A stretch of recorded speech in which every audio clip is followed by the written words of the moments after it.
Good morning.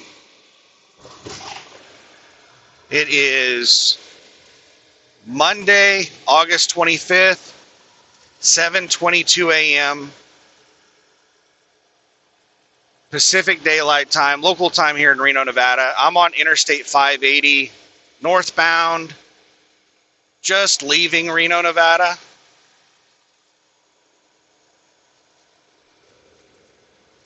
I just made a delivery this morning at Western Nevada Supply. I have Ream and Rude air conditioning stuff. Air conditioning and heating and whatever else Ream Rude makes. My goodness, traffic going the other direction is crazy.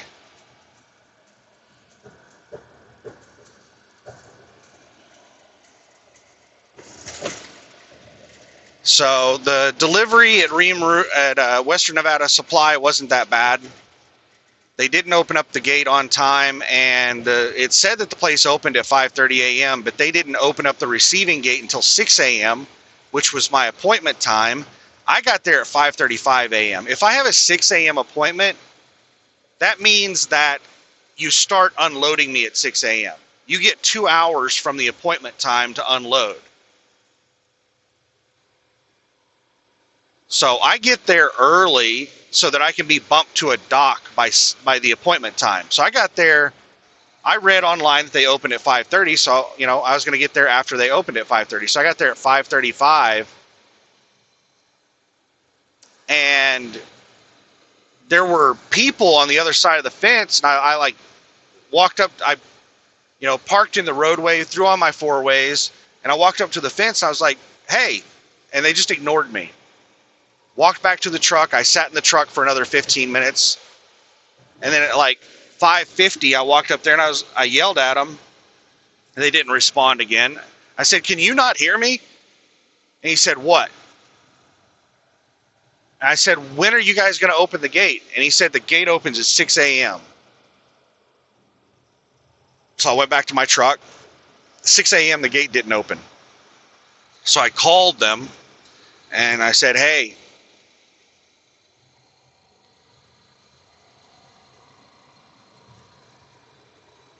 I have a delivery. I'm at the receiving entrance, and the gate's not open. And I've been parked out here since 5:35, waiting for the gate to open. Can you guys have somebody open the gate?"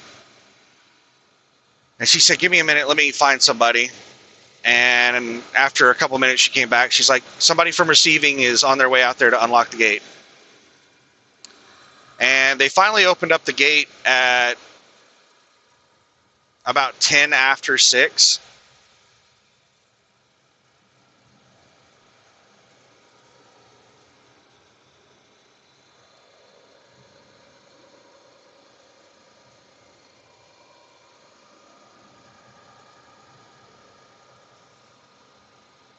And they got me right into a dock and started unloading me immediately.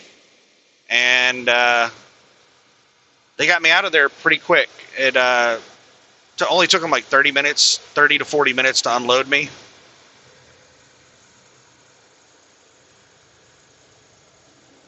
And now we're back out and moving. And that place was a cluster. It is a huge facility, and it's too small for their needs.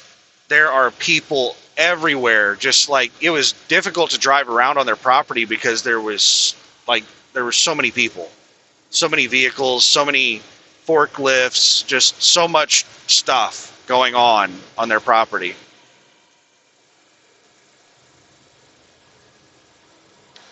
And there were a whole bunch of trucks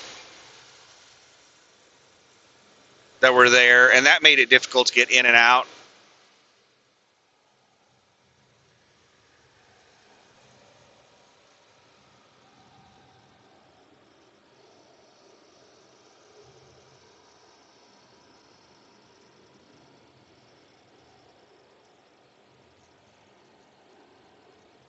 But we got our first delivery made. I've got 2 more deliveries, but almost the whole trailer was unloaded there.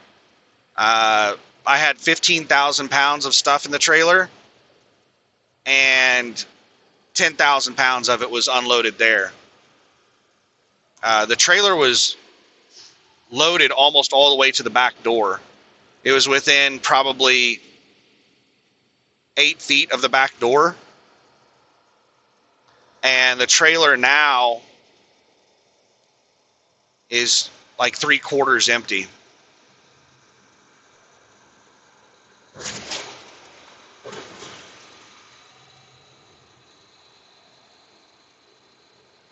So now we have the moment of truth. And I knew there was a Blitz week coming up. I didn't know if it had already happened or if it was about to happen. The damn Blitz week starts today. You know, if I didn't have bad luck, I wouldn't have any luck at all. So for people who haven't been following the channel, you don't know what's going on. California has a new carb permit that they started requiring last year. Well, this year, starting January 1st, they started a new requirement on the permit that you had to get a test.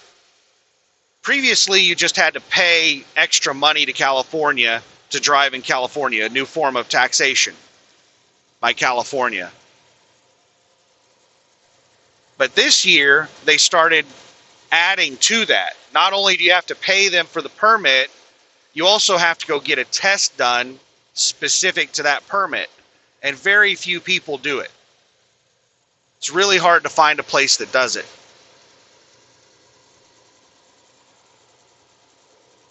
So I didn't think anything of it. It just tests to make sure your DEF system is working. That's what I thought. And my DEF system is working. So I found a place that does the test. It was a Love's in Kingman, Arizona.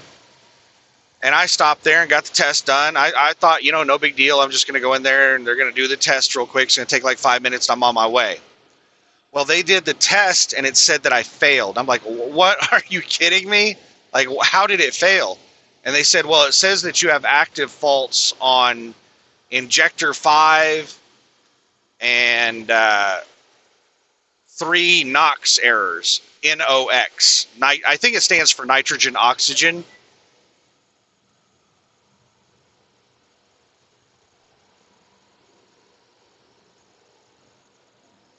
And your DEF system has 2 NOx sensors on it. One on the intake and one on the exhaust.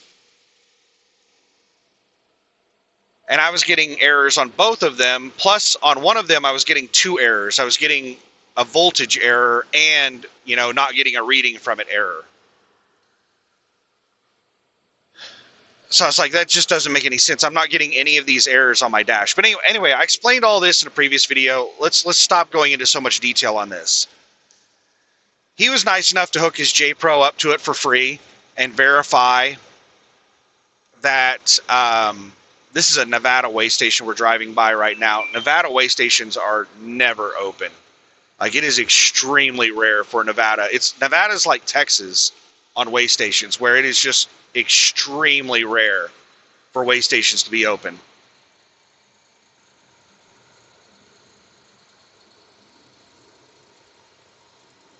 But anyway,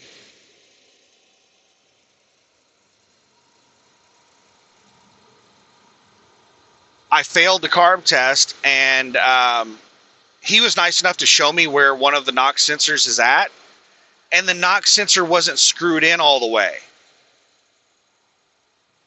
And I crawled underneath there and screwed it in, and he checked the errors, and the injector error went away, but I was still getting the 3 NOx sensor errors. So it's just weird. But none of these errors are showing on what I can see. If I go into the diagnostics panel on the computer on the dash, and I look through all of my faults, none of these errors exist. I don't know why I'm not able to see these errors, but if they hook, you know, a computer up to it, they can see the errors.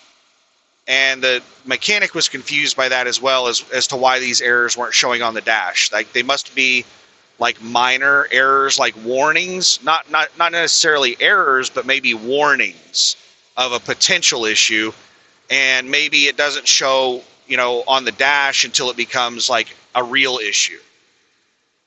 But apparently what California does on their carb test is they just pull all of your error codes, and if you have any error codes related to your fuel system or the after treatment system, and I'm not sure what other systems, then you fail if you have any active errors. And apparently these are like warning errors, but any kind of error at all and you fail. So I failed it. I don't have time to get anything fixed before I make these deliveries, and I'm in some kind of legal gray area right now. Welcome to California. I didn't think we drove into California this quick. Welcome to California. I thought we had a while until we got into California. I thought we had like 30 or 40 miles, but no. All right, I'm changing my cruise down from 65 to 55. Yes, I actually drive the speed limit.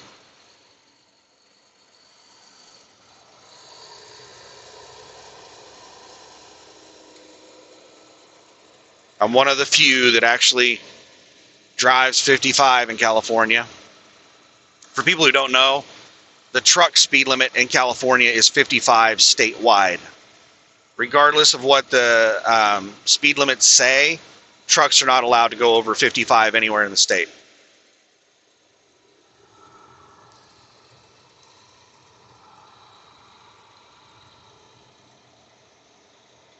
So anyway, I'm in this legal gray area where I have a CARB permit. My vehicle is active and registered on CARB's website, but I was supposed to get a CARB test done by July 31st. And I got it done a few days ago and I failed it. So the email that I got from California said, hey, you've gone past July 31st. You didn't get the test done. You need to get it done soon. Otherwise, we are going to deactivate your vehicle. And you may face potential fines. So my vehicle is still active on CARB's website. I think I have maybe 30 days of like grace period. So I think I might be legal to drive in California right now. I'm not sure. So I am scared at the moment. They're doing a blitz week starting today. I just got a notification on my ELD. This is one of the things I hate about Landstar. Landstar they spam you with email. And I unsubscribed from their email because they just spam you with worthless crap. If it was important stuff, then I would say I would stay signed up for it. But it's like marketing crap. Hey, we're having an event this fall. You should sign up for it. Hey, did you know that if you do this, that this will do? Like safety sends out emails and like it's marketing crap. Just tons and tons of just. They send out several emails per week. So I unsubscribed from it when I first leased onto Landstar. And they removed everyone from the unsubscribed list. They sent out an email and said, hey, we're sending out emails to everyone. We got rid of the unsubscribe list because we had so many people unsubscribe from our emails. Well, I wonder why. Because you spam crap, worthless crap. And they removed everyone and put them back on the subscribe. And they said, and they basically begged everybody not to unsubscribe because you're going to be missing valuable information. And so I waited a couple of weeks and it was the same crap emails. Nothing. Over like a 2 to 3 week period, not a single email of value. And I just got tired of it and I unsubscribed again. So what Landstar does, because so many people are unsubscribed from their emails, is they spam you on the ELD. Well, they don't really spam on the ELD. I get probably 1 to 2 messages per week. All right, this is just an agricultural inspection station. I'm not worried about this place.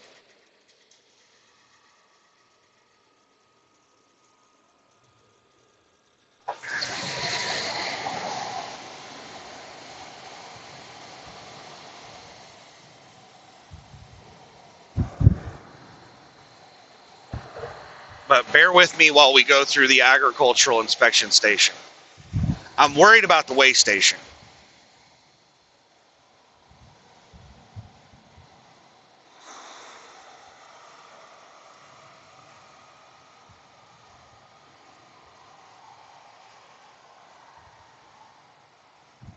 What in the hell is going on?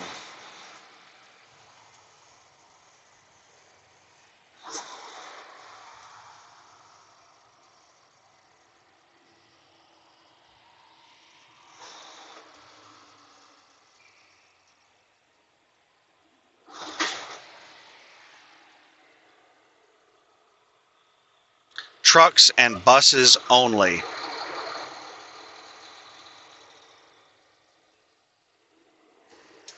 Shit, they're over on the right side.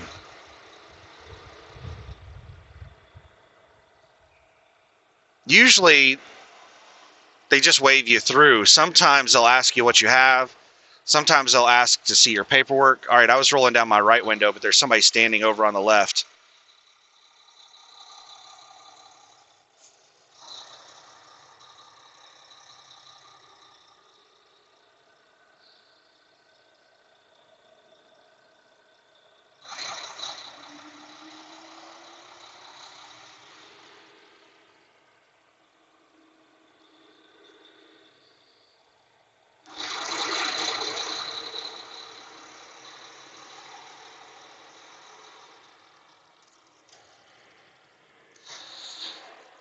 Air conditioners, Ream air conditioners.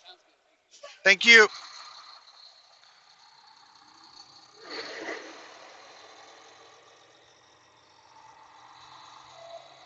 This second here, I'm watching the four-wheelers over on my right. All right. They're not passing me on the right. Yeah, he was. I handed him my bills, and when I said air conditioners, he just said, "All right, sounds good."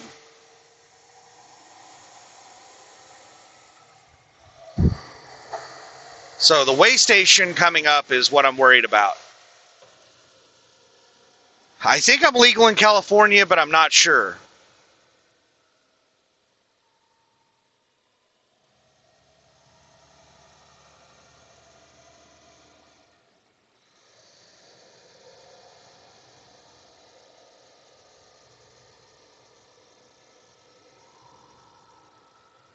And the weigh station is a ways down the road. I want to say, I can't remember. It's not too terribly far, but it's not like really close. It might be 20 miles down the road. But this is what I'm worried about, is this weigh station. This is, there's not a lot of truck traffic on this road, so California doesn't have this weigh station open very often.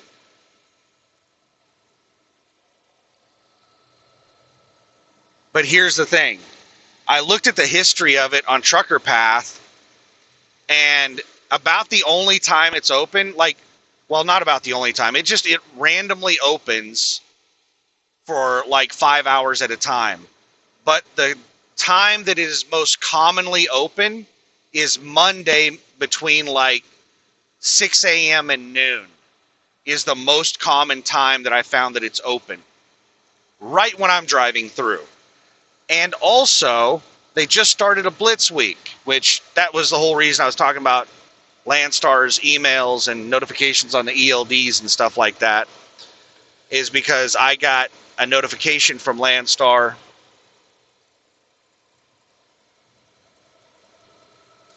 that a Blitz week started today. They're doing a Blitz week this week, and they're focusing on brakes.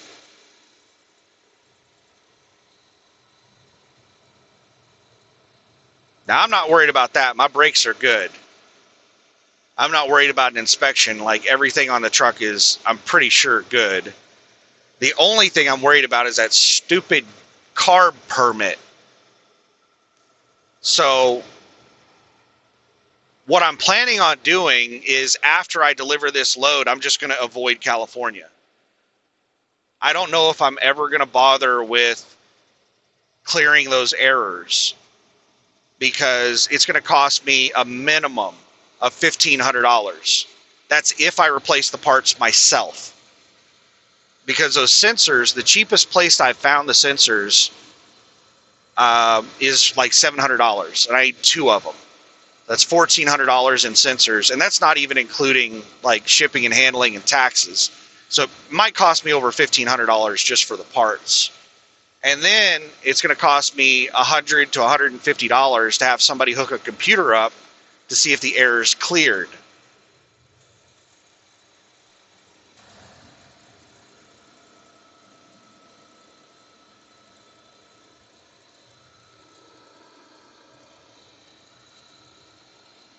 All right, looks like we're going to bidirectional.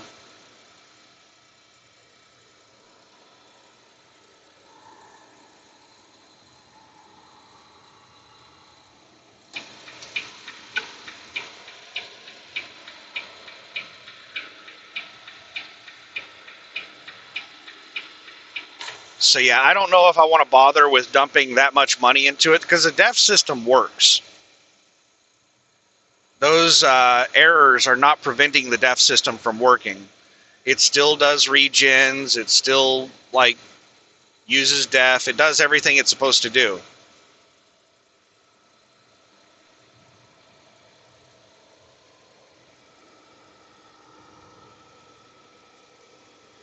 And that injector error, I don't know why I was getting that, but that error went away.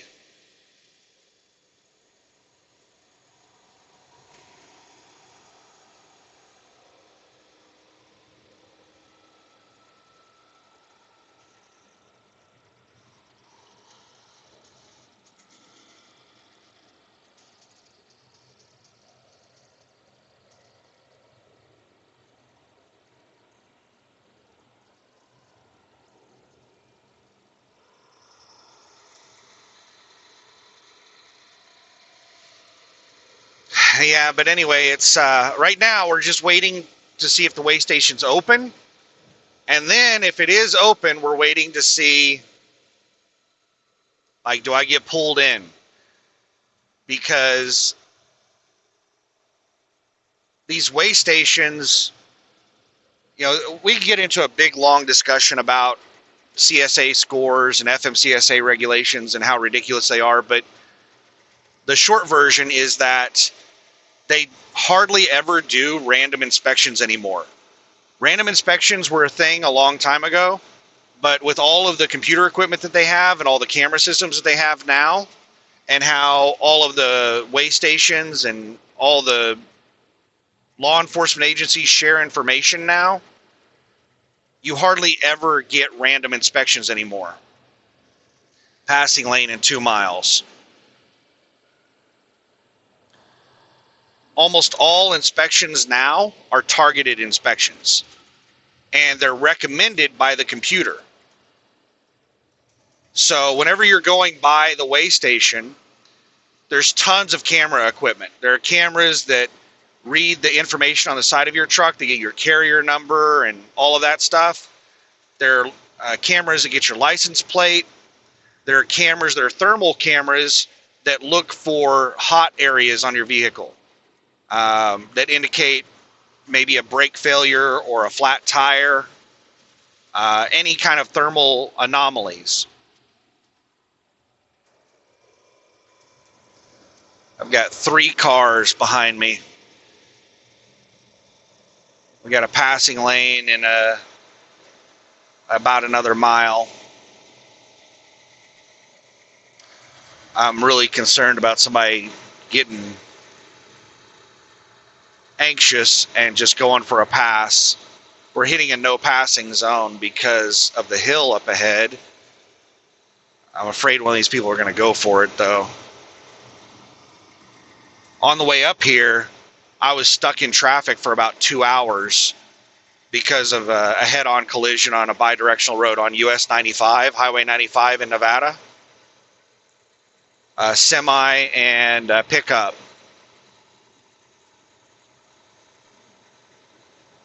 I think it was a pickup. I'm not sure. That's what I was told.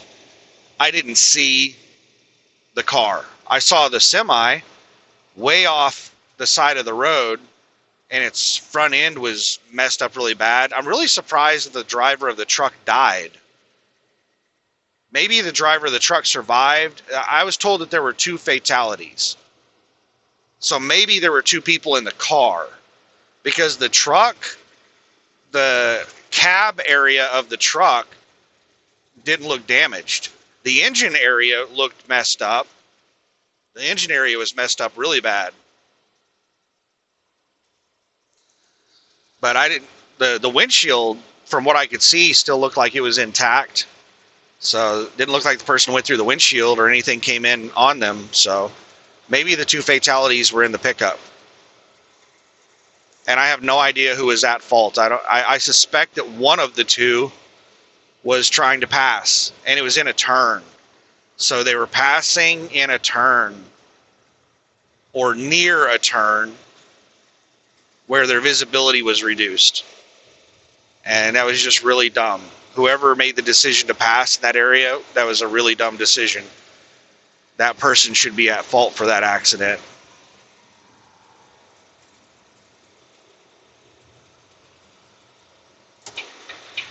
And I feel really bad for the other person, because there's really nothing you can do on a bidirectional road like that doesn't have like much of a shoulder. There's nowhere to go. If somebody's just coming head on with you, the only thing you can do is slam on your brakes. Just a second here. A 4-wheeler was trying to catch up with me before the passing lane ended, and they just managed to get caught up to me just as the passing lane ended. So they were going like 80, 90 miles an hour to catch up with me, and then now they're riding my ass. Like, why are people so aggressive?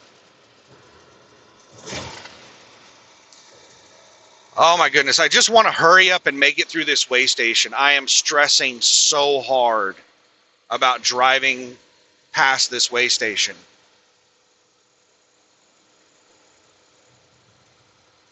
Anyway, back to explaining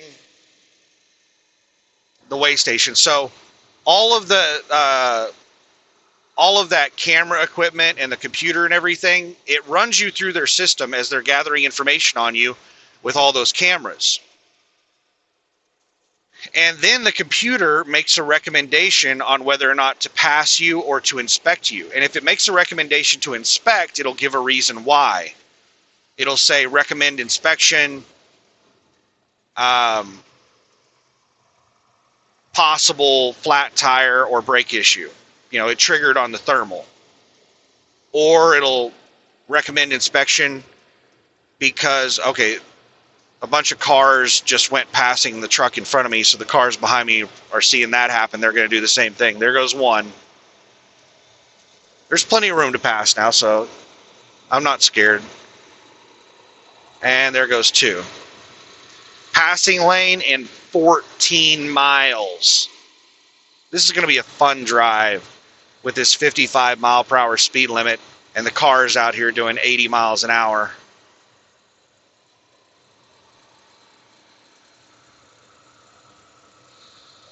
So whenever they run me through the system as I'm going through the way station, it's going to pop up and say recommend inspection, carb compliance. If like I'm not compliant right now, which I'm not 100% sure. If I'm not compliant, then it's going to pop up and tell them I'm not compliant. So it's not, the risk of a random inspection is extremely low. It's much higher on a blitz week, but it's still extremely low. I'm not worried about a random inspection. I'm worried about a targeted inspection whenever they, run me through the computer, and if it pops up and says, you're not carb compliant. So I'm just hoping I'm hoping that I make it past this way station and I can make this delivery, get the hell out of California without getting in trouble.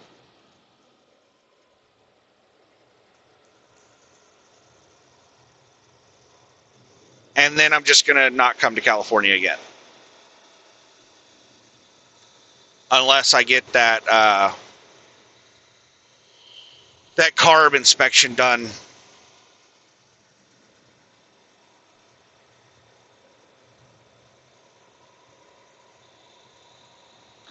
So that's on the docket for today. So I started the day at a Petro truck stop in Reno, Sparks, Nevada, over on the east side of town in the industrial park. And that Petro is one of the nicest truck stops I've ever been to. It has this cool little like Adobe theme going on where the building looks, it's not made out of Adobe, but they've styled it to where it looks like it's made out of Adobe, like an Adobe hut type thing.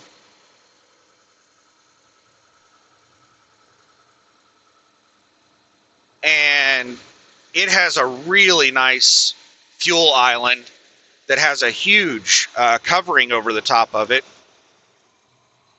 Lots of parking. And it's just a really nice, quiet area. Like it's one of the nicest truck stops I've ever been to. Like it was awesome. And inside it was really, really clean. Like the shelves were clean, all the products on the shelves were clean. You know, you normally go to truck stops and there's crap that's been sitting on the shelves for years. And, you know, it's dirty. It was one of the cleanest truck stops I've ever been to. They had a huge casino area in the truck stop. That's probably why it's one of the nicest truck stops, is because they probably make a lot of money off the casino. It's probably one of the most profitable truck stops in the country because it has a casino in it. And it wasn't just slot machines. Like they were playing table games and stuff in there.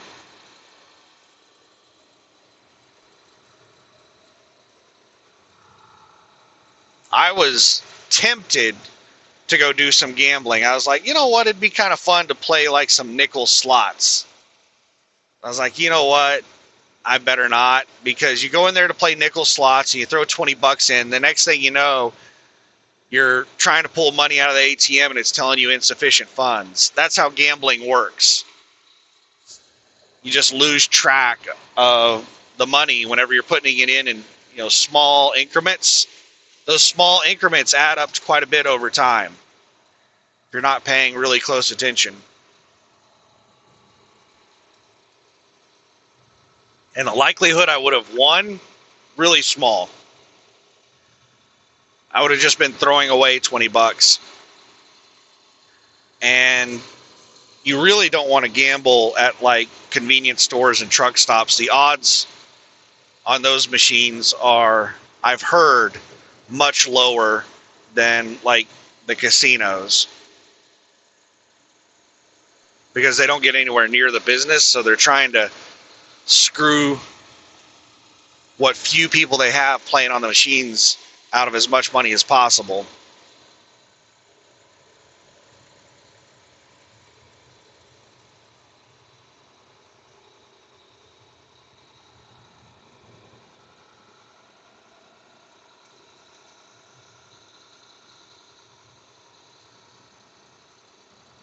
But yeah, it was a really nice Petro TA.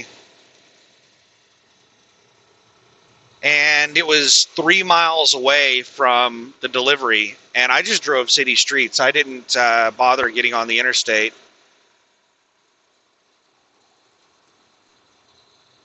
I just drove city streets to the delivery location. It was off of the same street that I was on. Gregg Street was a street that I turned out of the truck stop onto, and that was the same street that I turned into the business from. And it was a nice 4-lane road.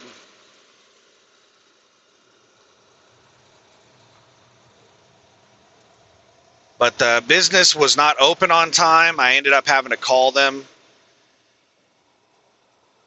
I had a 6 a.m. appointment. I got there at 5:35. They didn't open up the gate until like 5 or 10 after 6. I was out there with my four ways on, parked in the road, waiting for them to open up the gate. And when they didn't, like, I asked, there was somebody standing near the gate, and I yelled at them. They ignored me. So I went and sat back in my truck for like 15 minutes. I went back over there and yelled at them again. They ignored me again. I was like, can you not hear me? And he's like, what? I said, when does the gate open? And he said, 6 a.m. So when 6 a.m. happened, I waited a minute or two and the gate didn't open. So I called them and they said, all right, we're sending somebody over from receiving to open the gate. A couple of minutes later, somebody showed up and opened up the gate. But aside from that drama, I got in and out of there pretty quick.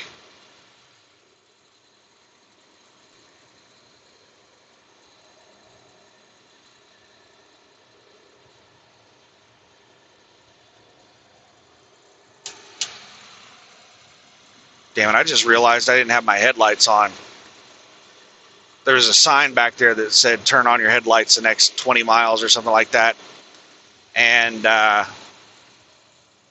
always drive with my headlights on.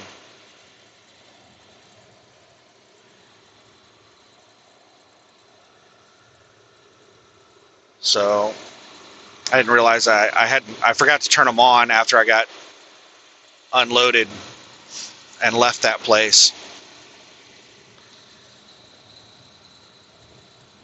But yeah, I made that delivery this morning. I left there shortly after 7 a.m., like 7:15, something like that. And now I'm making my way to Redding, California. I have another delivery. My appointment is at noon in Redding, California.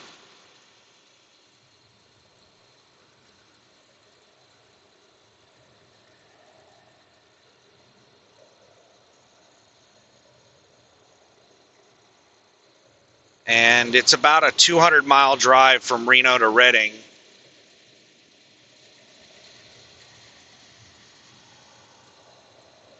I'll probably end up getting there about an hour early. If somebody's passing me, there's plenty of room.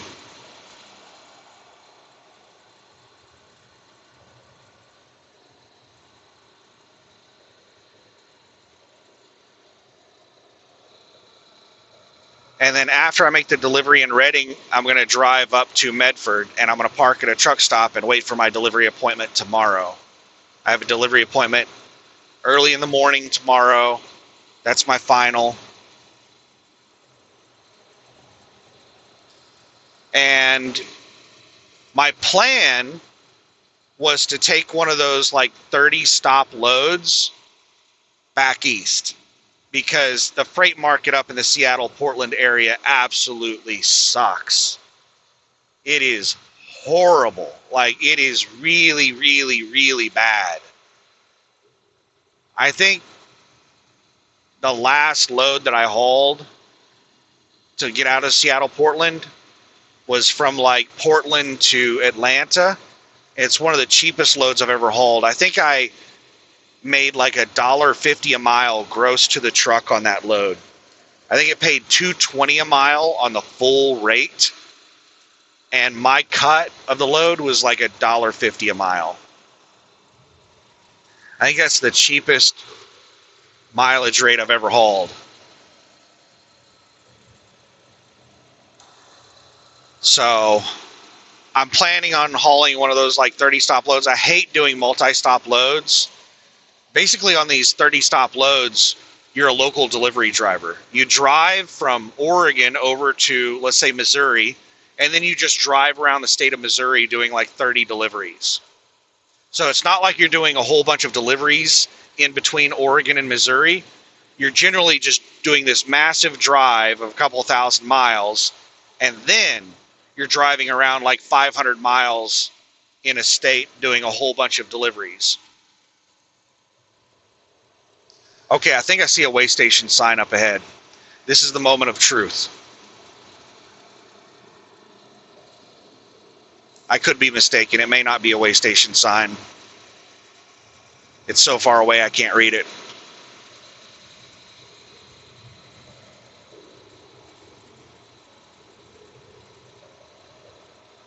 No, it's not a way station sign. Doyle, right lane, quarter a mile.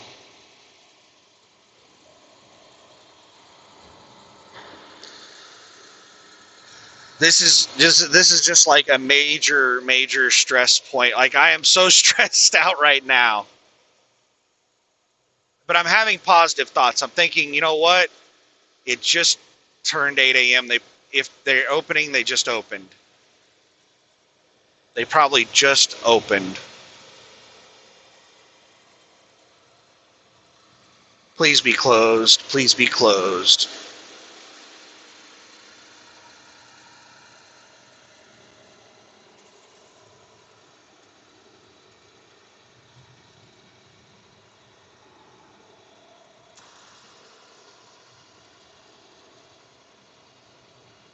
All right, this is not good. There's a slowdown on Google Maps in a couple of miles, and that might be where the way station is at.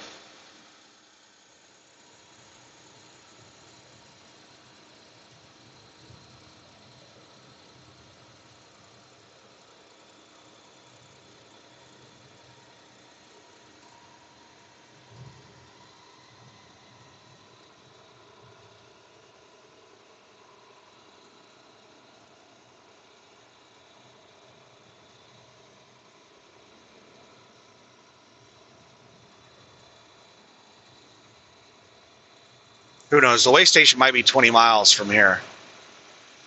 I don't know exactly where it's at.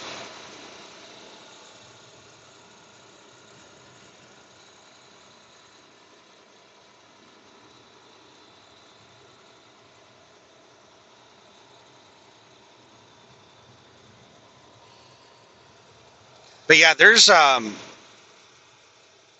those loads don't actually pay very much per mile. What does this sign say? Passing lane in 2 miles.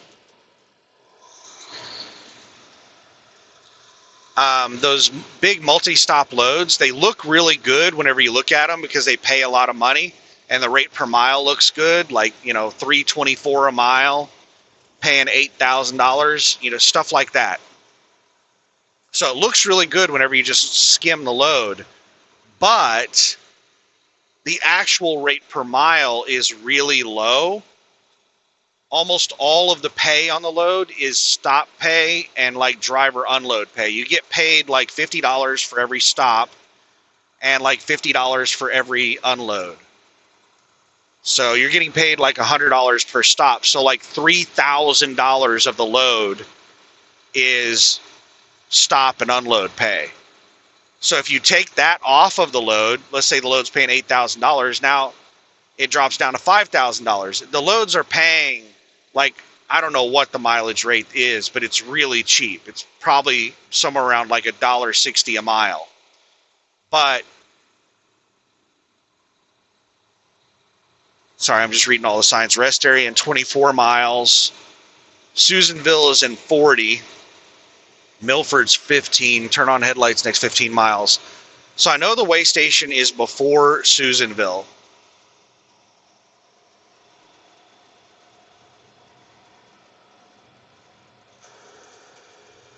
So the way station might be 20 miles away because it's pretty close to Susanville.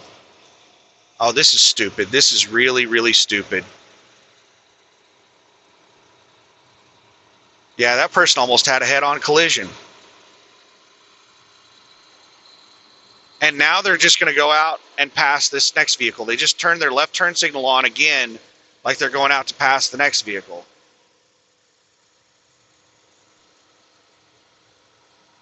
Or did they just accidentally turn their left signal on? I don't know. We got a passing lane coming up soon.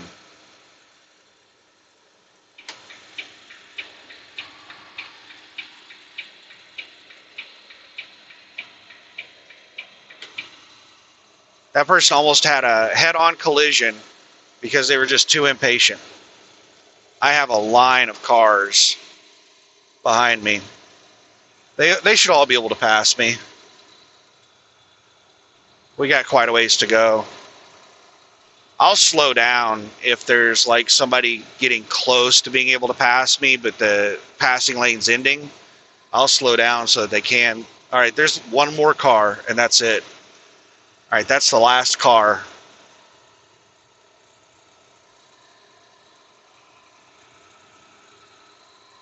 There's nobody behind me as far as I can see, but I can't see too terribly far. All right, there's a car just came over the hill behind me. It's about a mile back. Uh-oh. Was that tow truck trying to pass that car? No. Yes, I don't know. Looked like it was.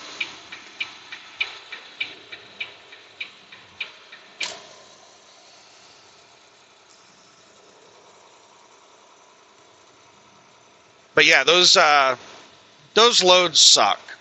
Those like 30 stop loads suck. But it's the only thing that pays worth a damn coming out of the Seattle-Portland area. So that's what I was going to grab, was one of those loads. And there are several of them on the load board right now. There are two of them that I'm thinking about booking. There's one that's going to Missouri, and there's another one going to Texas. The one going to Texas picks up tomorrow. It's scheduled to pick up at 9 a.m. I can't make that pickup because I have to deliver in Medford at like 8 a.m. And then I think it's like a 3-hour drive to get up to the state in Oregon or wherever it is that you pick the load up. So I wouldn't be able to get there till like noon at the earliest. But I might be able to call them and ask them, hey, can it pick up at noon instead of 9 a.m.? And maybe they can make that happen. The other one doesn't pick up till Wednesday. I can definitely make that one. And that one delivers to Missouri. And it has a couple of stops in Kansas on the way to Missouri. The Texas load is over 3,200 total miles, six miles to the next passing lane. The Missouri load is 2,700 something miles. And the Texas load pays over $9,600. The Missouri load pays over $8,900, I think. 89 and some change and 96 and some change. So there's like $700 difference between the two of them. And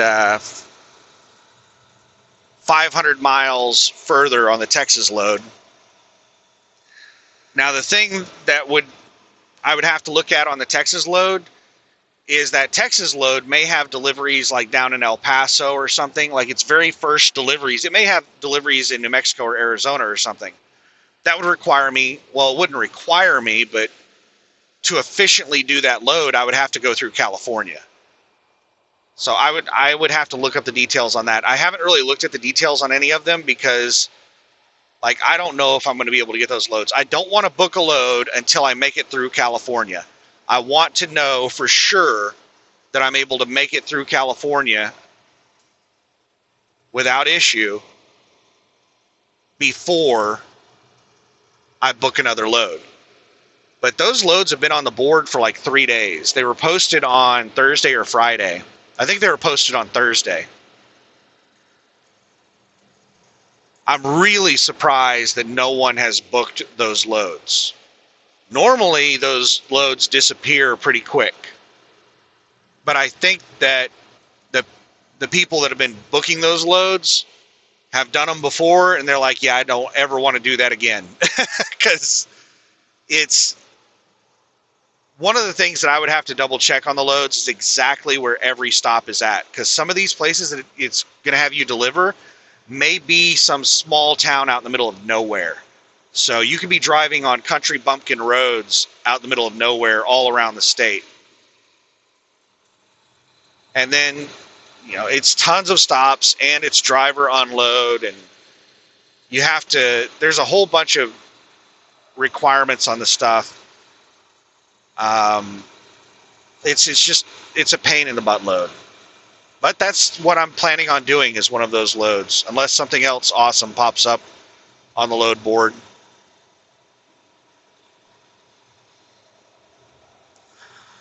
So yeah, once I get to Medford, I might book one of those loads if they're still on the board.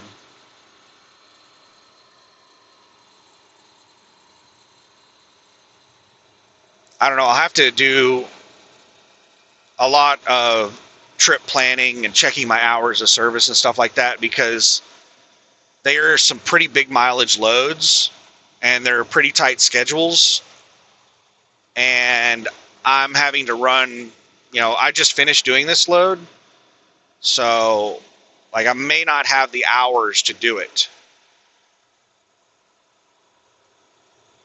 We'll just have to wait and see. I'll have to look at the details on the load once I actually make it through California without issue. If this weigh station is open, then I hope that they're full of trucks and they just wave me by.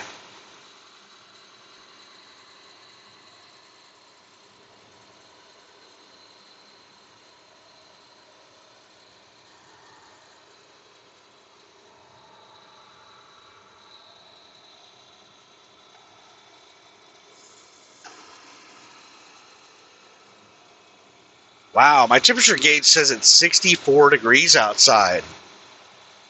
That is amazing.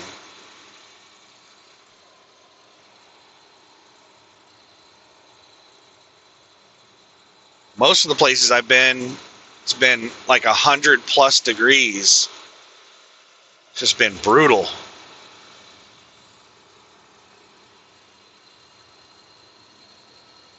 Seeing a lot of smoke.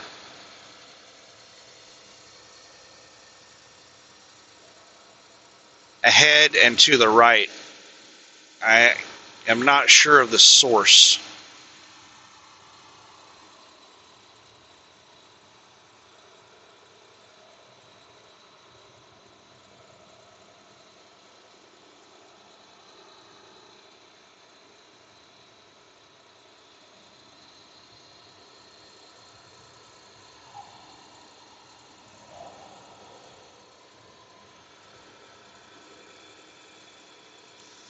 Uh-oh. I see cop lights up ahead.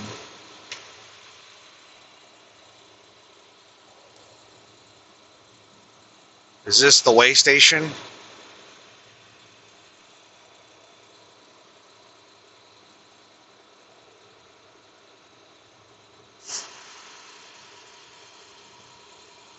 No. It looks like they're pulled over on the shoulder of a merge lane. Maybe, I don't know. They're pulled over on a wide shoulder.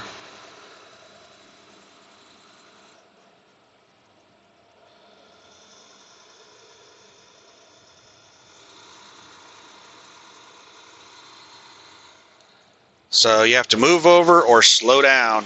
Actually, you know what? I had a California cop tell me that they don't have that law in California where you move over or slow down for cops. Because I moved over.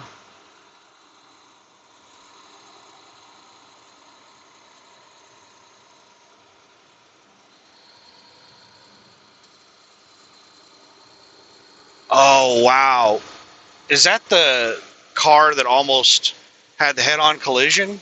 I'm not sure.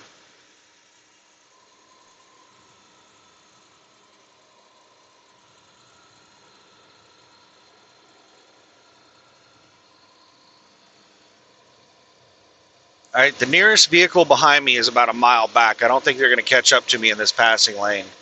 And it looks like it might be a tow truck or something. It doesn't look like a car. It's hard to tell.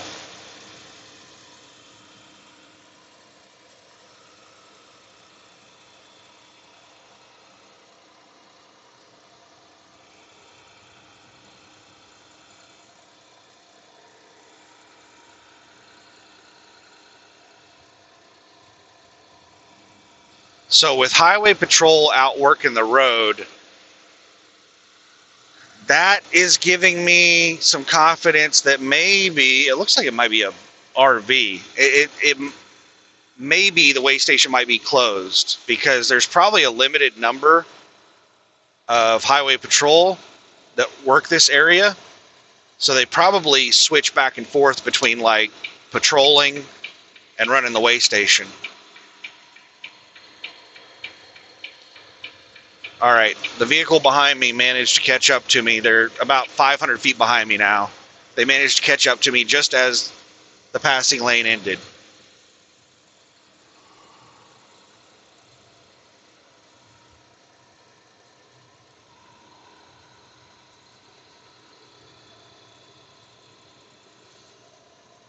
And now they're right on my bumper looking for an opening to pass.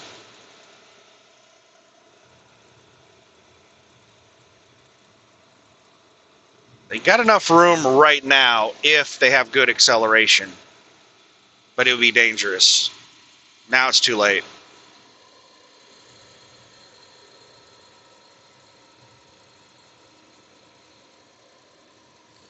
All right, now they backed off of me, and they're trying to eyeball around me. They went out into the oncoming traffic trying to look around me.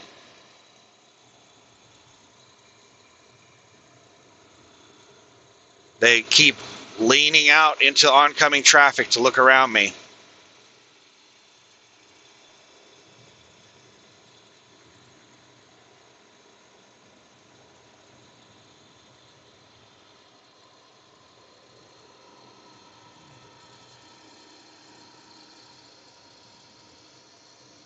All right, don't you dare in this blind turn. All right, next passing lane, how long? 2 miles? Passing lane, 8 miles.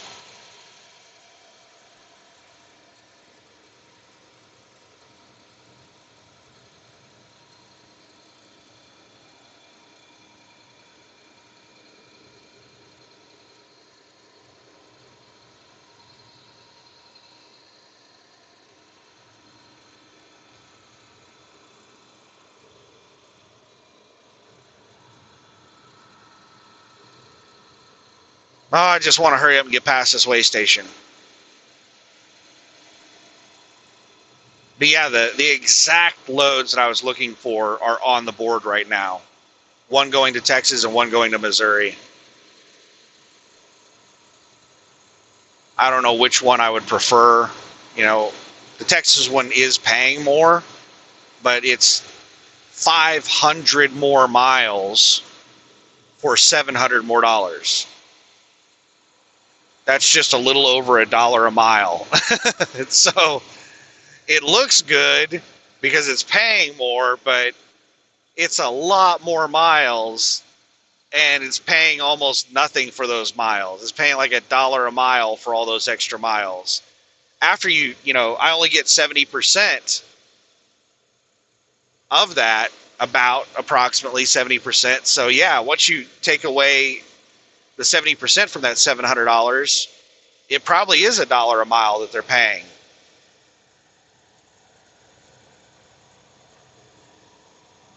But yeah, those big 30 stop loads, they pay almost nothing for mileage.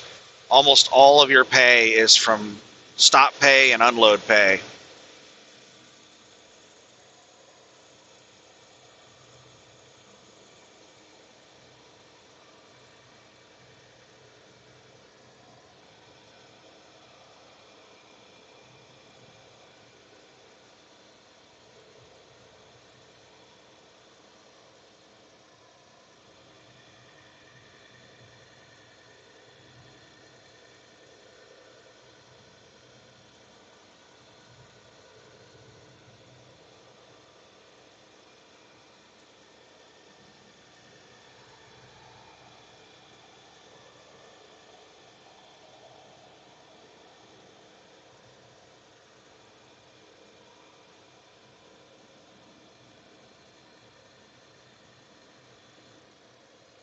What in the hell happened? Ooh, there it is. That vehicle that was behind me, which I still don't know what it was. It was some kind of like pickup with some type of van thing attached to it. It might have been an RV, but it pulled over in a turnout.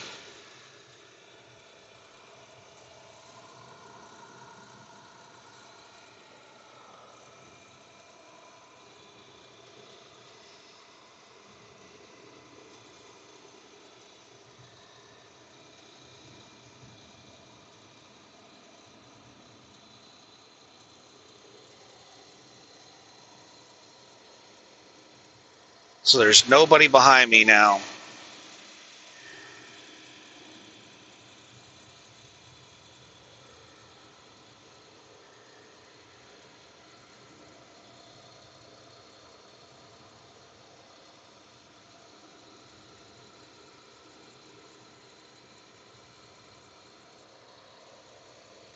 So yeah, I'm most likely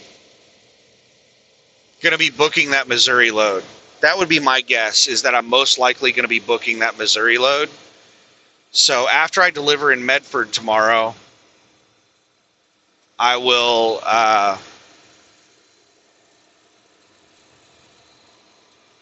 25 miles to Susanville. I will most likely be driving up to Staten and then stay the night in Staten and then pick up that Missouri load Wednesday morning. And then I'll be taking off, making my way to Missouri with a couple of deliveries across Kansas.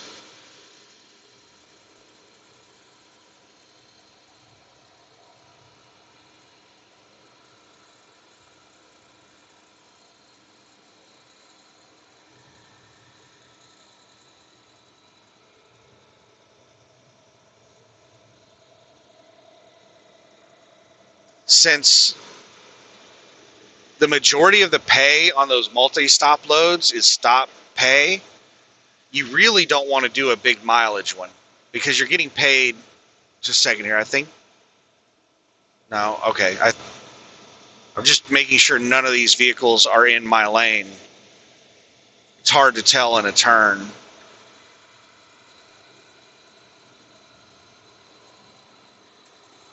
So yeah, it would be a lot more efficient to do the Missouri one than the Texas one. The overall pay is less, but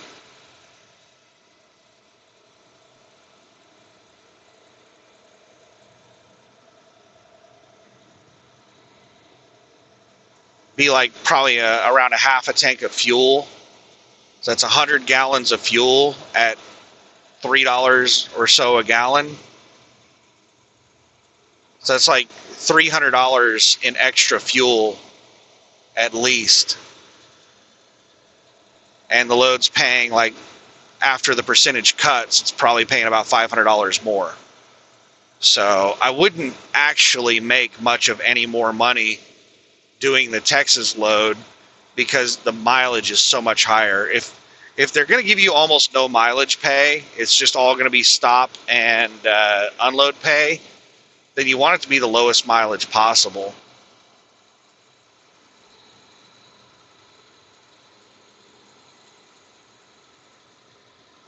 So yeah, I'm thinking I would probably prefer that Missouri load.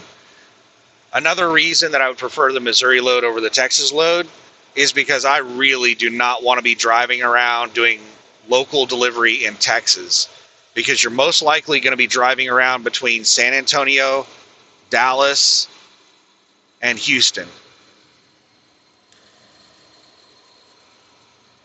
That was another highway patrol that just passed going the opposite direction. Yeah, seeing all of these highway patrol out here patrolling is giving me a little bit of optimism that the way station might be closed, because I'm fairly certain that they have to choose between way station and patrolling.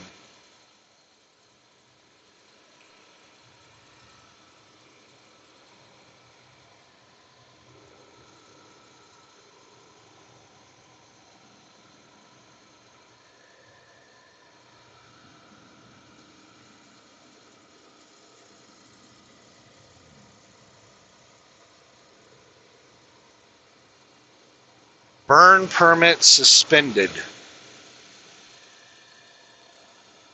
All right, the nearest vehicle behind me, there's one about 3/4 of a mile back, and then there's another one about 1.5 miles back.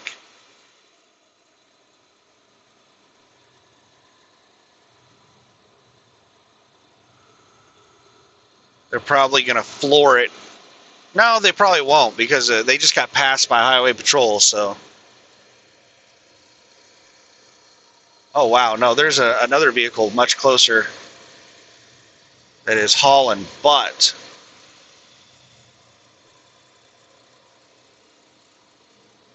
It is not going to catch up to me by the time the lane ends. It's trying really hard. It is. It's going to pass me before the lane ends. This person was behind the vehicle that was behind me, and they just, Oregon, they just basically floored it to be able to make it past me in the passing lane area. And now the pickup has just caught up with me. It's right on my bumper.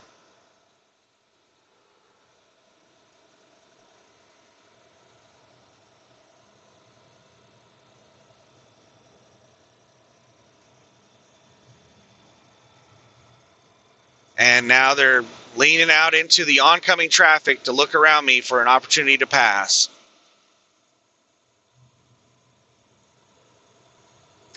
It looks like they're going to have an opportunity to pass after this third car. 2 more cars.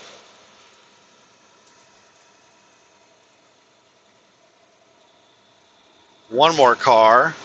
Let's see if they go for it. There's 2 vehicles behind me right now.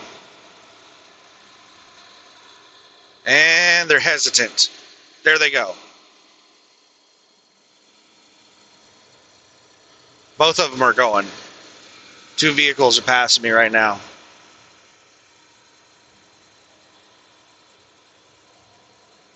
Ooh, I think that SUV, oh, this is dangerous. That is a blind hill, and that SUV is going for the pickup pass. That was really dangerous because, oh my goodness, there was a car right there. Oh, wow, that was dangerous. Passing lane in 6 miles. All right, we're only 13 miles from Susanville, basically. So the way station has to be around here somewhere. I remember on the map, the way station, we have a lake over to our right. And I remember it was just before Susanville, and it was really close to the northwest tip of the lake. So it should be like in this area within like the next 5 miles. And I don't think there's another way station that I have to worry about after this one. I think this is the only one. There is another place listed as a way station at a brake check area, but it's not really a way station.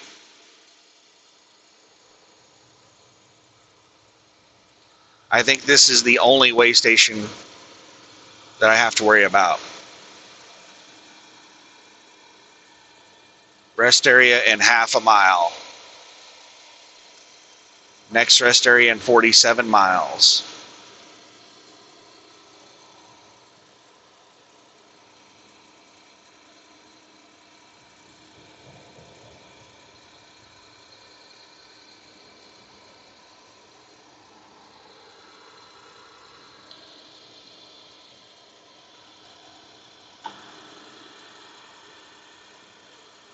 Oh wow, this is a pretty nice rest area for a highway.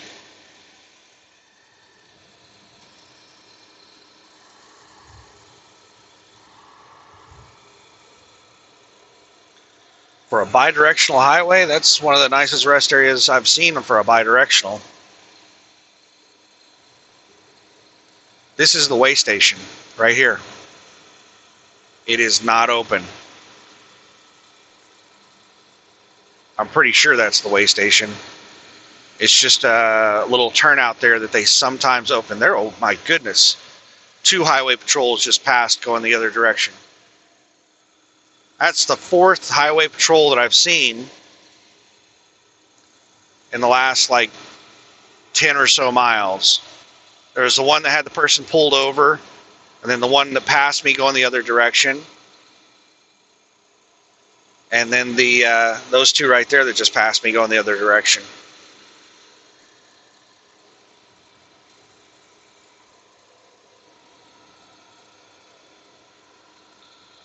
So that was the way station. They didn't even have a sign up.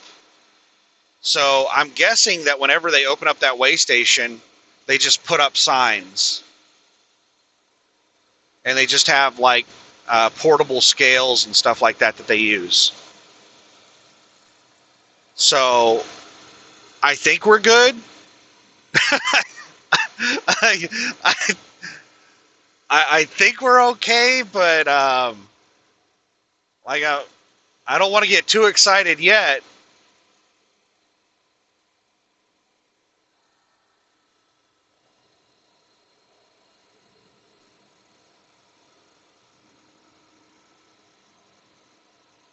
Once we get to Susanville,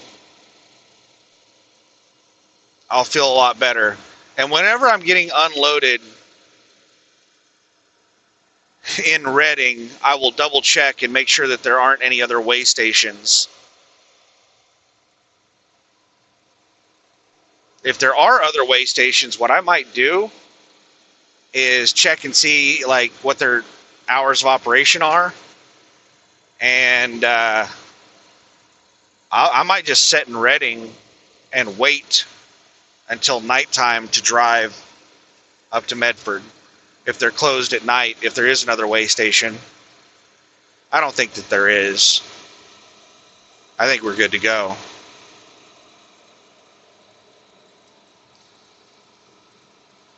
But I'm not even 100% sure that was the way station. I'm pretty sure it was. Because when I looked at it on the map, that's all it was. It was a little turnout. It looked like a temporary way station where they used portable scales. I'm pretty sure that was it back there.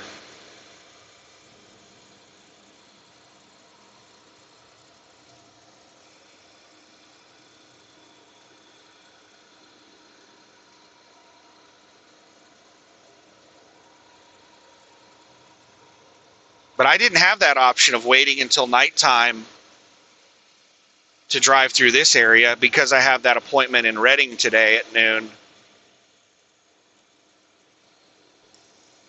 Otherwise, I would have waited until night to drive through here.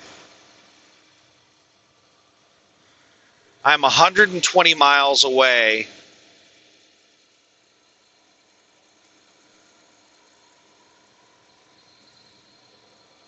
from the air conditioning supply store in Redding.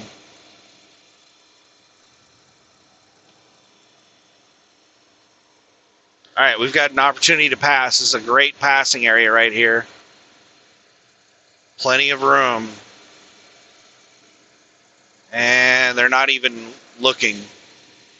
They're hugging the right side of the lane.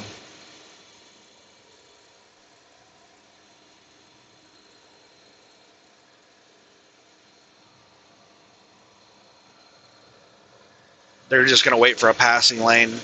Either that or they're probably turning pretty soon, and they just don't want to bother with passing.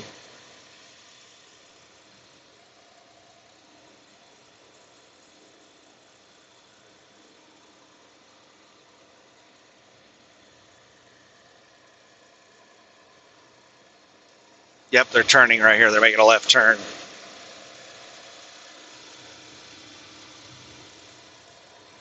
And there's the next vehicle behind me is really hard to see. I would guess about 2 miles back.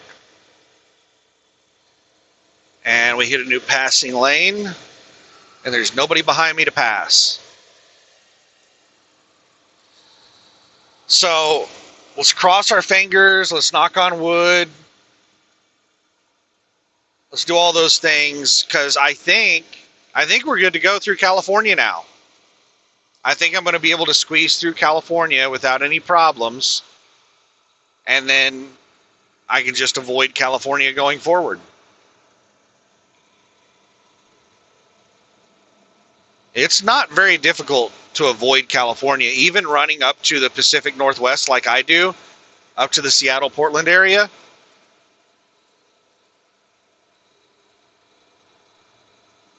It's pretty easy to avoid California.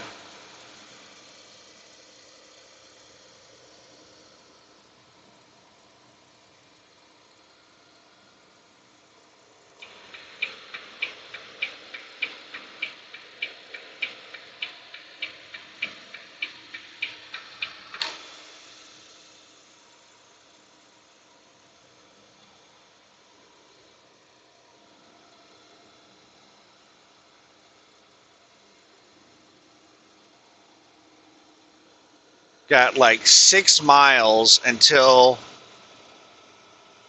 it's telling me I'm getting onto 36 West. In Susanville, I'm going to drive through Susanville. On the other side of Susanville, that is when I think I'm hopping onto California 44 or State Road 44.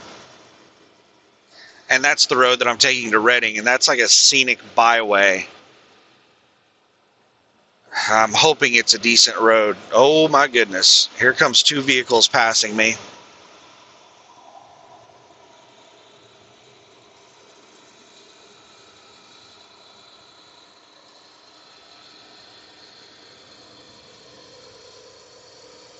There's one more not too far behind me, and then there's 2 more not too far behind that one. There's 3 of them within the next mile behind me.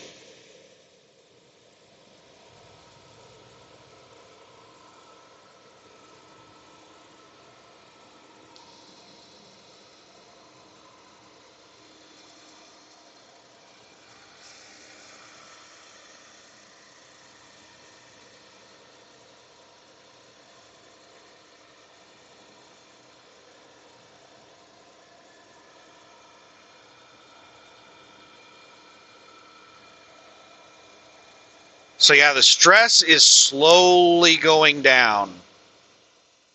Yay, we got a very short passing lane. As soon as we get the passing lane, it says lane ends, merge left.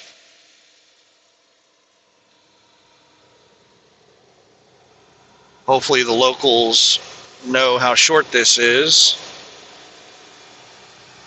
So there's nobody behind me for a ways. I don't think they're going to be able to pass. I can't see them through this turn. They're that far back.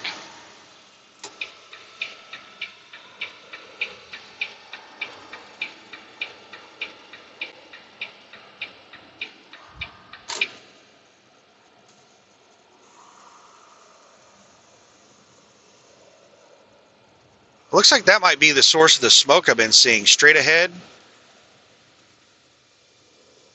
That's not smoke. That's a bulldozer digging dirt.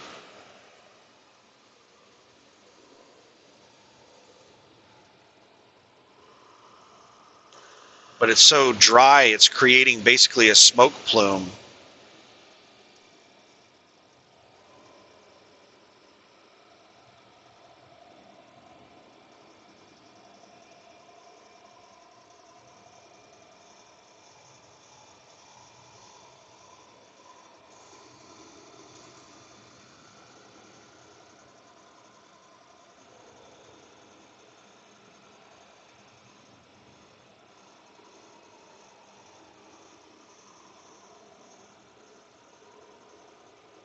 All right, there's room to pass. Are they going to go for it?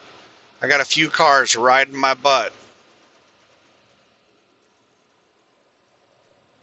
Nope, they backed off. They're not even on my tail anymore. They dropped back like 100 feet behind me. I moved over to the right side of the lane so they could see around me that there was plenty of room to pass if they wanted. There's still plenty of room to pass. Like, this would be the ideal place for them to pass. But they're not making any attempt.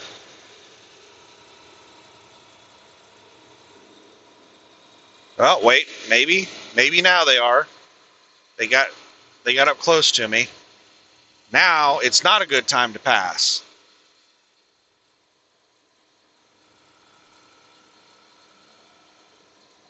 Now they're going for it. No, you moron. Hesitation, man. There was plenty of room to pass back there. Now there's no room to pass. Don't pass. They're probably playing on their phone. Then they finish playing on their phone. They're like, all right, well, let's see if we can pass. All right, there's traffic info tuned to 16:10 a.m.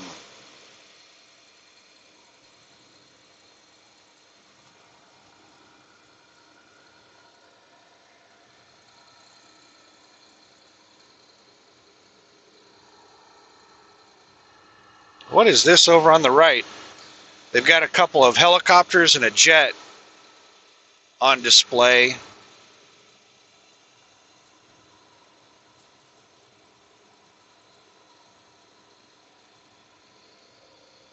All right, speed limit's dropping down to 55 for everybody, and we have a stoplight. In half a mile, continue straight onto California 36 West.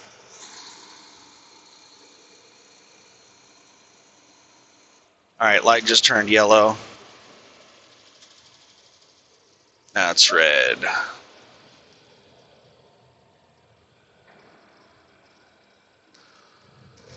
Oh my goodness. There's another highway patrol. Got somebody pulled over. And California, you don't see many California cops these days. And I'm seeing a lot of them. California 36 West.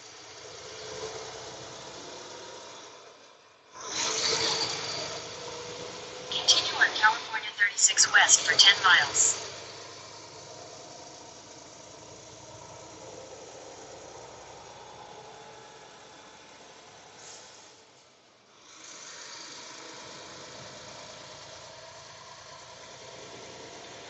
Yeah, that stoplight, it bunched up people behind me. So now I have a long line of vehicles behind me.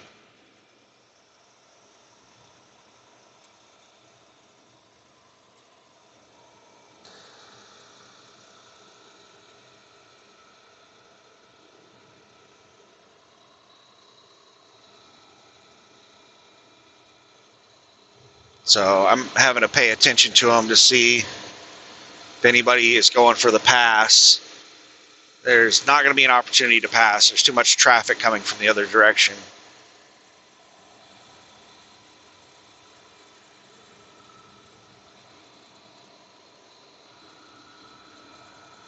And the speed limit is 55 for everybody right now.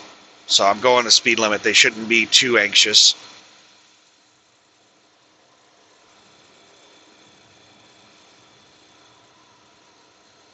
Nine miles until we get off of 395 and get on to 44.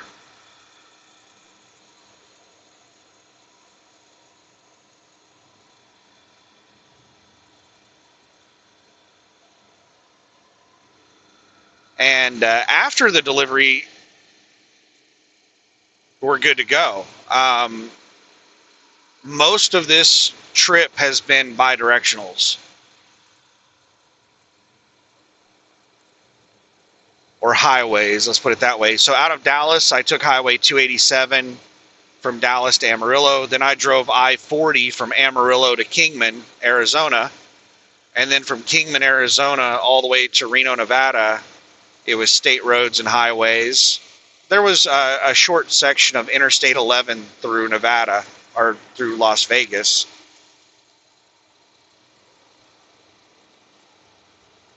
But Highway 95, bidirectional almost all the way across Nevada. It was like 300, 400 miles. of bidirectional. All right, speed limit's dropping from 55 to 50. Light is green, green, green, green. So the way I do lights is, you have reaction time.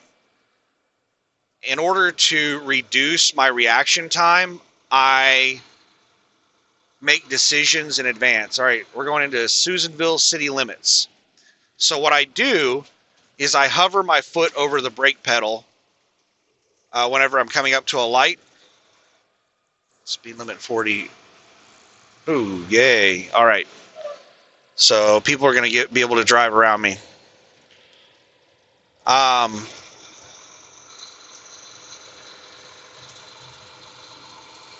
hold my foot over the brake pedal up to a certain point, and then once I get to a certain point at the light, I'm past the point of no return to where even if it turns yellow, I'm driving through it. I'm just too close to slam on the brakes. And at that point, I take my foot off the brake pedal and I put it over onto the throttle.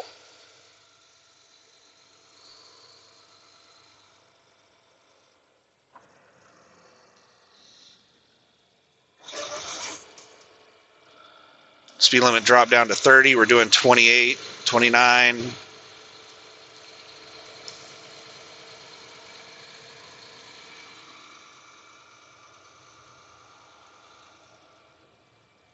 Trying to give everybody who wants to an opportunity to pass me through here.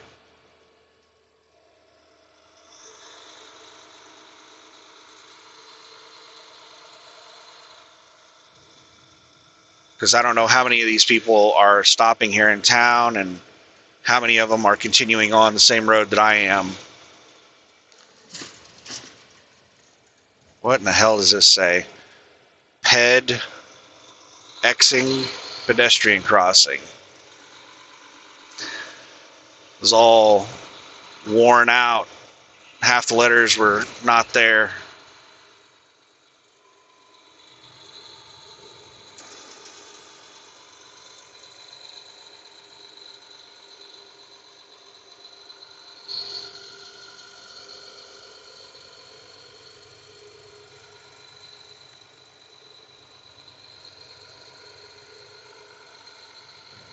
Slow school crossing.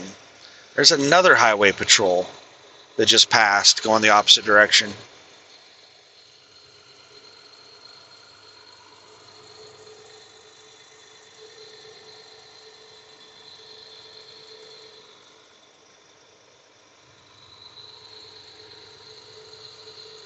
Yeah, since California started their defund the police movement,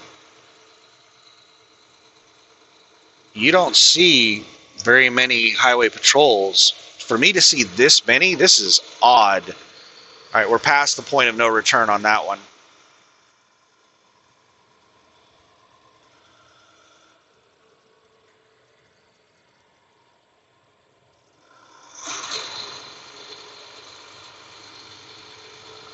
We're doing 28, speed limit's 30, 25 school zone, but I don't see any flashing lights to indicate it's active.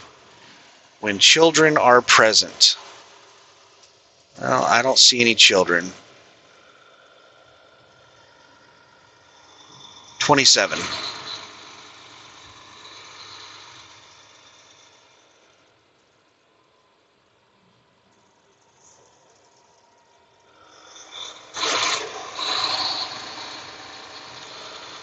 Lassen High School over to our left. Man, that school is like right up against the road.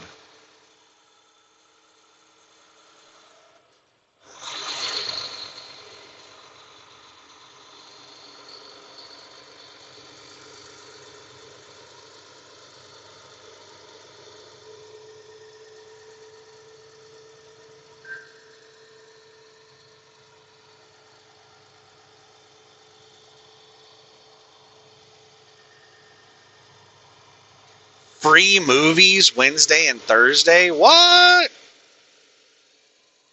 I think that's what that theater sign said.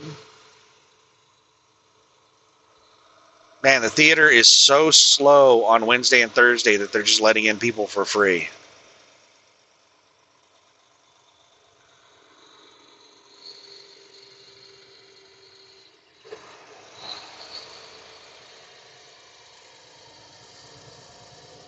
This is steep and windy.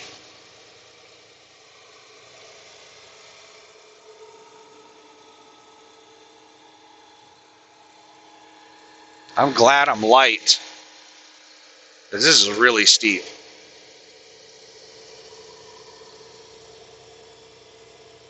Probably like 7-8% grade.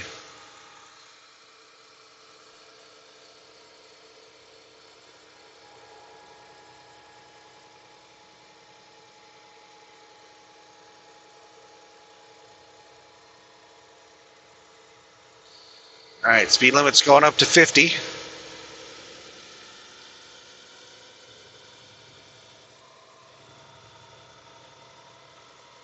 What is that vehicle over on the left doing? That DOT or electrical worker or what? Caltrans. And they've got that box open, whatever that networking or communication electrical box was. They're working on that. We're doing 33, speed limit's 50.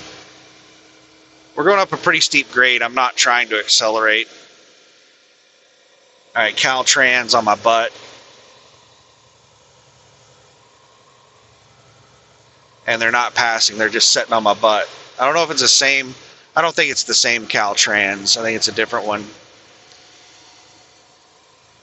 There's a fire station right here. Maybe they're making this right turn, because they're not passing me. They're just riding my butt.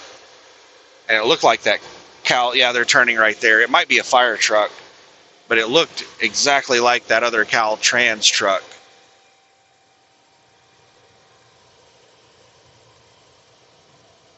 Is this the SUV that was just on the shoulder? Did they just pull over to the shoulder again?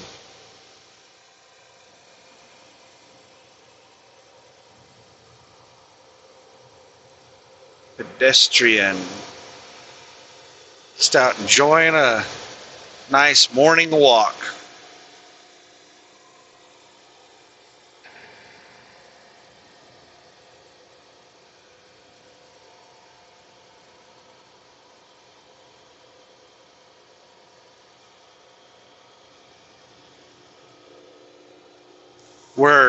All right, so it's changing from desert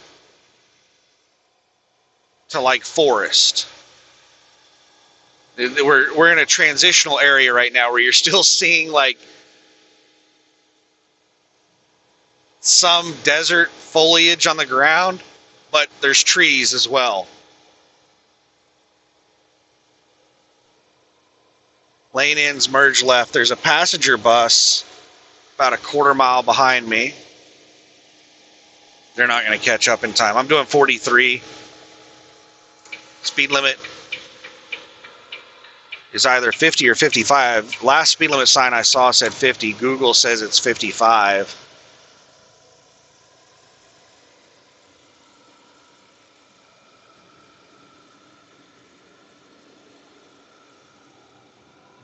So we climbed up into the mountain, and now we're in a pine forest.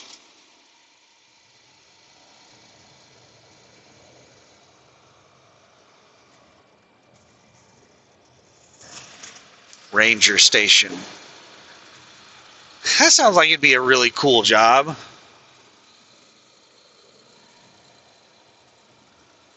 I don't think I'd want to be a cop. I don't want to, like, you're just dealing with tons and tons of drama. And all the cops I've talked with, most of what they do is domestic stuff. I don't want to deal with that. But to be like a park ranger, that sounds like it'd be pretty cool. Because you'd be a cop for the park, but you'd probably be doing other cool stuff.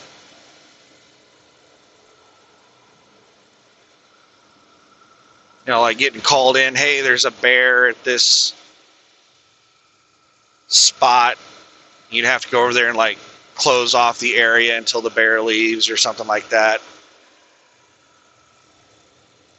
Passing lane in 2 miles.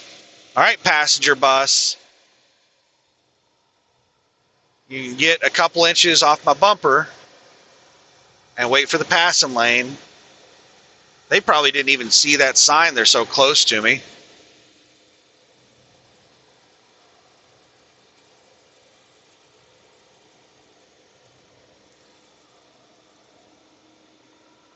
And I've only got a mile and a half until I get on to 44.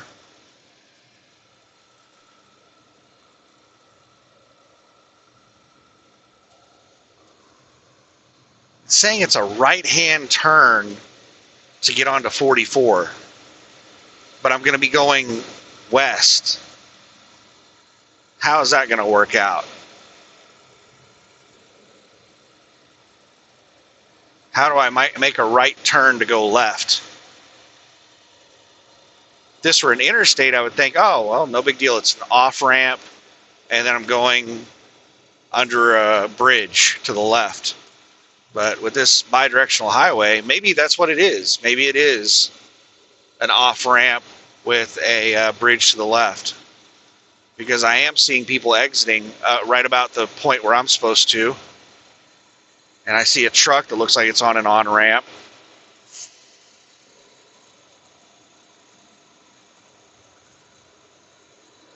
In a quarter mile, turn right onto California 44 West.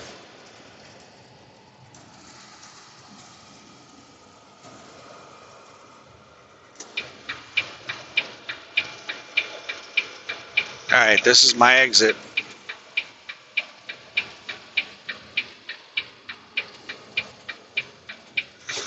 Take the next right onto California 44 West.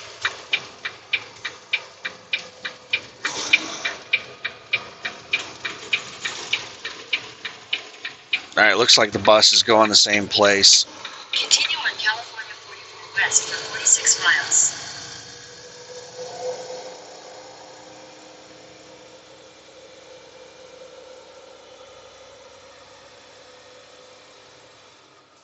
No services for 47 miles.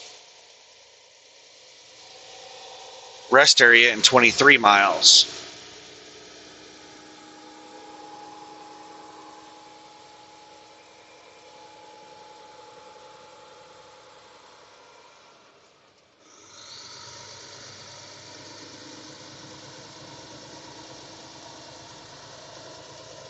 And that passenger bus is just riding my ass. I don't know what they're trying to do. Like, you're not going to intimidate me. I hate it when people do that. It is dangerous. 5,000 feet elevation.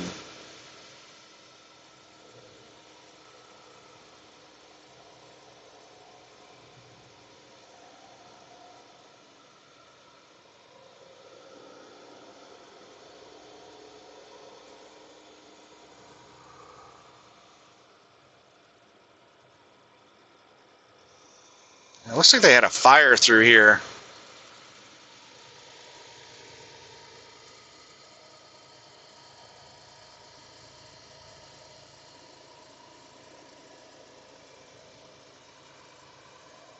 And then they came through and chopped down all the burnt down trees.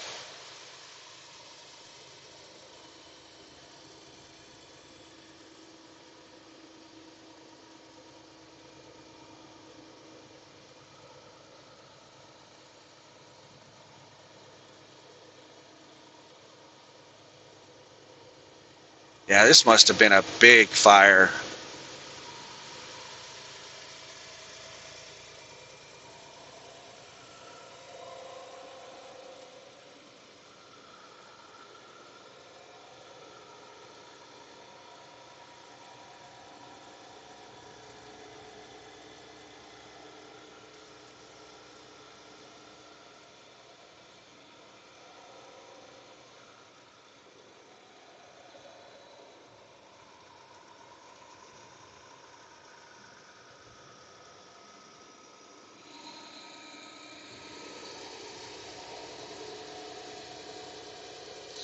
There's a brake test area not too far from here, from what I remember seeing on the map.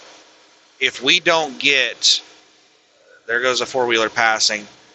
If we don't get a passing lane to allow this passenger bus around me before we get to the brake test area, then I'll pull over at the brake test area and let the passenger bus around.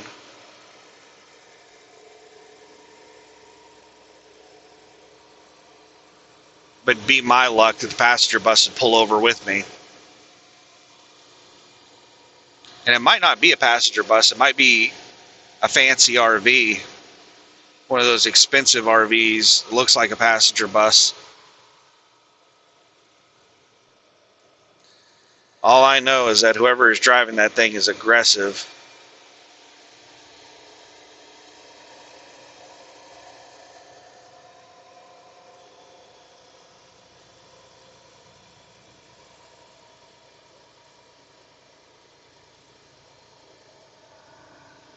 Man, they are getting really close.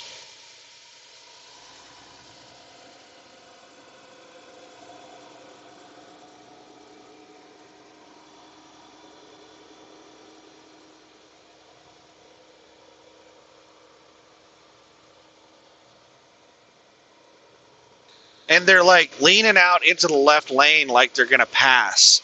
There's no way a passenger bus can safely pass through these areas.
Sorry, I'm getting quiet. We're just going through twisties and up and down hill, and I got an aggressive passenger bus behind me. Keeps getting dangerously close, and now I'm catching up with an RV.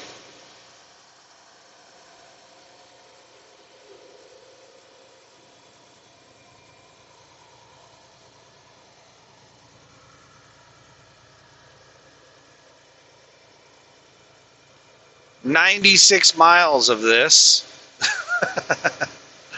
96 miles until I get to my stop in Redding.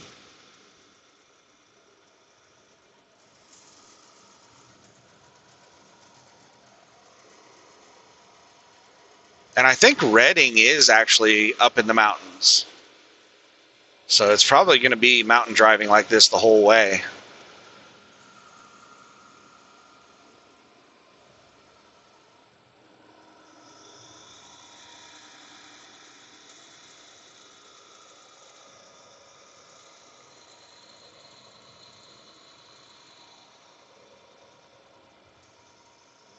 Oh, now we have a decently straight road where you can see pretty far. The passenger bus, you going to go for the pass? The window is closing. You can make it. Now it's too dangerous. Can't do it.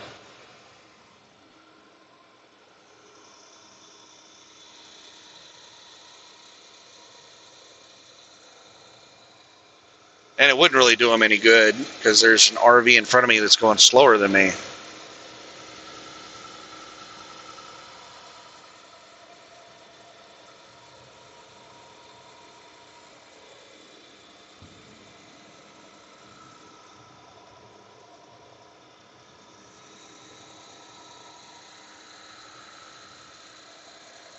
Man, this place is pretty.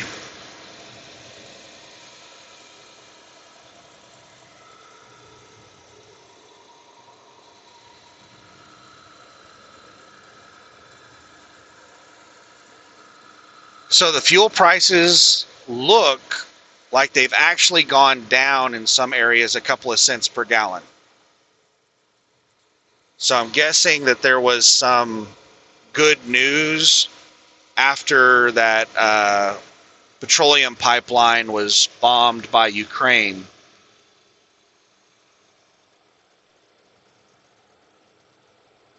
But I don't know. I haven't really done any research on it.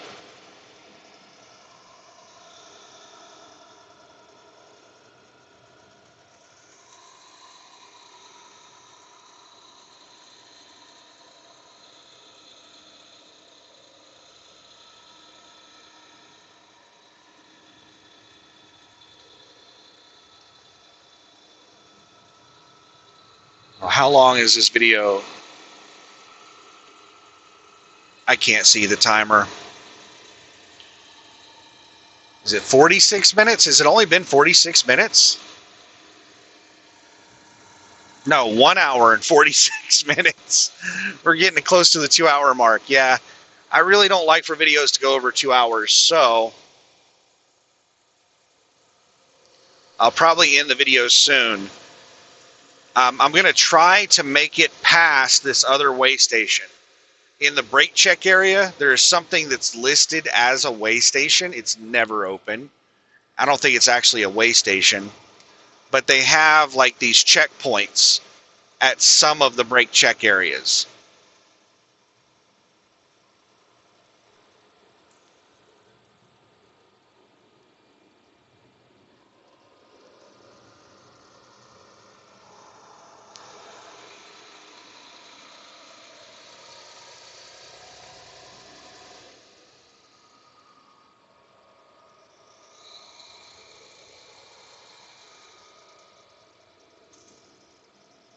Sorry, it just takes a lot of focus because I'm trying to look ahead as far as I can through these turns. Because if there's an accident through one of these turns, I have to react really quick. These going through these turns with all these trees along the road and everything, I don't have very much visibility. I can't see very far ahead.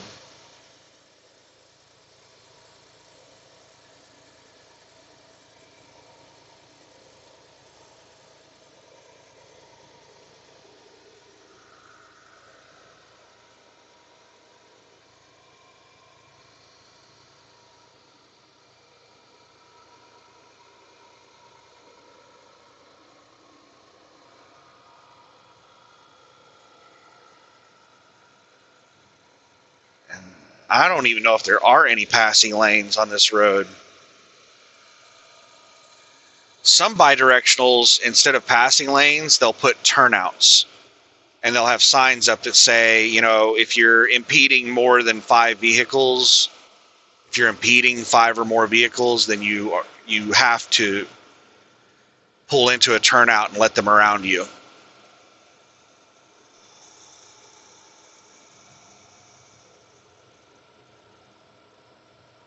But they don't seem to be having anything on this road. No turnouts, no passing lanes, nothing.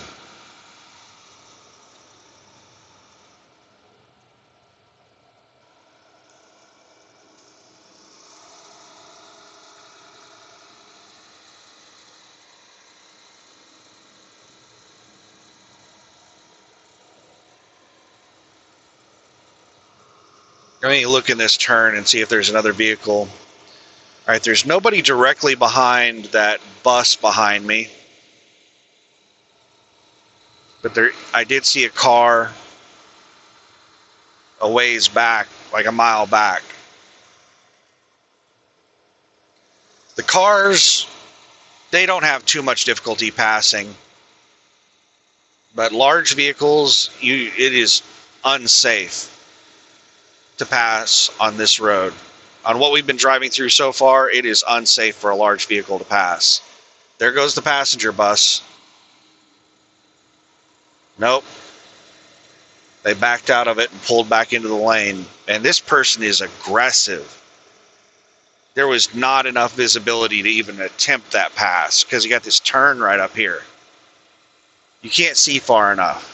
Like, it takes a long time for a large vehicle to pass. And large vehicles don't have great acceleration.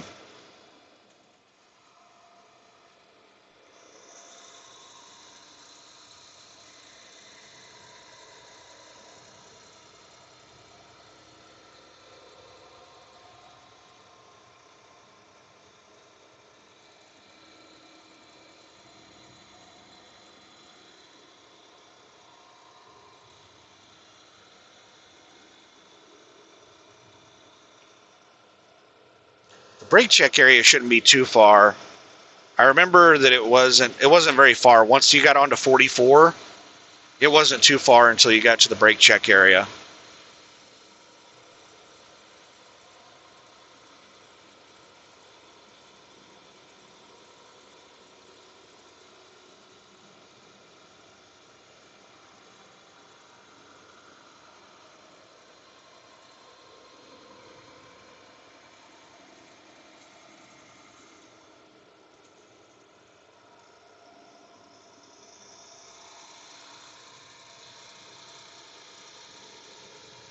I never stop for brake check areas. Oh, wow. That four-wheeler caught up to the passenger bus, and it almost went out for the pass right there. It went all the way out into the left lane.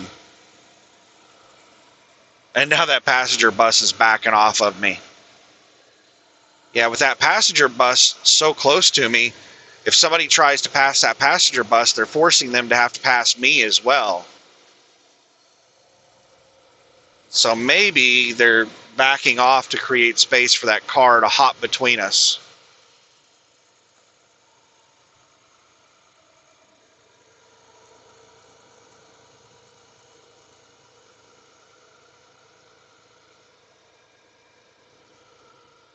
Nope, now they've ran back up on my bumper. There goes the car.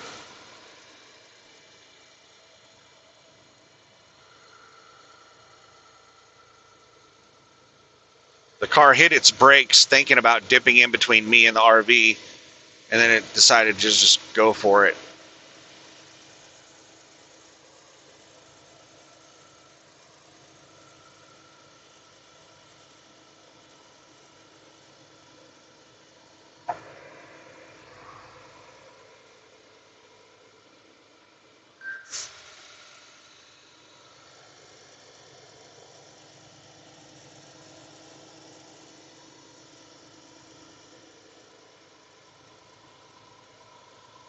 Oh, you know what? Google's telling me that in 32 miles, I need to make a left turn to stay on 44.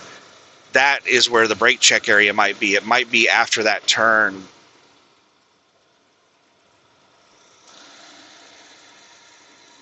Hey, man, do I want to record that far? We're already hitting close to 2 hours. Yeah, I guess we'll go a little over 2 hours. So it's probably like 40 minutes away until we hit that brake check area that has another potential way station, which is even less likely to be open than the past way station. However, they are doing that the brake blitz this week, so maybe they'll set up on that way station on the brake check area as part of their blitz.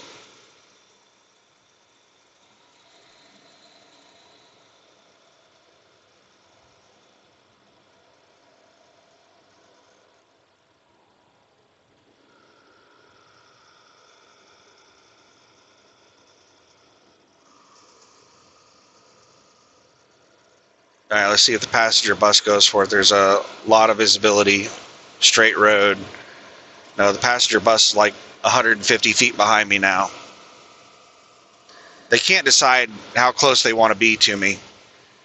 They keep bouncing between like 100 feet and 5 feet.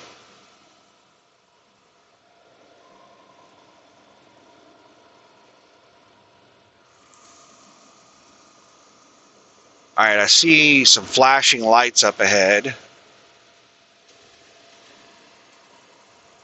Looks like we have an intersection. I don't know if we have a stop sign or just a caution sign, but there's a bunch of flashing lights up ahead.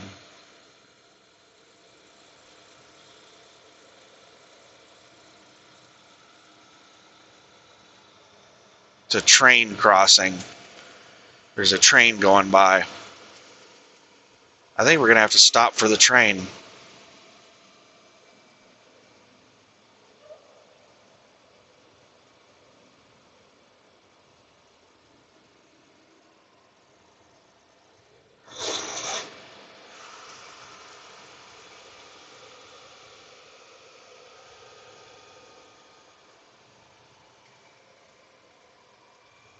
Yeah, right there's the front of the train over to the left, so the train just started.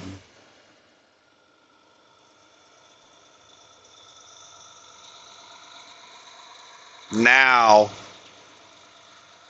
we're going to have a big cluster of vehicles. There's another semi that's caught up with us, so there's going to be a whole bunch of vehicles. I've caught up with vehicles, and vehicles have caught up with me.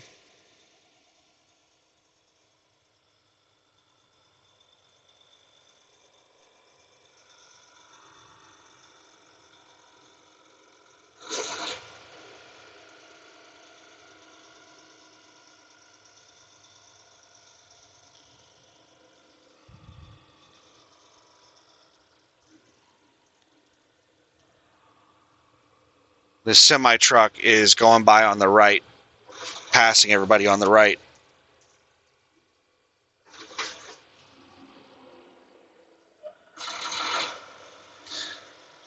Logger. Yeah, logging trucks are some of the most dangerous vehicles on the road.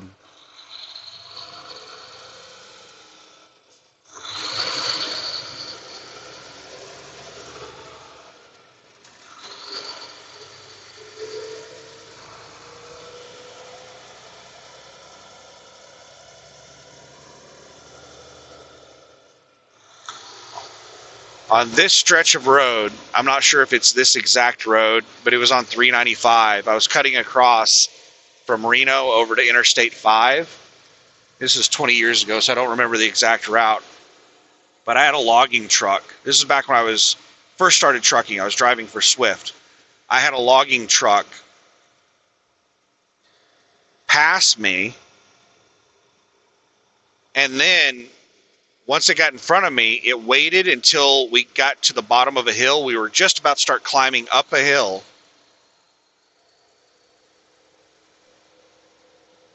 And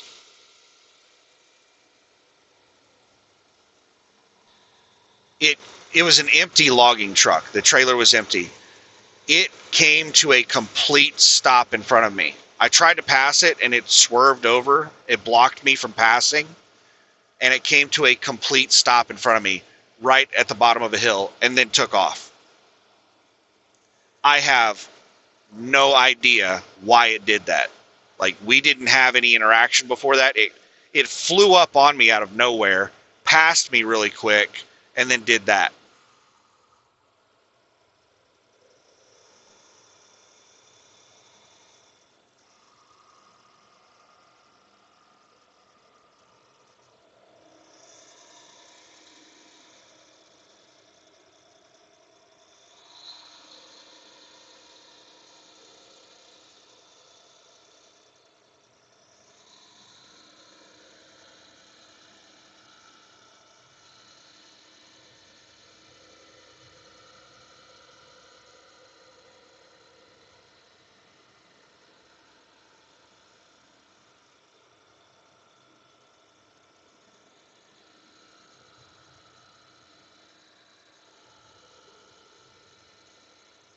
But yeah, I would put logging trucks down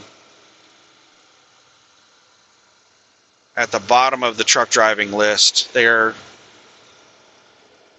known as some of the worst truck drivers, most dangerous.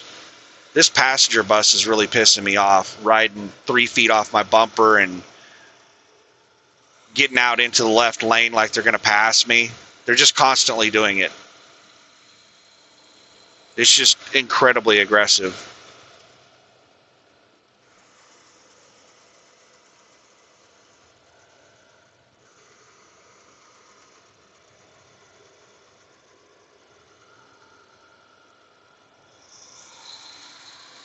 Aggressive and dangerous. Pace Supply. That's the place that I'm delivering to. The truck going the other direction was a Pace Supply truck.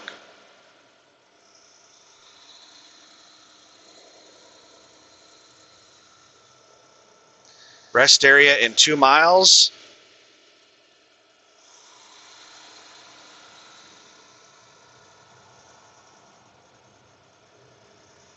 Next rest area, 53 miles. Hopefully these 2 RVs and this passenger bus behind me all pull into the rest area. I don't think the passenger bus will, but one of these or both of these RVs might.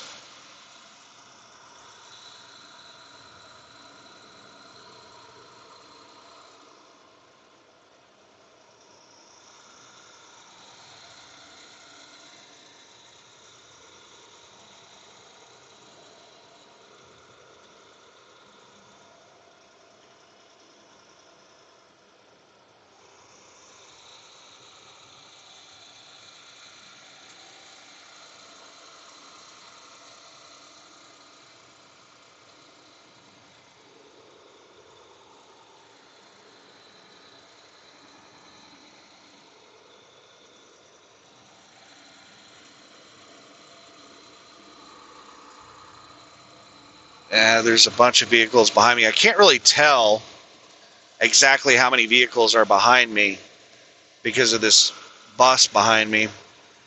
But when we went through that turn, I saw like 3 cars.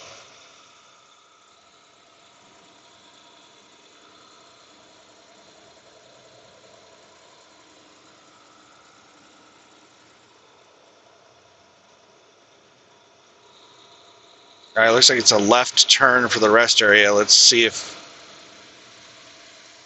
No, neither of them are slowing. No, yeah, one of them just put their turn signal on.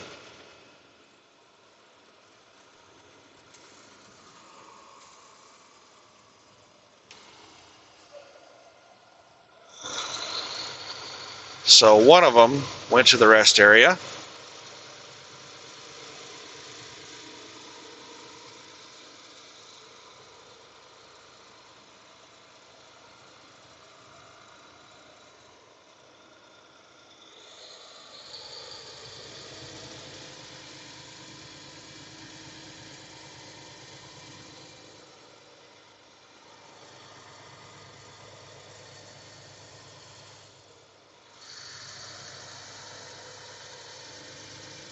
All right, the RV pulled out to let vehicles around.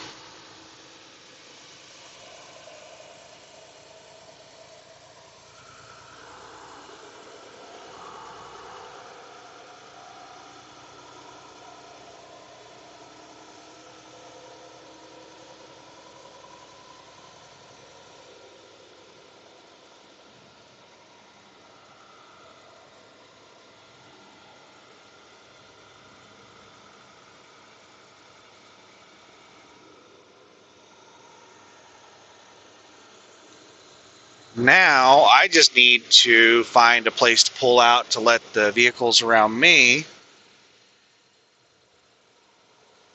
Mainly just the passenger bus. I'm not worried about the four-wheelers. Four-wheelers can pass on places like this.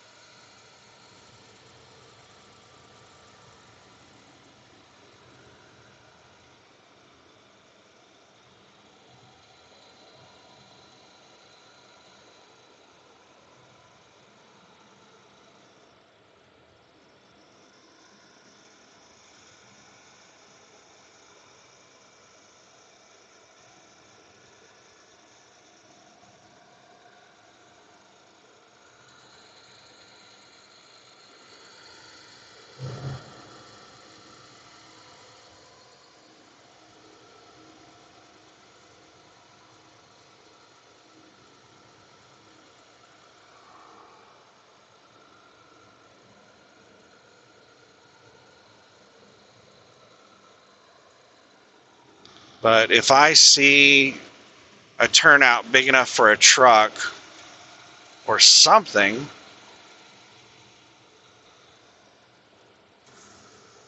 or I can let this passenger bus around, I will, even though they've been an absolute jackass the entire time they've been behind me.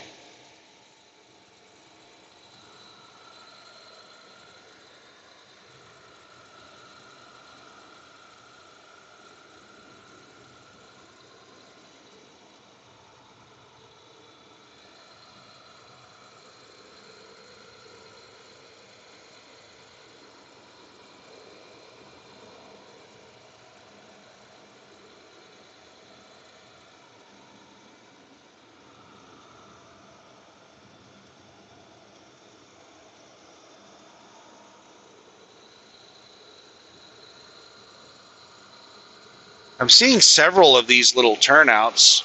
Those are actually little dirt roads going off into the woods. But they're tiny, tiny little turnouts. I would basically have to come to a complete stop in the roadway, and then I wouldn't even be able to get my entire vehicle off the road. That would be dangerous for me to try to use one of these tiny little turnouts. All right, there's plenty of room right here. You can go for the pass. No, wait, are they going for it? Are they going for it? Come on, go for it, go for it, go for it, go for it. I'm slowing down. I hit my brakes and slowed way down.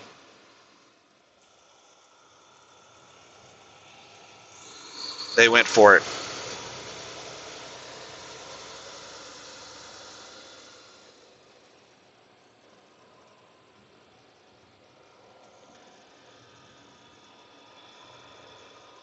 So now I don't have to find a turnout. We found a spot where they could pass.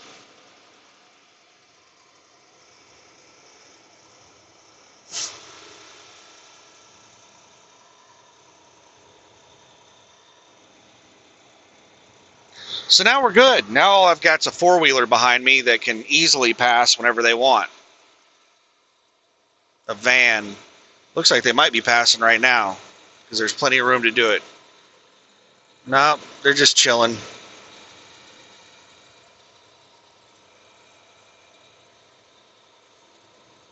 They keep thinking about it.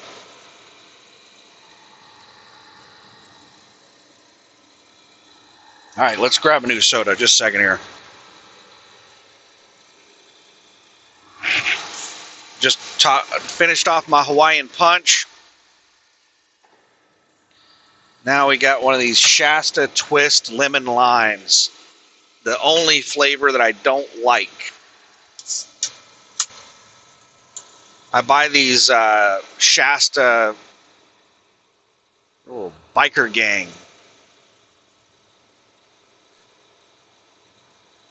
I buy these Shasta variety packs, and it's 24 packs. It's a 24 pack, so it's 4 6-packs. It's Hawaiian Punch, orange, grape, and then this lemon lime crap. I like the others. The lemon lime is tolerable.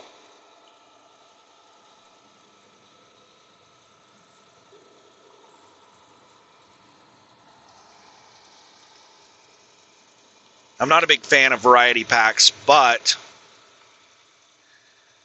that's all that Sam's Club near my house sells them as is variety packs.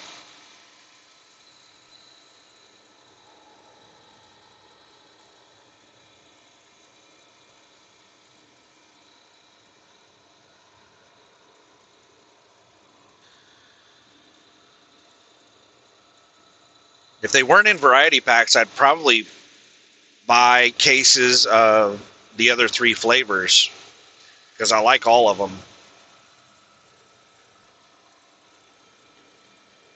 I don't think there's a specific flavor that I would just buy.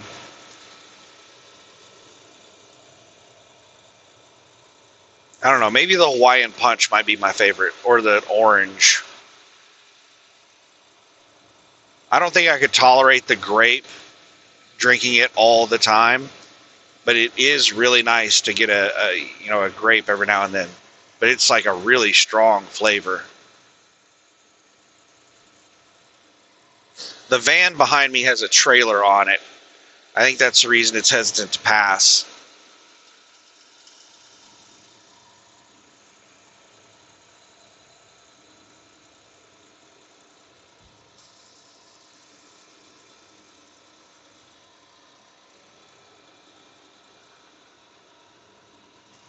"72 miles until I get to my delivery spot in Redding."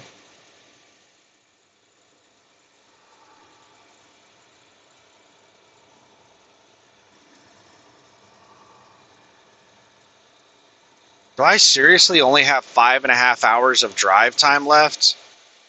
Because I know that I took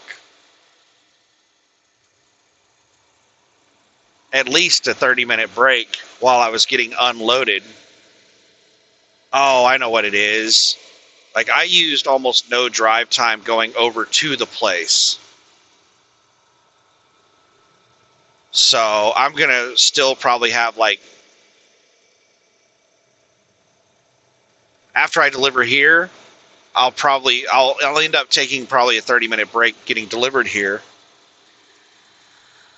And I've probably got 2.5 hours of drive time that I'll recover on the other side of a 30-minute break. So I've probably got close to 8 hours of drive time, and I'm about an hour and a half away from my delivery. So that's going to leave me with about 6.5 hours.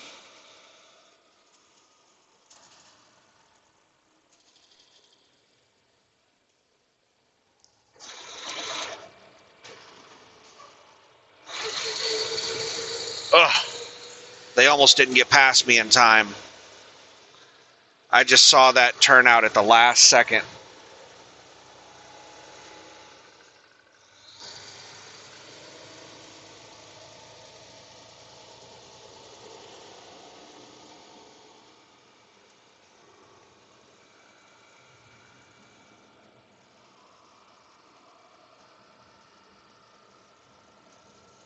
So I'm going to have somewhere in the ballpark of like 5.5 hours after I deliver the load. That should be plenty of time to get to Medford. Medford, I think, is only maybe 3 hours away, maybe. If that. I don't know. I don't know the mileage to Medford. Just guesstimating based off of what it looked like on the map.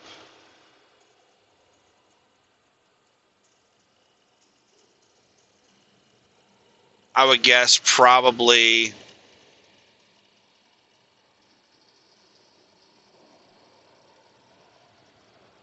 125 miles approximately. So it might only be a couple of hours, 2 to 3 hours. It's 55 mile per hour speed limit in California, so have to do everything on a 50 mile per hour average.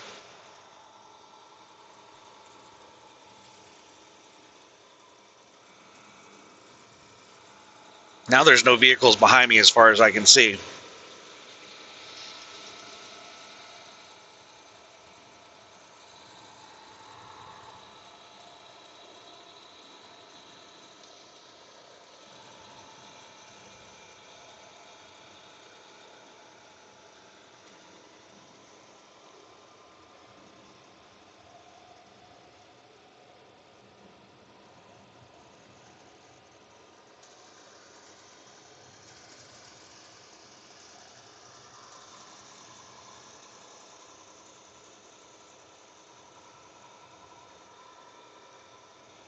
Man, there's a lot of Caltrans, fire trucks, and highway patrols. A lot of state employee vehicles driving up and down this road.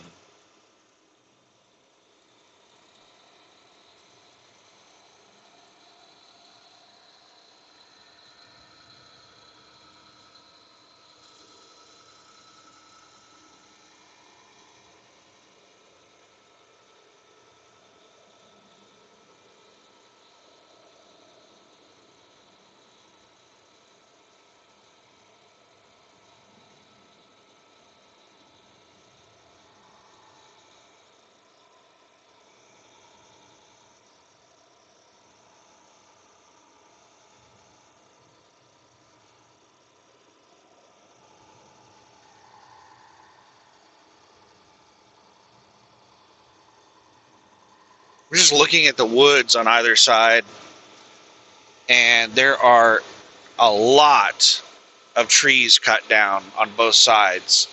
Look like they've been thinning out the brush, thinning out the trees.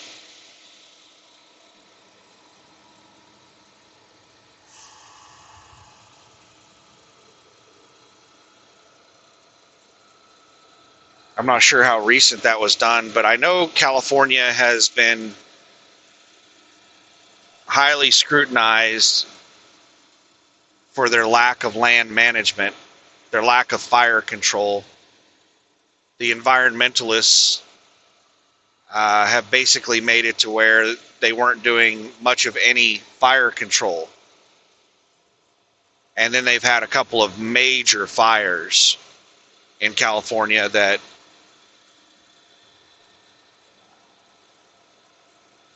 were likely much worse than they should have been if the land was managed properly.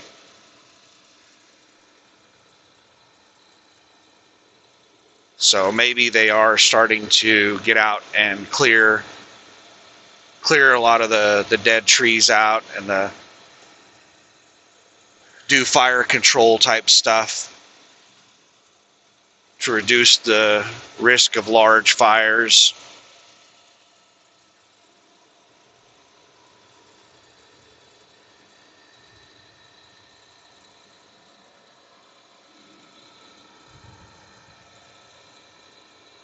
Yeah, I'm seeing lots and lots of tree stumps that pretty sure they were cut down with a chainsaw.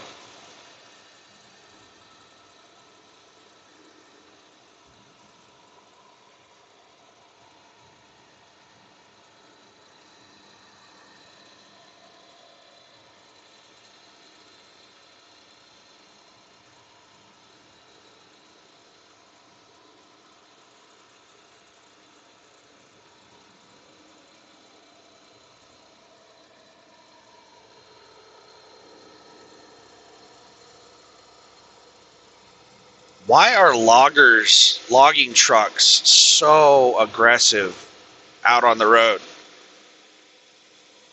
If I had to guess, I would say they were probably paid by the load. And they're not paid very well. That would be my guess as to why they're so aggressive, is they're trying to squeeze in as many loads as possible to make a decent living.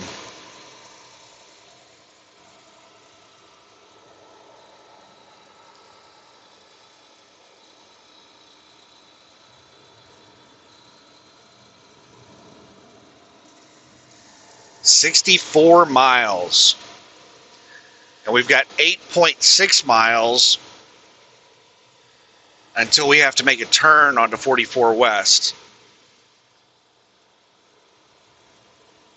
And I think the brake check area is shortly. What in the hell is going on up here?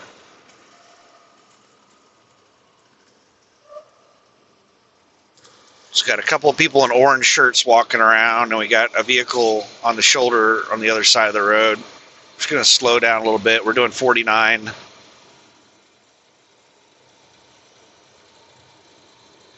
Looks like they're talking about cutting a tree down.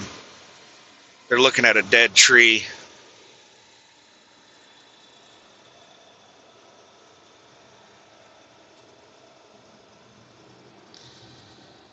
Yeah. Wow, there's been a fire through here. Lots of charred trees.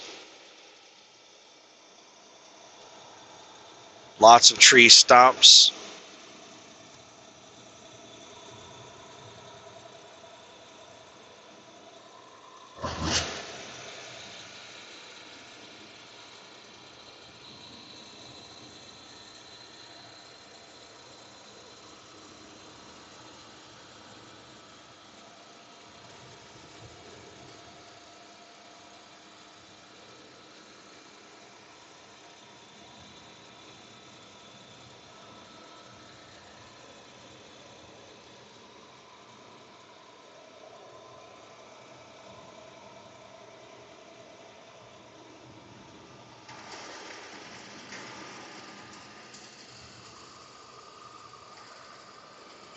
Just a second here. We're going through some blind turns.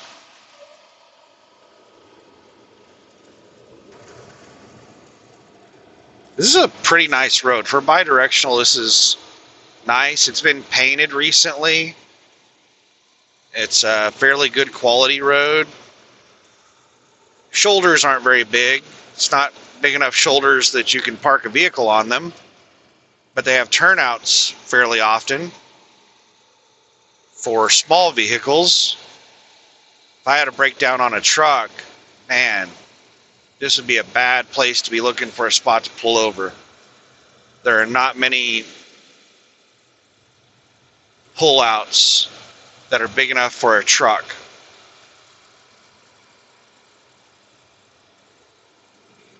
All right, emergency vehicle with the lights on.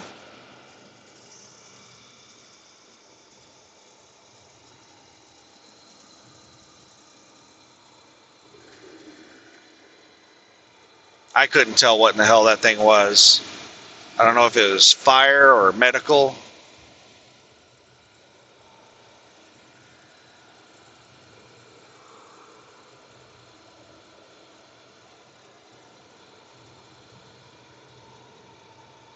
It was a weird, like, 6% grade for 5 miles. Where's the brake check area? We have a 6% downgrade for 5 miles.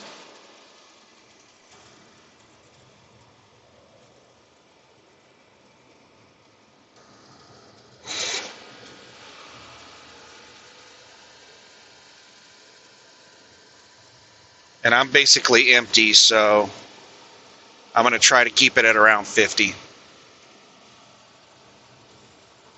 As long as visibility remains good.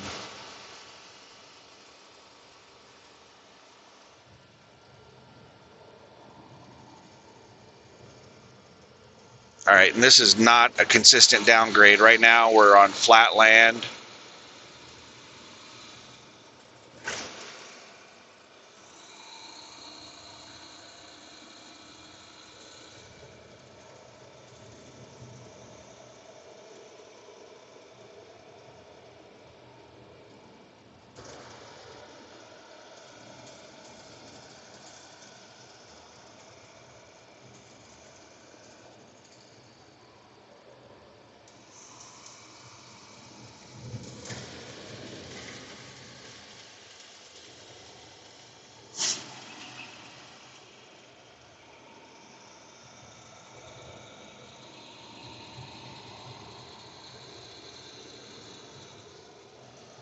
All right, looks like we're going to start the downgrade again.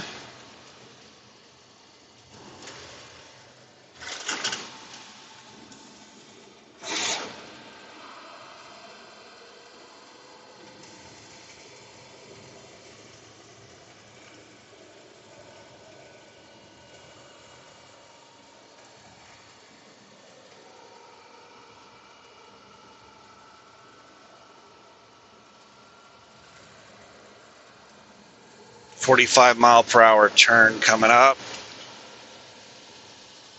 We're doing 50. Engine brakes at level 2 of 3. 47, 46, 45, 44. Lots of tire marks through this turn. People coming in too fast and then slamming on their brakes.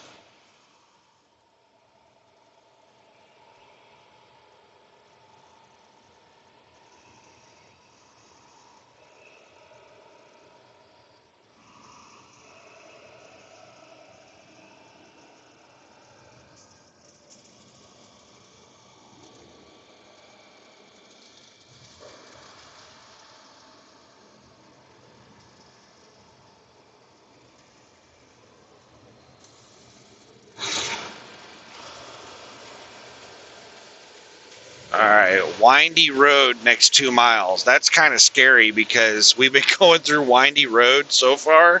It's been really windy, and there hasn't been any signs, any warning signs that it's been windy. Now it's apparently so windy they thought that they needed to put up a sign. Oh, this is not good. I have a fear of heights. Like, I think most people are scared of heights to some degree, but my fear of heights is really bad.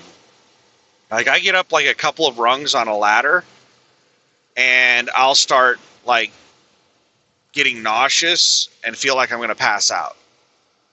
So, what I do in truck driving, whenever I'm like driving along a cliff edge like I am right now, or I'm going across a really high bridge, something like that, I try to just focus on the road right in front of me. I try not to look out, you know,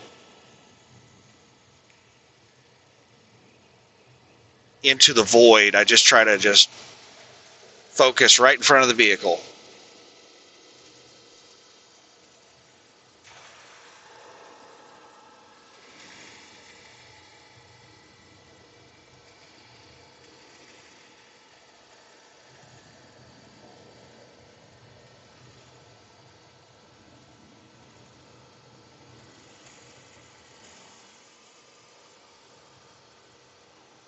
All right, we're doing 44, coming up on a 50 mile per hour turn.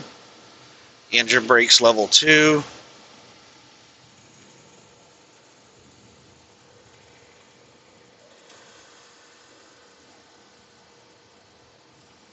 And that looks like it's about the end of the downgrade.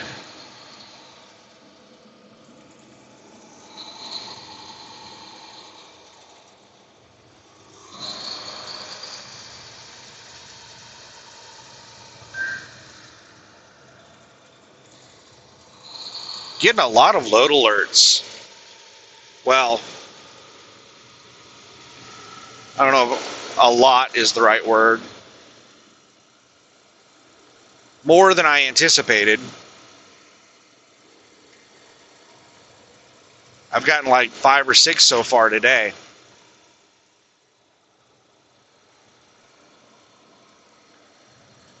And several of them are coming out of Reno, Nevada. They're not very good loads.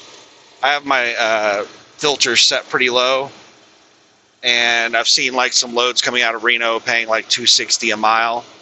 That's the full rate, of which I get about 70%. So, In half a mile, turn left onto California 44 West. all right, we're coming up on a stop sign, and I need to make a left turn.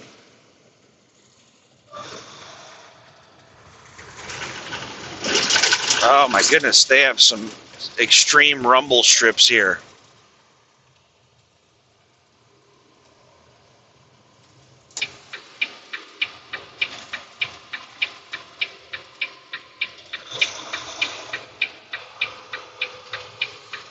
At the stop sign, turn left onto California 44 West, California 89 South. The sign says 62 miles to Redding. All right, we're clear. But I can't see very far in either direction. Continue on California 44 West for 55 miles. So Google says it's 55 miles to my destination. Sign says it's 62 miles to Redding. And we're driving through the town of Old Station, population 51, elevation 4,388 feet.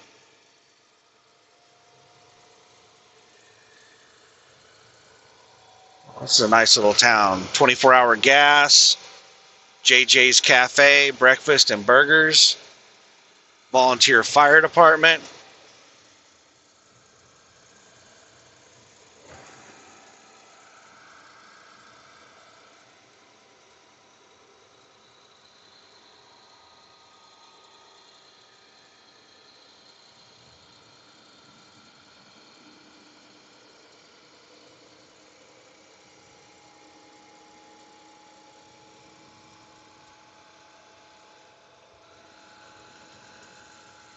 I got a 40 mile per hour turn coming up.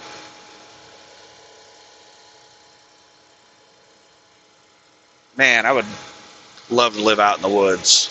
I hate living in town. The only thing that concerns me about living out in a rural area, like out in the middle of nowhere, is internet access.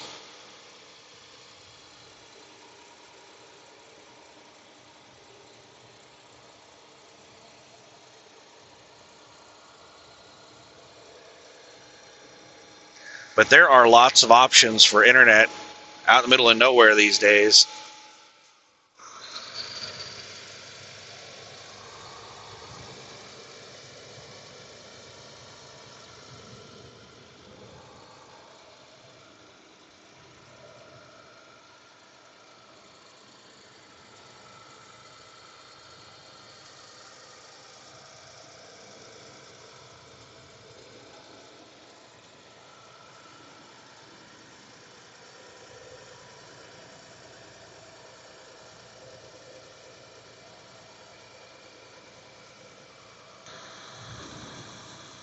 Even though we're pretty close to Redding, man, should I record all the way to Redding? It'll be like a over 3 hour long video.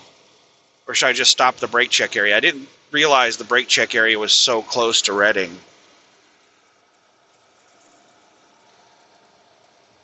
What in the hell is that up there? Are those people walking down the shoulder?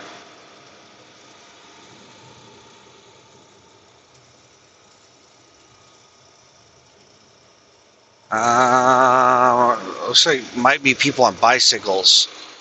Luckily, there's no oncoming traffic.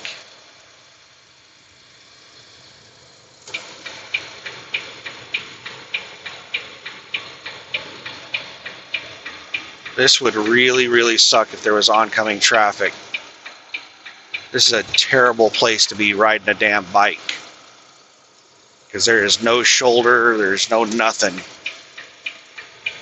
And they basically have the same right-of-way as a vehicle, so you have to treat them like a vehicle in the lane.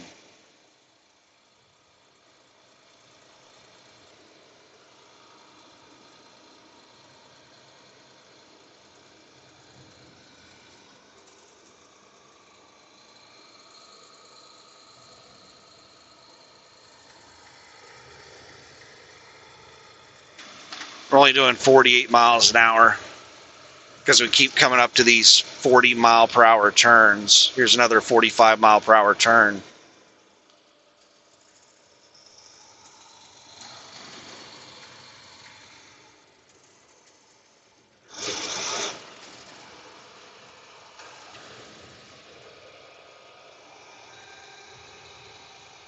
There is no shoulder.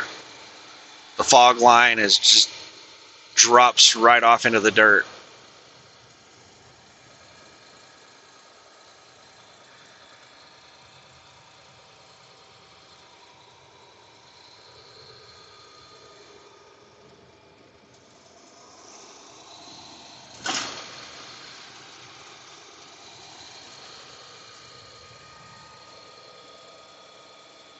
I know at some point through here there's a hairpin turn.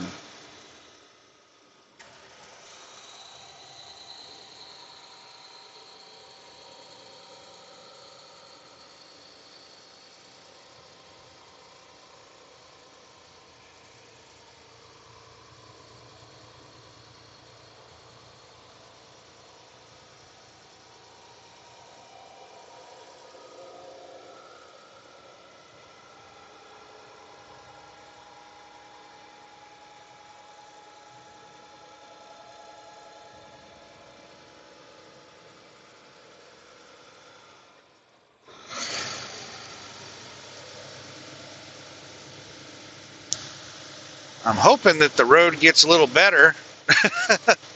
We still have almost no shoulder. We've got a little bit of a shoulder now. It's not just a straight drop off at the fog line anymore.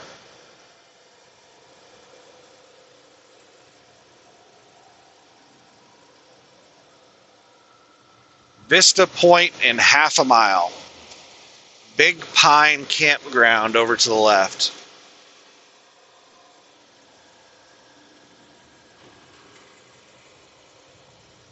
Man, could you imagine the pioneers that went across the country. When I'm driving around the country, I just sit there and think about people going across the country in covered wagons. Could you imagine trying to navigate through a forest like this in a covered wagon? Like, yeah, where the road's at, it's cleared out.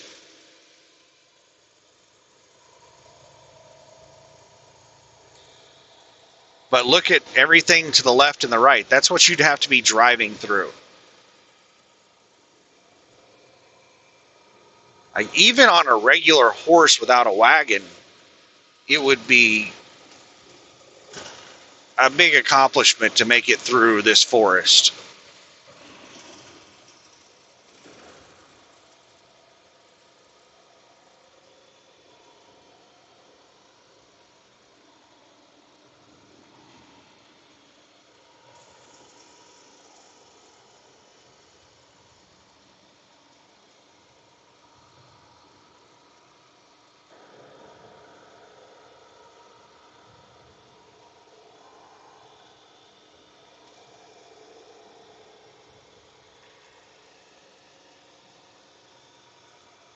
Yeah, that was quite a feat for people to make it across the country on horses and wagons and stuff like that.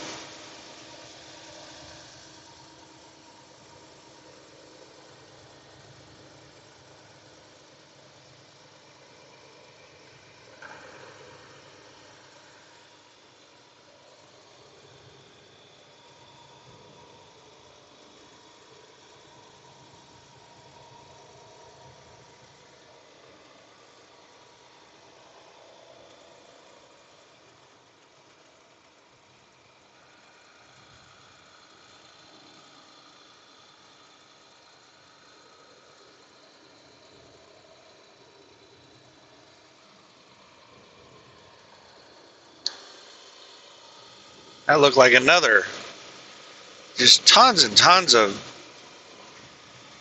state employees up and down this road.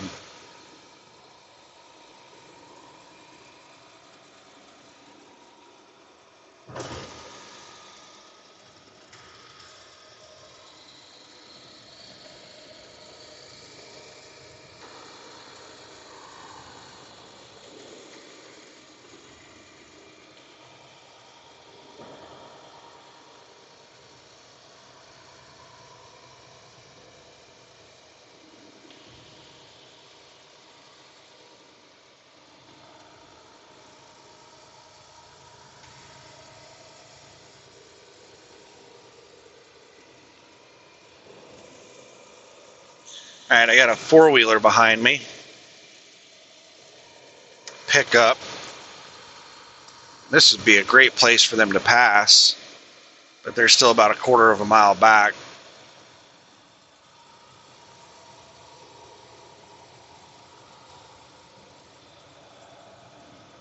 And this is reminding me of a sketchy road I drove on in the state of Washington. I can't remember exactly which road it was. It was when I was driving like 20 years ago. And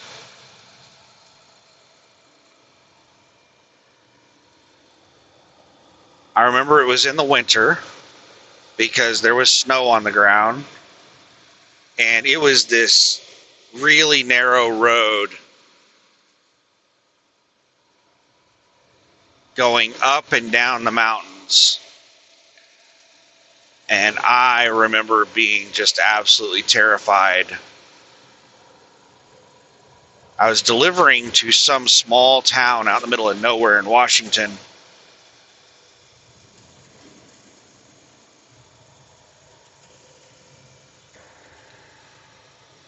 To some like feed store. It was like a general store slash feed store. I cannot even remember what I delivered there. I want to say it was feed or dog food or something. Fertilizer, I can't remember. But they used a chain and a forklift to drag the pallets They used the chain to drag the pallets to the back of the trailer, and then offloaded them. Whenever you're on a really sketchy road where you start to question whether or not trucks should be on this road, it's always nice to see another truck pass by going the opposite direction. And that Pace supply truck that we passed a long ways back, I know that one came from Pace, the same place I'm going. So I know we're good to go with trucks on this road, but it is still a sketchy, narrow road. Yeah, that road in Washington, it's one of the scariest roads I've ever driven on because of how narrow it was, how windy it was. It was up and down some big mountains, and it was snowing. Oh my goodness. It was terrifying. One of the scariest roads I've ever driven on. I think probably the scariest road I've ever driven on was I made a really dumb decision on my route. I think it was someplace in Kentucky that I was delivering to. And I did not do a good job of trip planning. And I just took a route. All right, I'm going to pull over here, let this vehicle behind me around.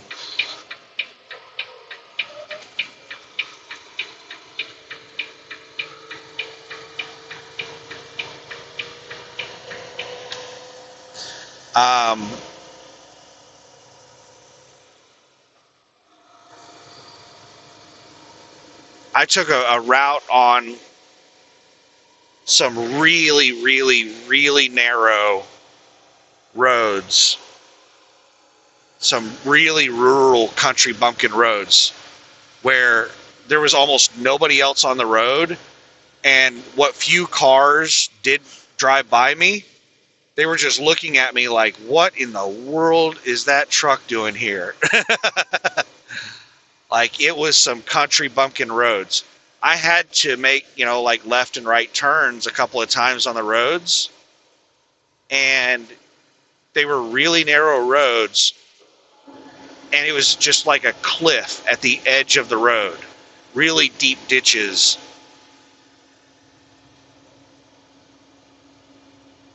Around the road.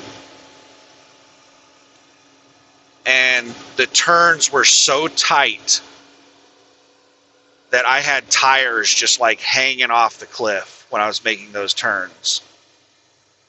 I was empty. If I would have been loaded, there's no way I would have been able to make those turns. I would have rolled over trying to make those turns.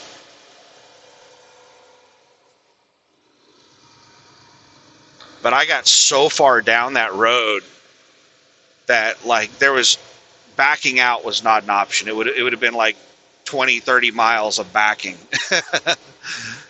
So I just pushed forward. So I can understand those people getting into really bad situations. Like, I've done some stupid stuff myself. You learn from it. Luckily, 6% grade for 6 miles. 5,933 feet of elevation. I didn't see any brake check area signs, but I think this spot right there at the peak was probably the brake check area. That sometimes has a mobile weigh station. I don't know, maybe it's further down.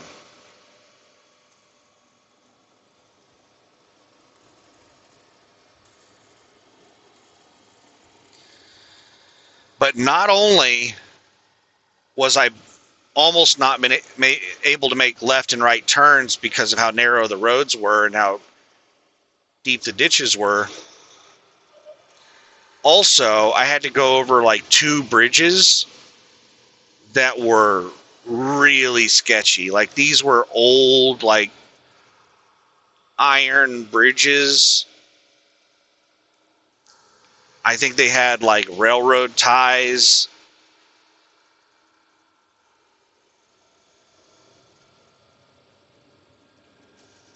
in them. I mean, these were some really old, sketchy bridges. And the weight limits, I was like right at the weight limits. Only because I was empty. If I had a load, I would have been over the weight limits. They had like 20-ton weight limits, which was almost my exact weight. I was like, oh my goodness. And they were pretty big bridges.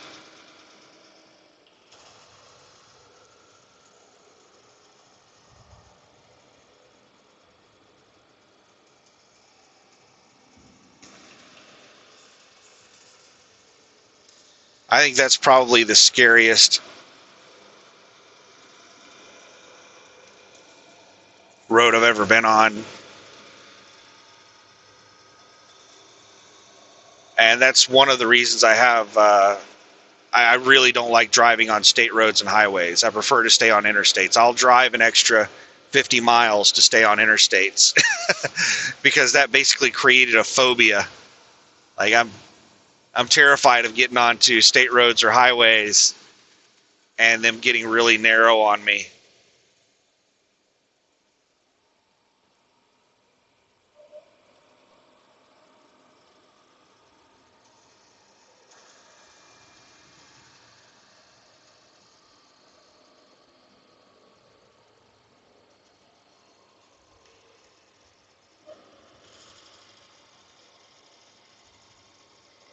Now I have to think about what I'm going to do with, for fuel. I'm just below half a tank right now. And the cheapest place that I can get fuel is up around Portland. And it's expensive. I want to say it's like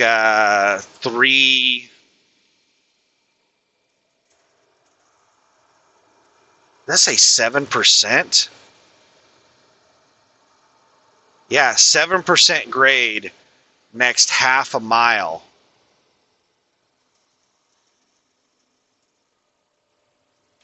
Let's slow down a little bit. I was doing 49. Now we're down to 44. Let's drop a gear.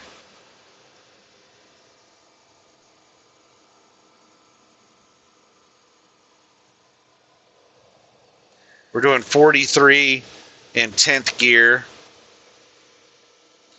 We're only on engine brake 2, 44. Let's go to engine brake 3. It just downshifted. We're at 45, 44, 43. So it's slowing us down. Yeah, I'm almost empty. So, and if I were really heavy, this would be scary. I would be doing like 30 miles an hour down this grade. If I saw a 7% grade and I was 80,000 pounds, I'd slow down to like 30.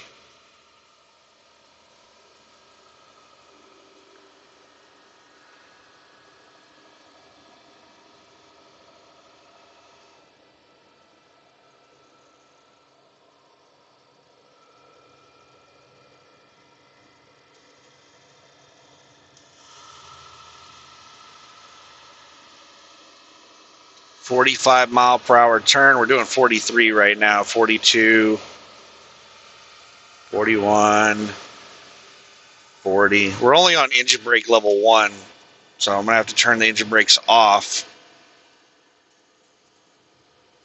We're doing 39, 40. Turn the engine brake back on.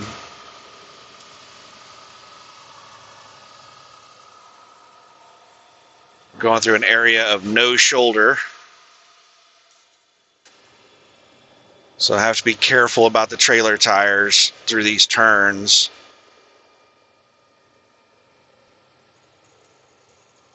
Doing 35.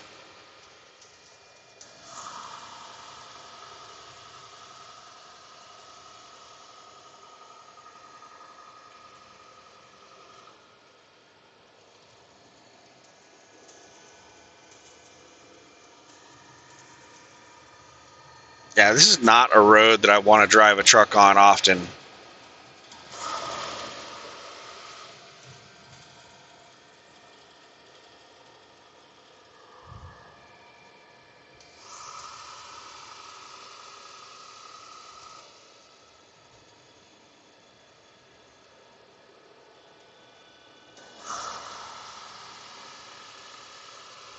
Doing 38, and I'm hitting the brakes. Lots of tire marks, people going too fast through these turns. And a four-wheeler's caught up with me, and they're right on my bumper.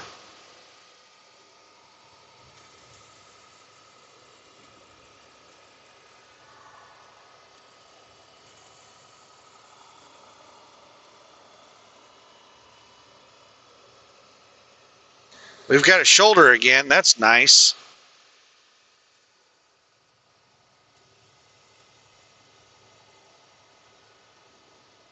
I'm not going to move over onto the shoulder to let the car pass. It's too dangerous for them to pass through here. Visibility is too short.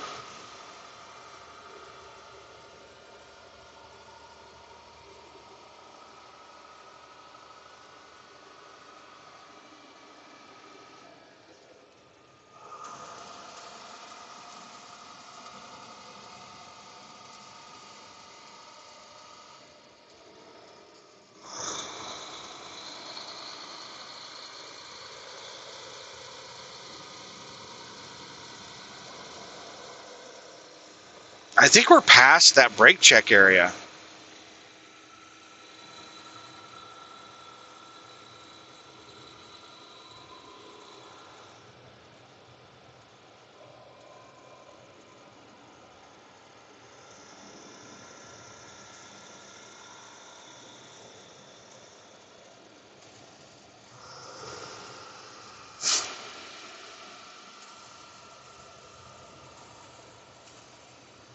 "37 miles until we get to the delivery location." I think I'm just going to record until we get there.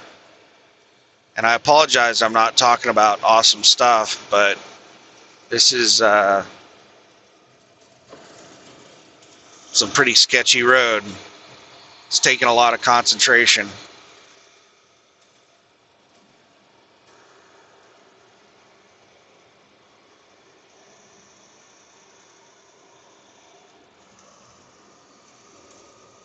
All right, I'm going to slow down, see if the car behind me wants to pass.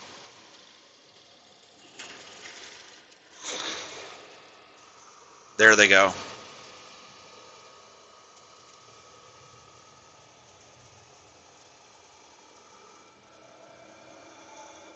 Slowed down to 40.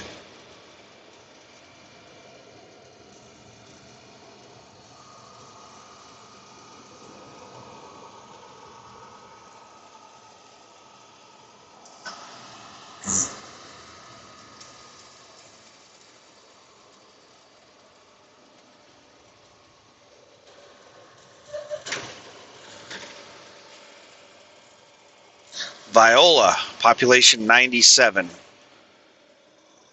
Didn't get the full elevation. It's concentrated on the turn. It was 4,000 something feet.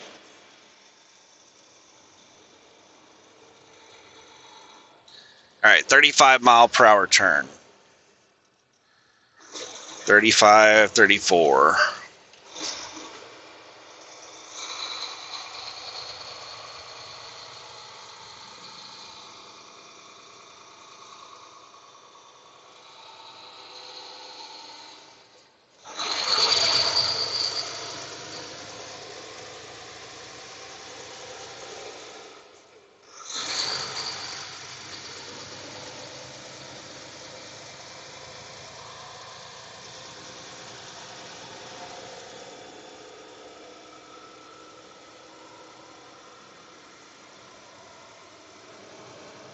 I'm surprised I haven't seen any wildlife.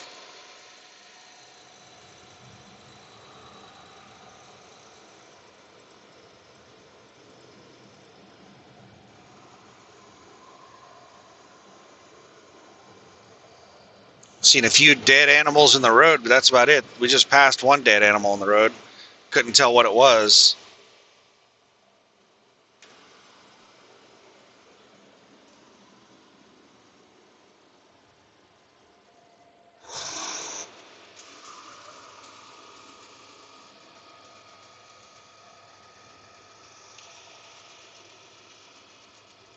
Truck calling some porta potties.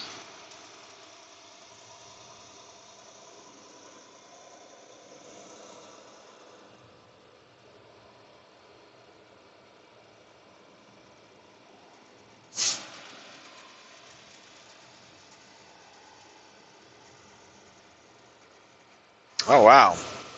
I'm actually going to set the cruise control. We've got like a straight road for 10 miles.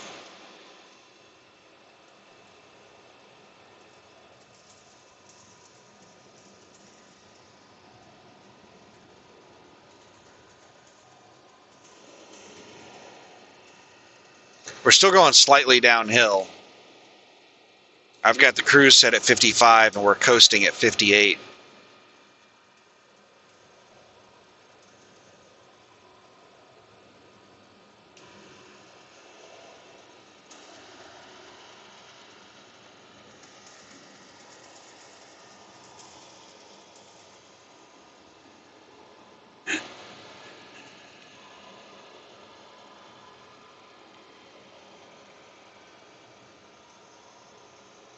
$33 miles to go. What time is it? It's 10:20.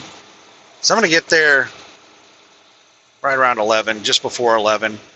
So I'm going to get there about an hour early. It's about perfect.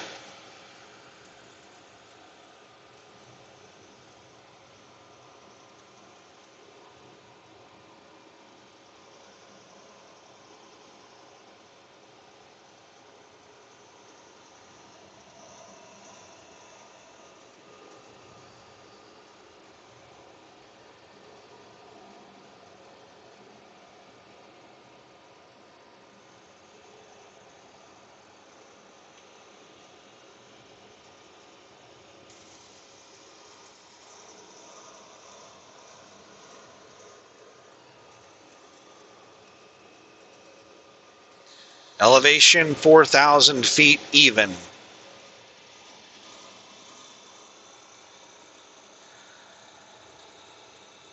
Yeah, I think Redding is pretty high elevation. There's a cop. I was hoping that I would stay up in elevation on this route so I wouldn't have to climb all the way down to sea level and then all the way back up. Because I know I'm going to have to climb up into some mountains in Northern California, Southern Oregon.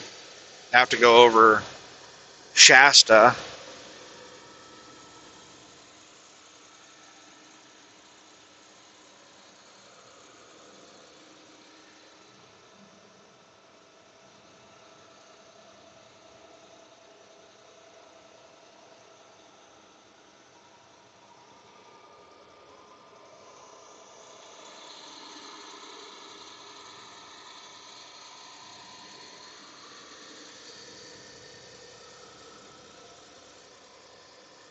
And believe it or not, I've heard that there are people that actually enjoy driving on these roads rather than interstates. They prefer driving on state roads and highways rather than interstates. That is not me.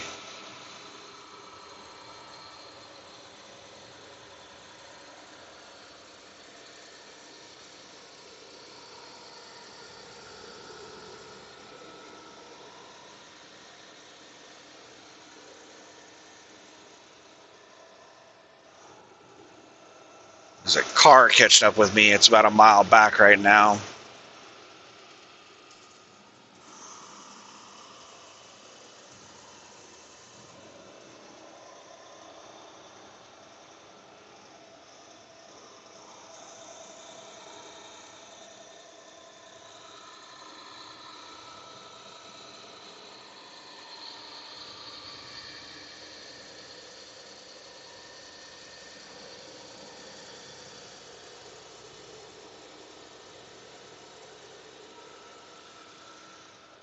Oh man, these are those little rolling hills that are like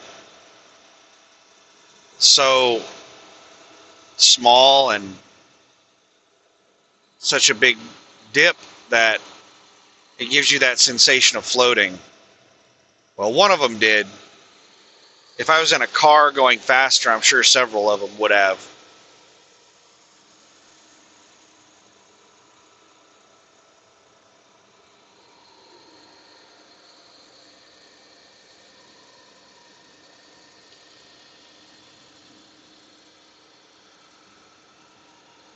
Rest area in 2 miles open.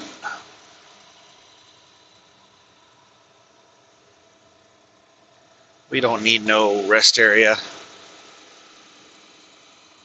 Oh my goodness, another logging truck. Gotta watch out.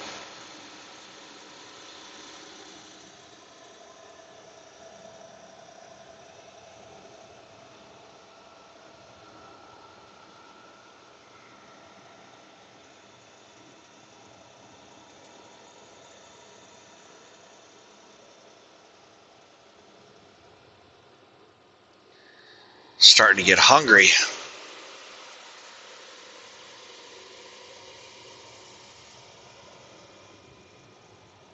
Somebody just turned. KOA Campground.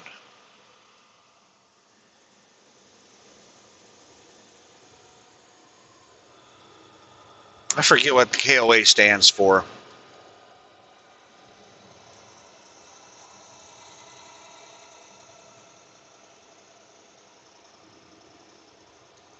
We had a KOA in the town I grew up in. I think I might have went to it one time, but it was out at the edge of town. I think it had a pool and campgrounds and like all kinds of stuff, but hardly any of the locals went to it because it was so far out at the edge of town. The city pool was right in the middle of town, so if you wanted to go to the pool, you went to the city pool. And that sounded so fun when I was a kid to go to the like city pool. But as an adult, just thinking about that makes me sick to my stomach. A public pool, like it's just so many people peeing in it. Like the thought of swimming in a public pool is disgusting.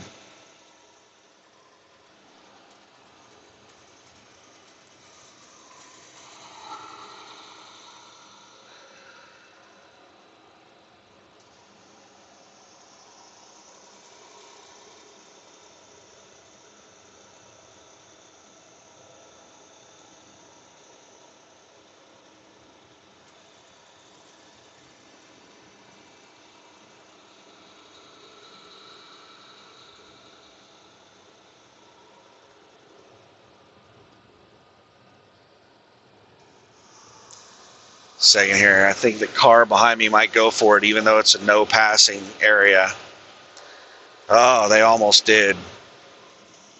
They got right up on my rear end and went out into the left lane and then changed their mind. I think they saw the headlights of this car.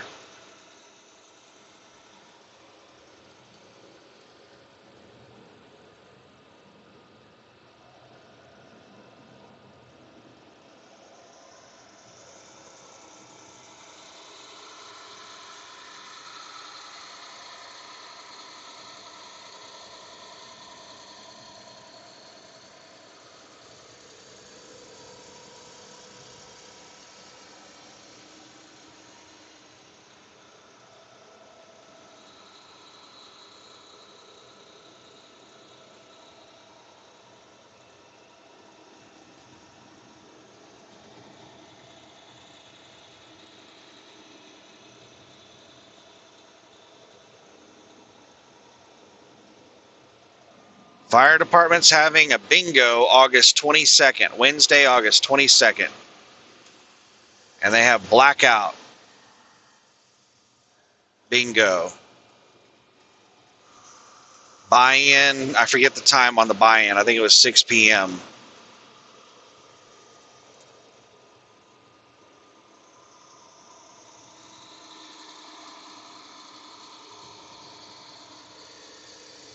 I'm not going to be driving back over here for that, as awesome as it sounds.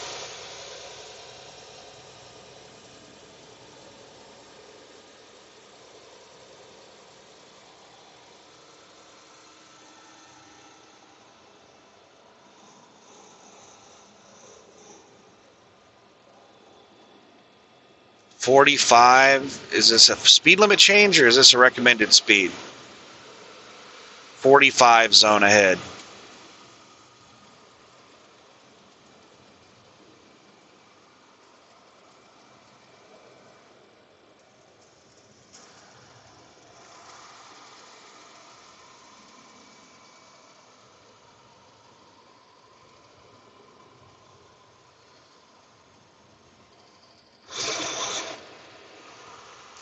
I want to move over into the turn lane to let the car go around me. Hurry up! This is like Sunday fucking strolling. I'm moving over to let them over. They didn't like speed up to go around me. They actually slowed down.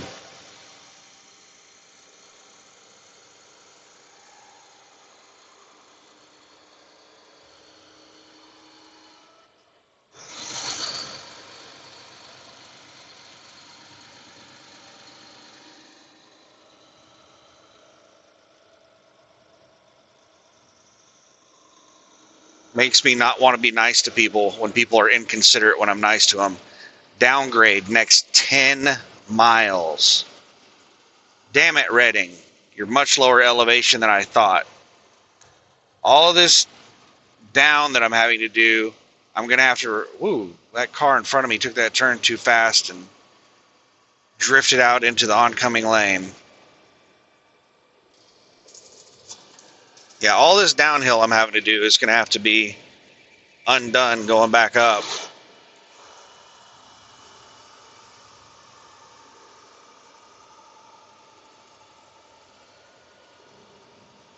We're only 24 miles from Redding, and 10 of it's going to be going downhill. So we're going down from 4,000 feet to who knows what.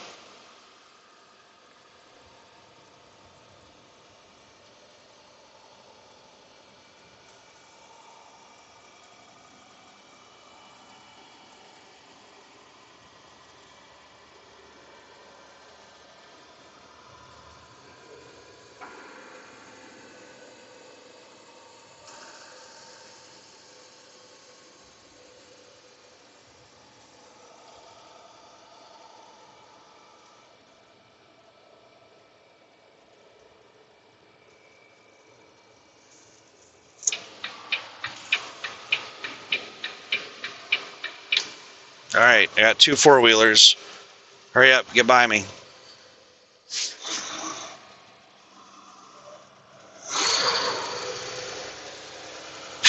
That was crazy. Oh my goodness, look how far down we're going.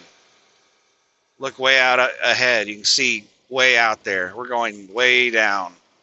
But anyway, I moved over to let those 2 4-wheelers go around me, and the 4-wheeler at the back jumped out to pass the 4-wheeler in the front. So they just went into oncoming traffic in a no passing area. So we were 3 wide through that area.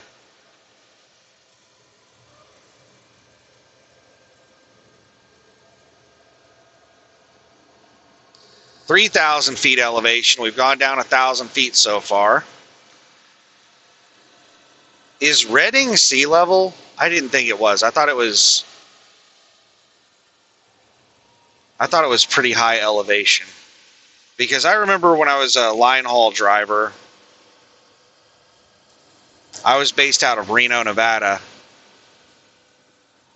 And the main terminal I went to, the main line haul run I did was Sacramento, Reno to Sacramento. So we would have to go back and forth on Donner Pass on I-80. 7% grade for 2 miles. So we're still in the 10 miles of downgrade, but now we're going to do 2 miles of 7%. But anyway,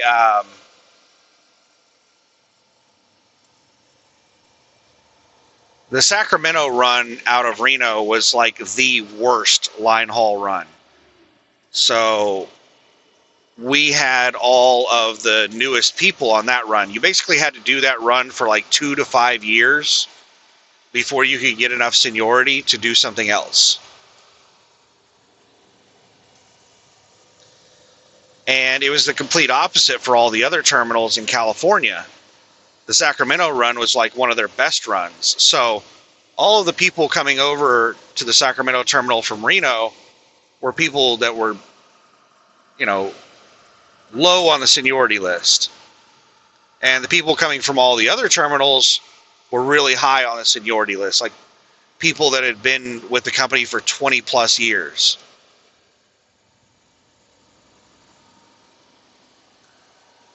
So there were points of contention with that. You had really senior people working right alongside brand new people. And then on top of that, there was also a huge pay difference. The California drivers made a lot more than the Nevada drivers. I want to say at least $5 an hour more. Like, I think we made a little over $17 an hour on our hourly rate, and they started out at like 23 or 25 an hour, something like that.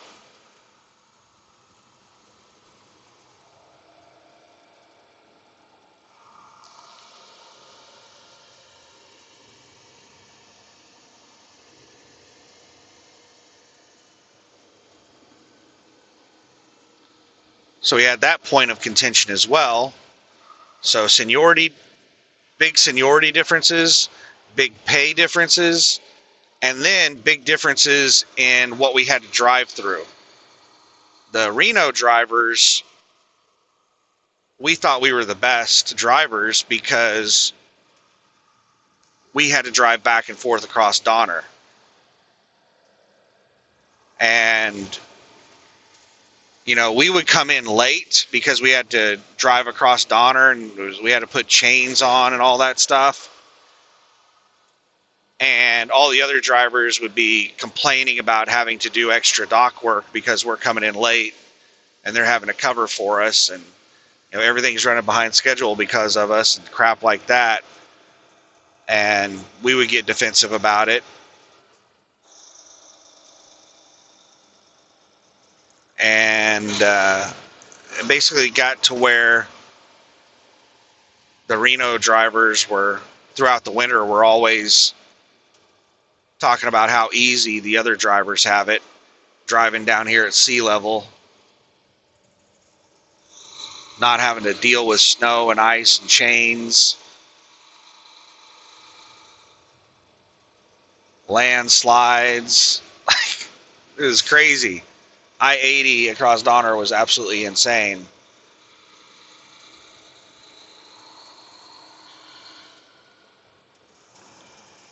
And I remember one of the most senior guys, I think he was the most senior guy, or the second or third most senior guy at the Redding terminal.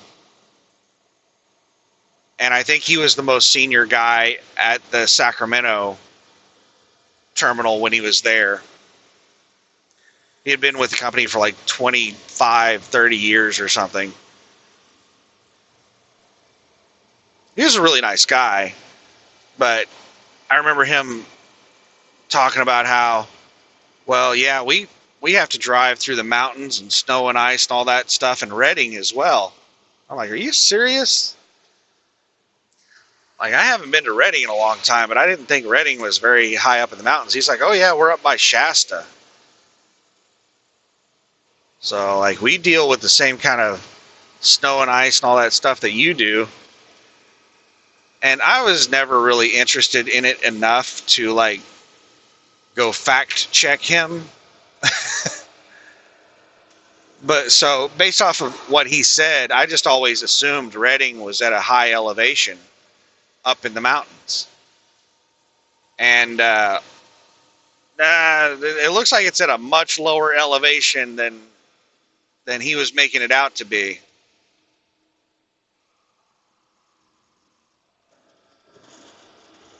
I have got like 4 cars behind me. The next time I see a turnout, I want to try to hit it. It's hard for me to hit any kind of turnout through here because the turns are so tight and we're going downhill still.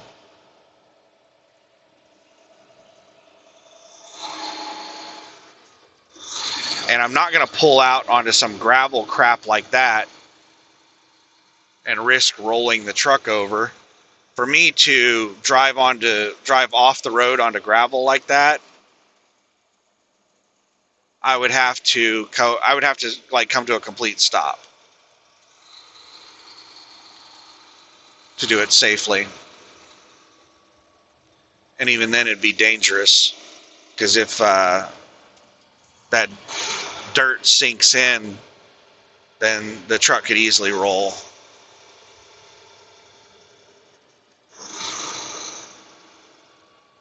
Oh, I've got a logging truck behind me. I've got like 3 cars and a logging truck behind me.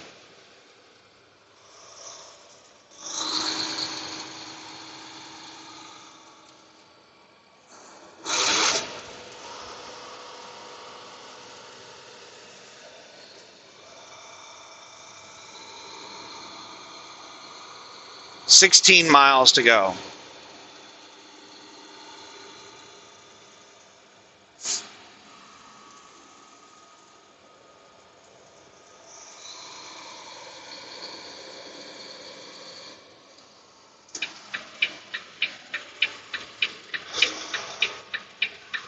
Here's a little turnout. I'm going to pull out here and let everybody by.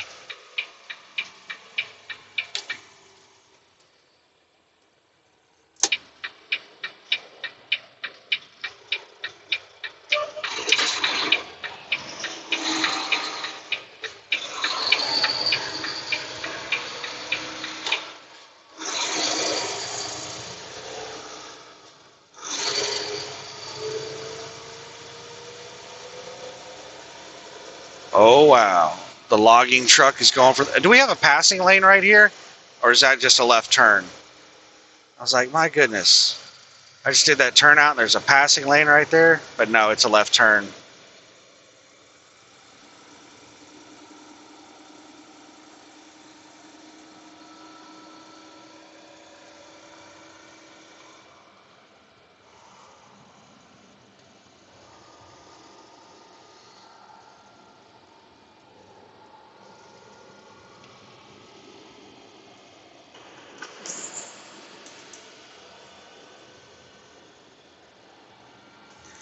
So I think we're going to make it across California without any issues. My stress level is dropping by the minute. I am going to check the map and see if there are any way stations between Redding and Oregon.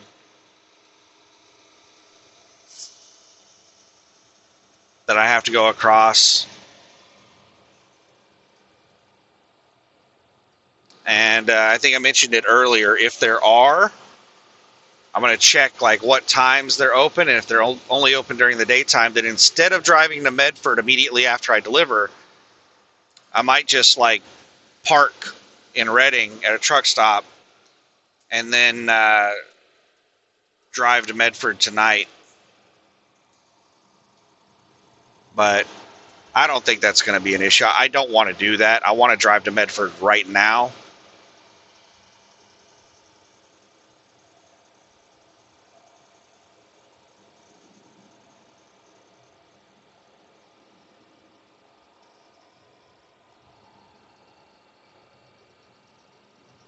And Redding is at a really low elevation.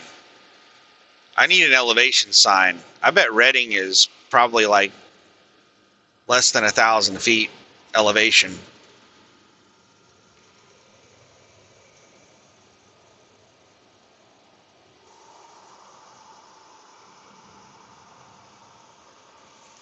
I looked at installing an altimeter in the truck.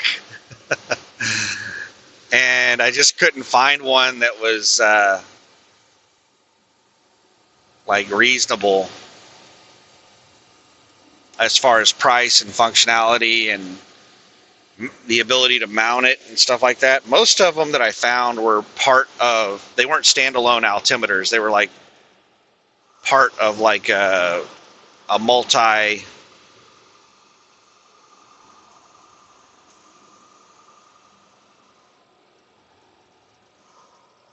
multi-display type thing.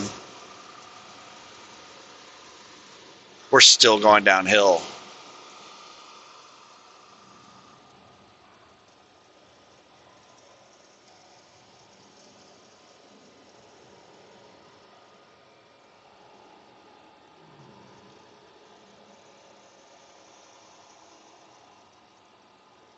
$13 miles, we're almost there.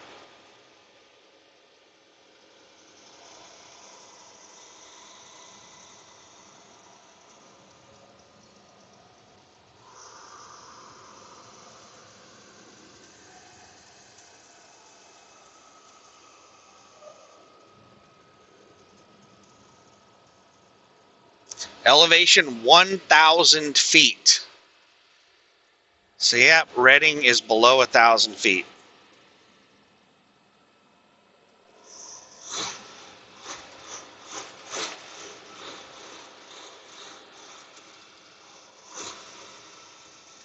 So I think maybe that Redding line haul driver was talking about some other route that he didn't do that was going north into Oregon, going across Shasta. Because Redding to Sacramento, the route he did, I don't think he did much in the way of mountain driving.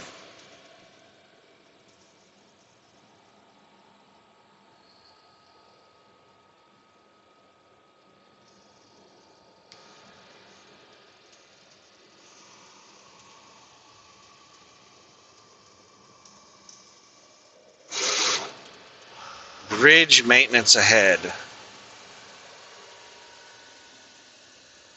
We're going down a pretty steep grade. It's really windy. Can't see very far because of how windy it is. There's the bridge. There's no active construction on it. There's some SUV on my butt. Is this the end roadwork sign? Yep, end roadwork.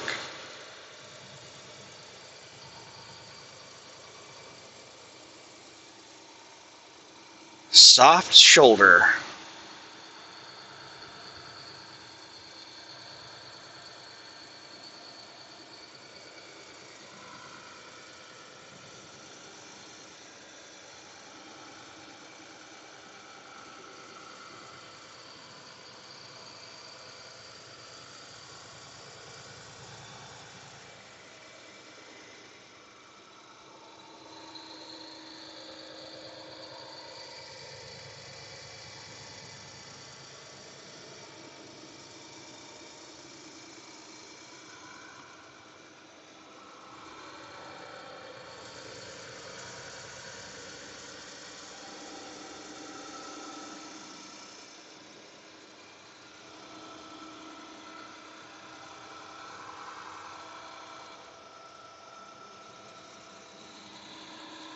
The four-wheeler behind me is not trying to pass.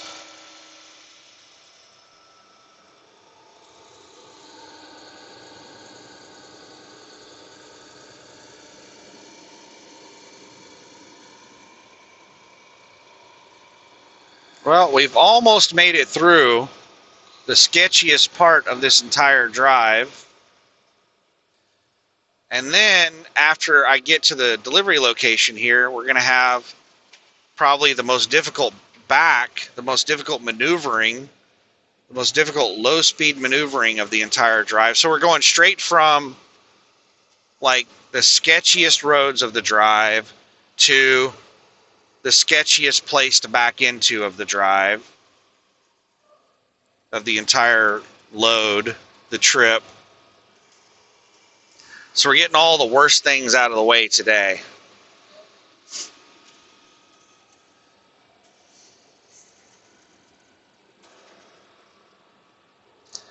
Because this place has some bad reviews from other truck drivers talking about how it's really difficult to back into this place because they're using all of the land around there as storage. So they have stuff 30 mile per hour turn. Whoa. So they have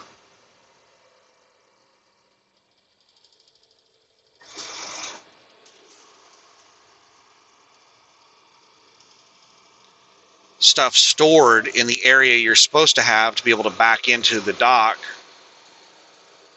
and it makes it nearly impossible to back into the dock.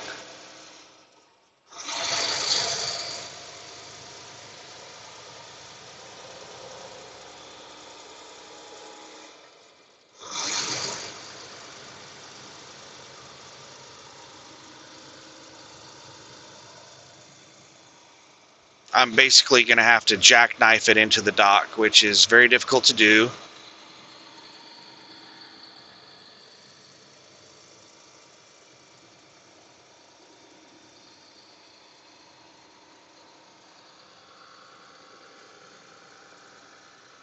And I might have to blindside it, which is going to like make it twice as difficult. We'll see.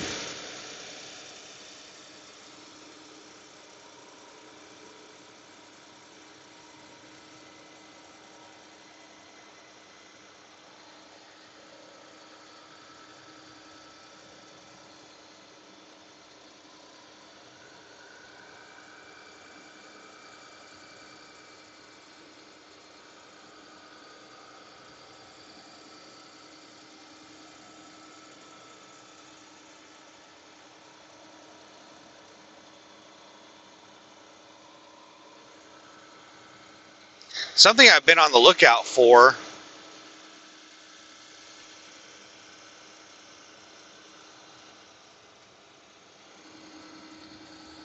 are those hazardous waste loads coming out of Anacortes, Washington. I don't remember the name of the town. It's north of Seattle.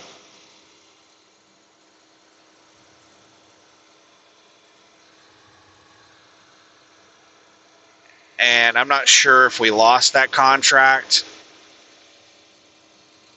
or if they only do it every so often. Basically, it's waste material from the petroleum refinery.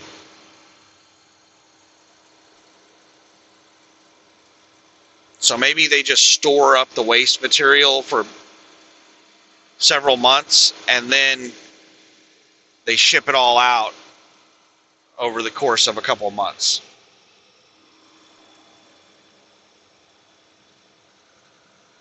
Because I haven't seen any more of those loads posted since I hauled that one.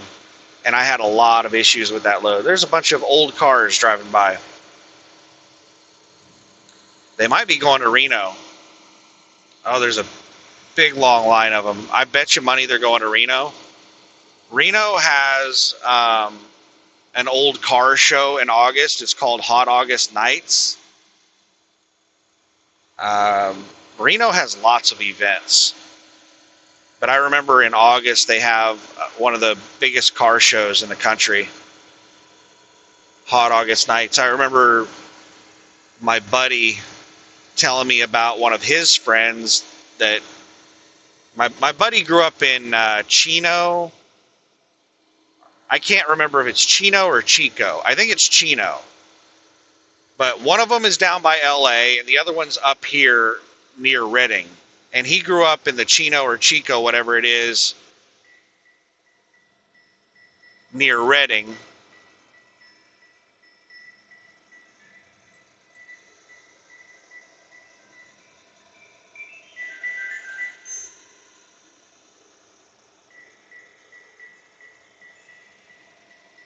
I'm getting a phone call. I don't know who it is.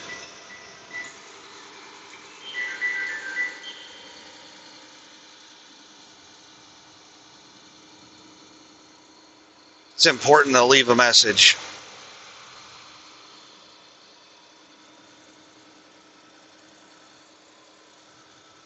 It's most likely an agent trying to move a load. It might be that agent that has those state in Oregon, those like 30, 40 stop loads. And nobody's booking those loads. I think they're having a lot of issues moving loads out of the Seattle-Portland area because they've negotiated the rates so ridiculously cheap. I think a lot of drivers are just avoiding the area. You get up here and then you have to take some really cheap load to get back east. Just not worth it. Oh, sweet. We're getting a passing lane. Or a climbing lane, whatever you want to call it.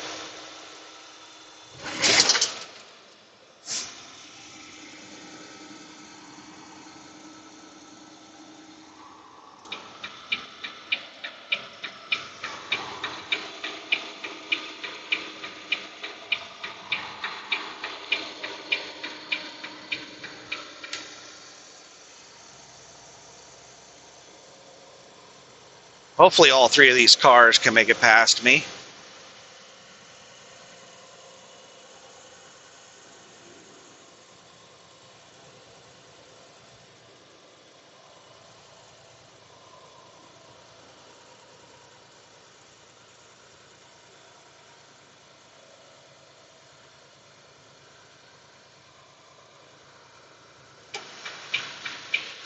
Three miles to go.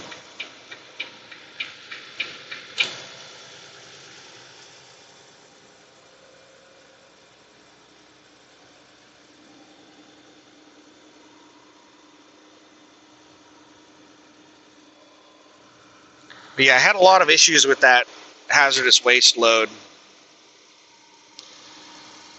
And when I was talking with Landstar and the agent about it, they indicated that they'd had a lot of issues with all of the loads that they've been hauling for that company. The issues that I had was that it was hazardous waste. It was placarded, so the placards that they were using were the wrong placards. The description of the material on the paperwork was wrong, and the way that they were loading it into the trailer was making it way overweight. It was like 36,000 pounds, but it was only like, I forget how many, like 8 containers. And they were nose loading it, just slamming it into the front of the trailer. And whenever they loaded it, I was like, there is absolutely no way I'm going to be able to scale 36,000 pounds up there in the nose of the trailer. And they said, well, everybody, you know that line, that stupid crap that every shipper and receiver tells you, well, everybody else does it, or we've been doing this for 20 years. You're the first one to complain about it. All that dumb crap. So I told them there's no way that was going to scale. I said we could try stacking them in a line, in a straight line, right down the middle. But even then, I don't think it's going to scale, I said.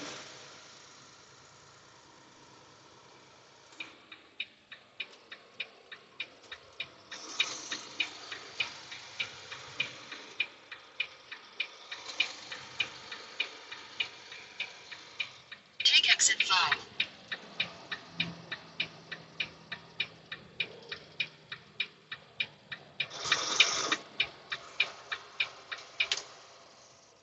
In a quarter mile. And it ended up not scaling. We had to rework it, and I had to make a strap wall, which the agent said was something drivers do all the time, which was a load of crap. I've never done a strap wall. I don't even know if it's legal to do a strap wall. Turn right onto Old Oregon Trail. And they're like, you might want to use more straps. I used like 5 straps, They're like, you might want to use more straps. And I was like, no, five is what we're going to use. They're like, you sure it'll hold it? I was like, nope. But it wasn't the straps that I was worried about. It's the E-tracks. Like, At the light, turn left onto Old 44 Drive. the E-tracks would rip out of the wall before those straps snapped. Putting so many straps on the same E-track. I tried to put them on multiple E-tracks, but I just couldn't. The straps weren't long enough.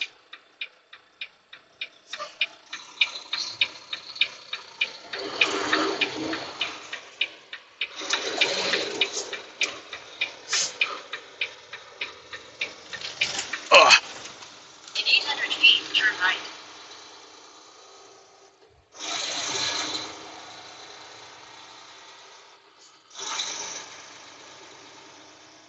Oh my goodness. So this is the place. Turn right, then your destination will be on the right.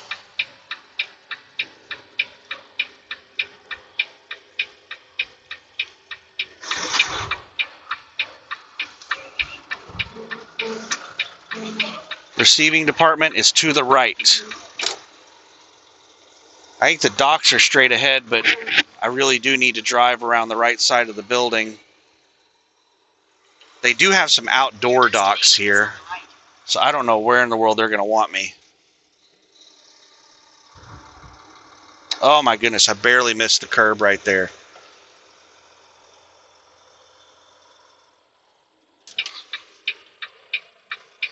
I'm going to go in and check with them. Be right back. Pause. All right, I'm going to go ahead and pull forward. There's a decent amount of room around this turn.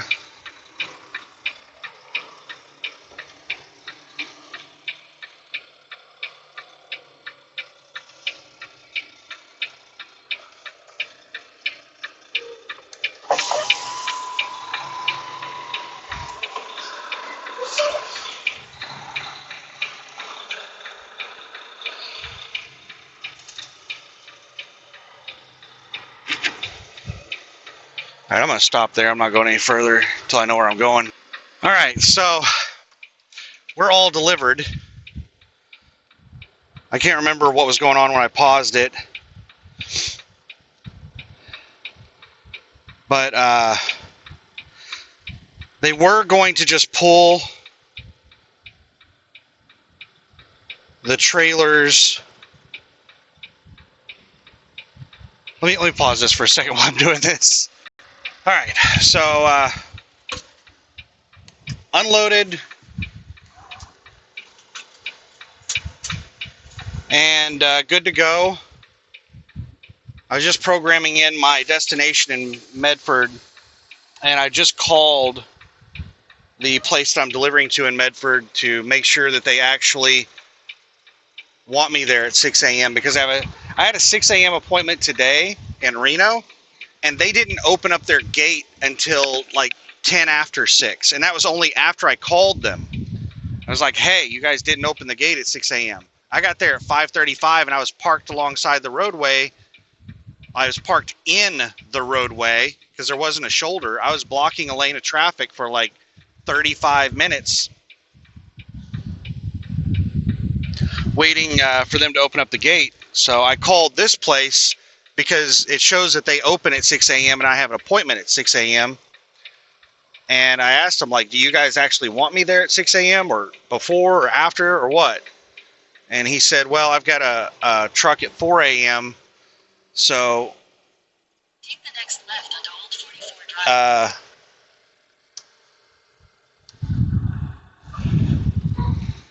It would probably, just a second here, I'm having to do like a U-turn, a hairpin turn. I'm going to try to, with this truck parked here. Oh man, I can't avoid not going over the curb, so we're going to go over the curb as slowly as I can.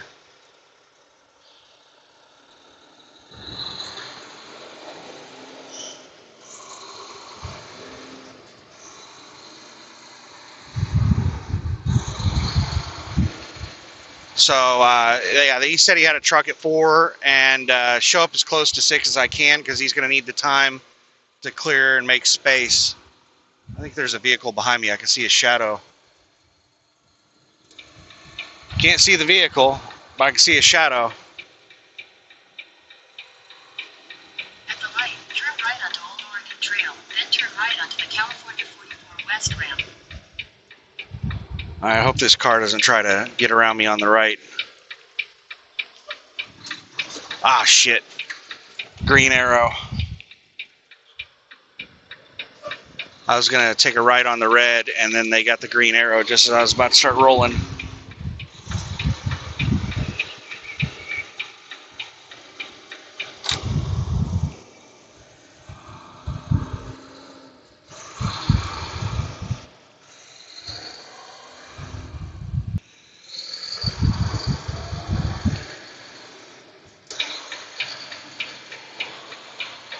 Turn right onto the California 44 West ramp.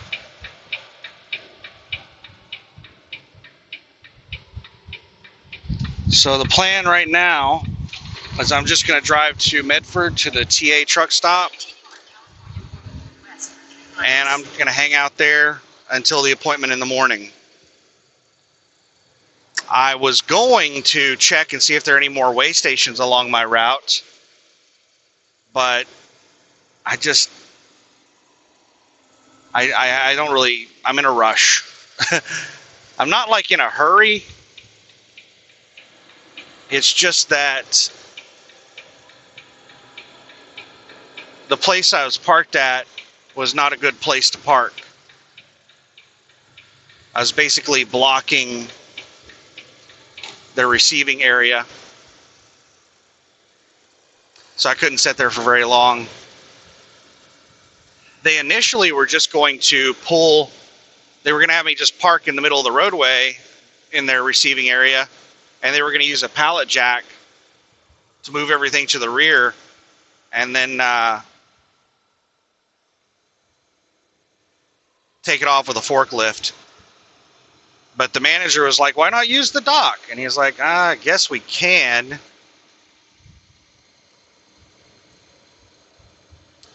And they had an outside dock. There was somebody that replied to the video where I was trip planning this load, and I was trying to figure out where their dock was at. And I thought the dock was on the side of the building, and I was going to have to jackknife into it.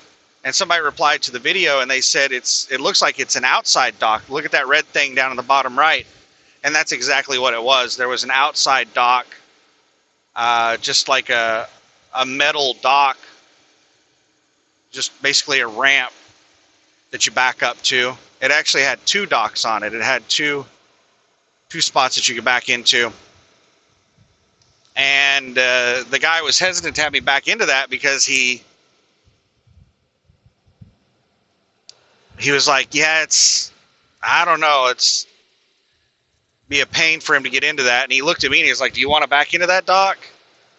I was like, it looks easy enough. It should be a straight back. The only thing that's going to be a problem is getting turned around.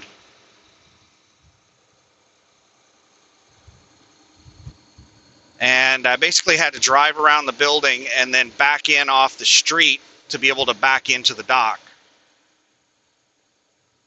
because there wasn't enough room to maneuver on their property. I couldn't spin the truck around or anything on their property. So I had to back it in off the street. Well, I didn't have to back it in off the street. I had to pull out into the street and then back in from the street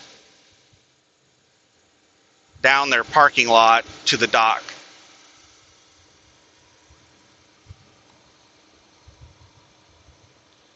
There's a second here. This person is not getting up to speed. Are they taking the exit, or are they going to merge on at the last second? Taking the exit.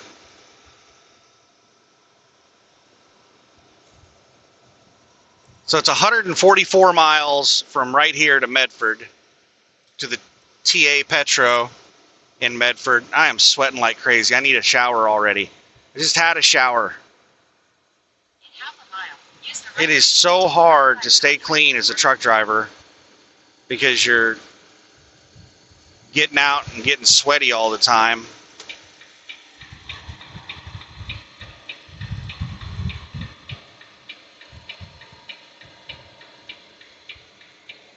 Use the right lane to take the I-5 North ramp, then merge on 35 mile per hour ramp. We were doing 55, so let's bring it on down. 43, 40, 38, 36, 35, 34.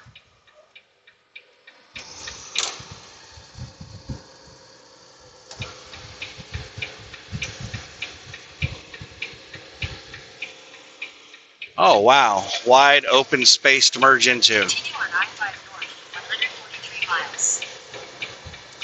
And we're going to have to merge across multiple lanes.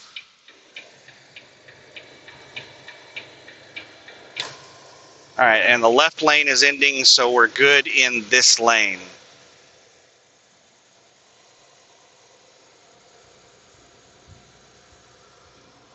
All right, so this video is really long.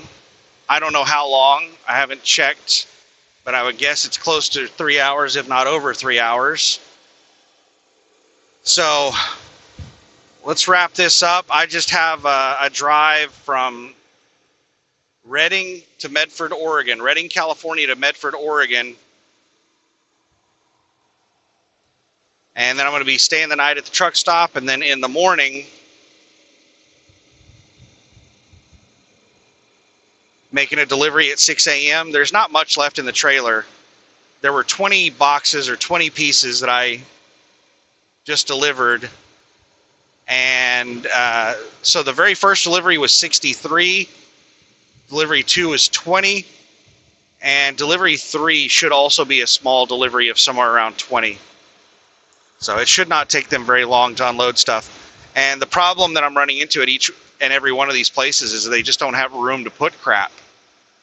So West Nevada Supply, they were having to take stuff. They would have had it unloaded much faster, but they were taking everything and putting it outside up against the fence somewhere, like really far away from the dock, because that was the only place that they had to put it. And then this place that I just delivered, they didn't have any place to put it. They thought that I was scheduled to deliver tomorrow, and they weren't prepared for me. So they didn't have any place cleared out to put it, so they just put it on the ground in the roadway. And then the place that I'm delivering to tomorrow, I just got off the phone with them, and they were like, yeah, don't come in early because I'm going to need time to clear, space to put the stuff. So yeah, all these places have inadequate space. I think they're all stockpiling for the winter. At least this place looked like it was. Everything that I delivered to this place, I think, was heating related stuff. There were furnaces, and there was something called an indoor coil. I asked one of the people what it was, and he said that he wasn't sure. He said he thinks it's some kind of heating thing. But West Nevada Supply was a lot of air conditioners, but I think they also had a lot of furnaces as well.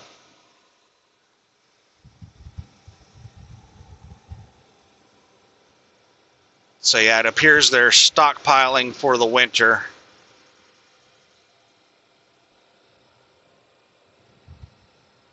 And all these places that I'm delivering to are just crazy busy. West Nevada Supply, I sat there and talked with them for a while about they were expanding the building.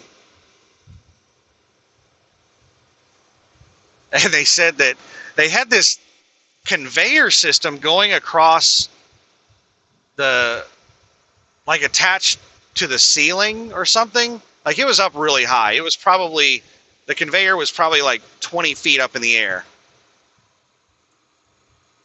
And I was like, where in the hell does that conveyor go? It just ends abruptly right there. And he's like, oh, well, we're going to extend the building, and then the conveyor is going to go into the new part of the building. Just a second. We got a new lane, and I was just about to get over in the lane. I got somebody passing me in it already.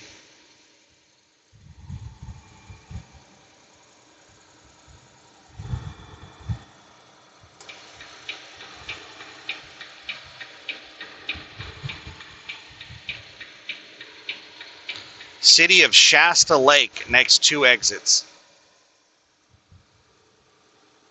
But he said that conveyor, it took them 6 months to install that thing, and he said that they put a couple of sections in backwards.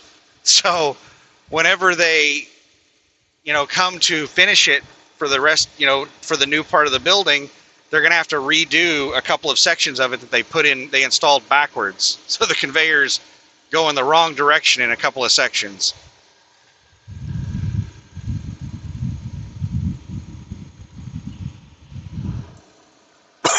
Excuse me. Oh my goodness. Just took a drink of my Shasta Twist Lemon Lime. I just finished it off. And some of it went down the wrong pipe.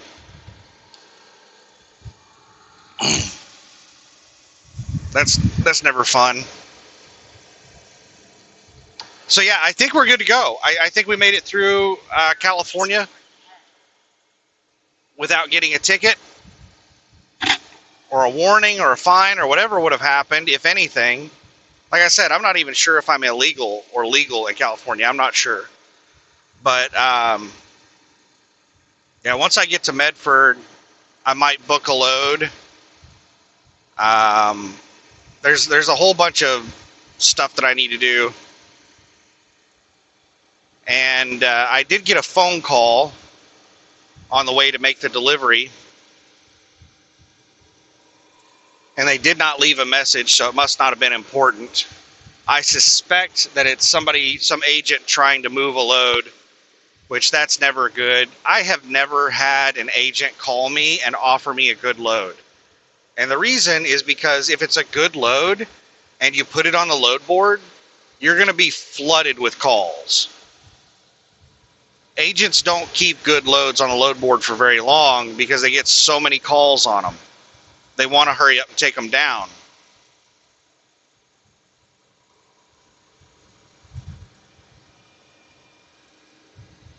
Lane ends, merge left.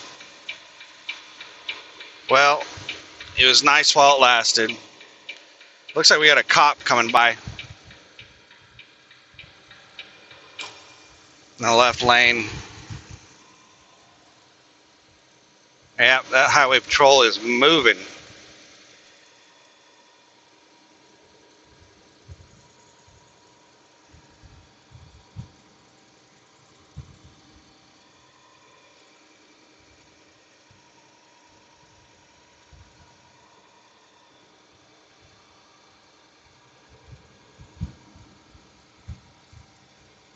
And there have been several reports on Google of police in this area, so I don't know what's going on.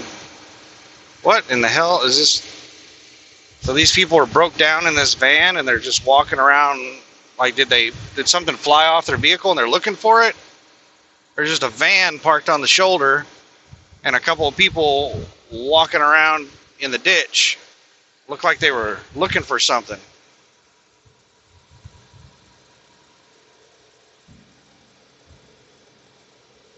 That's a mystery that we are never going to solve. We're getting into Squatch country.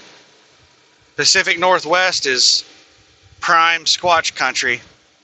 That's something I've thought about doing. Like, if I could make a living on YouTube, some things that I've thought about doing, like one of the things I think would be really, really cool, because I love like fringe stuff. Like, I want to know every little secret in the world. I want to know about aliens and Bigfoot, everything. And one of the things I thought of was making I'd probably do a new YouTube channel to do it, but do like an investigative channel. I know that the way most people do investigative journalism is they will spend like a day, an hour, a week, a month, a year researching, and then they'll compile all that information and then make a video about it. But what I was thinking about doing on researching stuff was just doing kind of like I do right now, just one take live, maybe not live, but just one take videos like I do right now, no editing, and just let people go through the entire journey with me. Like as far as Bigfoot goes, there's I don't know if you'd say it's a famous story, but I'm sure that in the Squatching community, it's a famous story. I don't know exactly how long ago it was. It was a long time ago, probably 100 or more years ago.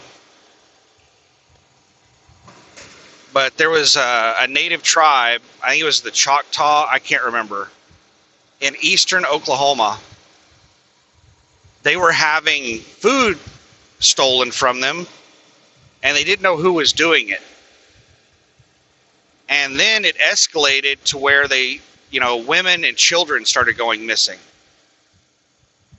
And then they got really pissed off. They created a war party to go and find whoever was taking, all this stuff. And they went out and tracked down whatever it was that was taking this stuff. And they ended up finding this huge, this campsite that was full of bones and just stunk of death. And as they got closer to it, they noticed that there were these big hairy creatures. And most of the creatures took off running into the woods, and 3 of the biggest ones stayed behind and fought the war party. And I can't remember the details of the story, but I want to say that they said that these big hairy beasts were so strong that they picked up a horse and threw it. And horses are extremely heavy. I think horses weigh somewhere around I don't know. I'm not going to make up a number. They're really, really heavy. To pick up and throw a horse would require incredible strength.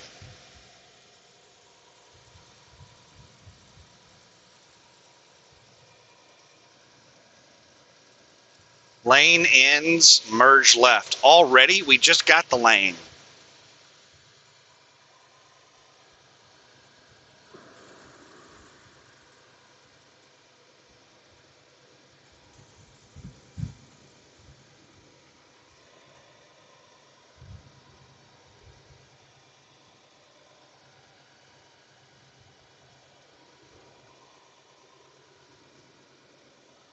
Just a second here. I want to go ahead and move over because there's some super trucker flying up in the middle lane going really fast, and they're going to run me into the shoulder. Yep, they hit their brakes when I moved over. They were trying to run me into the shoulder. Right lane closed, roadwork ahead.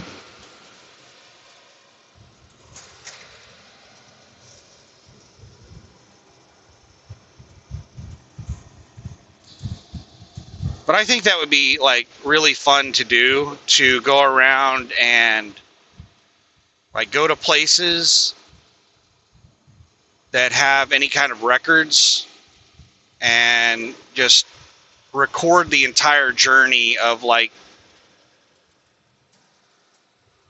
second here, 50-mile-per-hour turn. I think we're about to go over a huge bridge. So we got to straighten out for the bridge.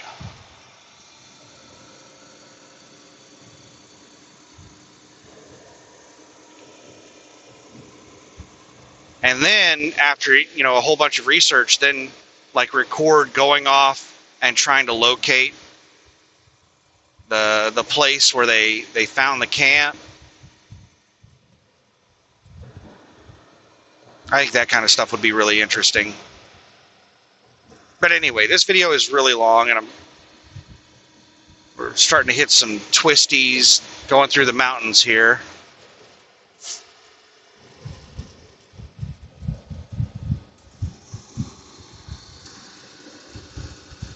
And I've just got 130 miles to get to Medford, Oregon, and then shut it down for the night.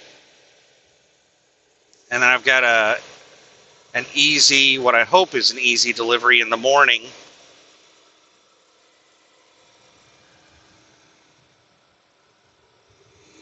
In Medford. And I might book a load today, who knows? There are several like $7,000+ loads posted on the load board right now coming out of the Portland area. Right lane closed ahead. There's a four-wheeler flying up on me in the left. They're trying to make it past me before the lane closure.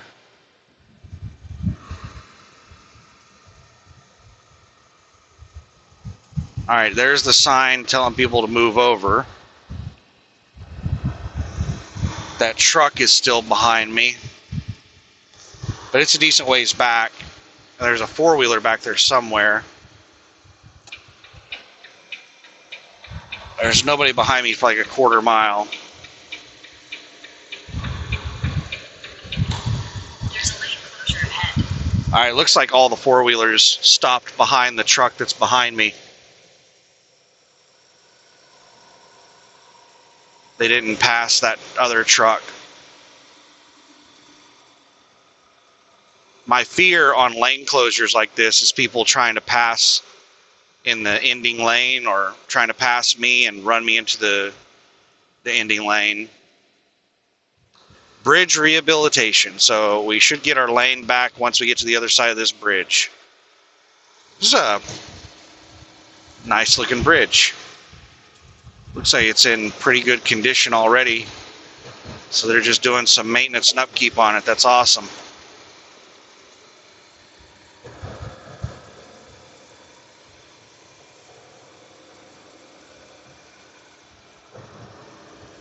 Do some maintenance and upkeep on it, and then might last a lot longer instead of just letting it get to the point where it's rotted out and you just have to replace the whole thing.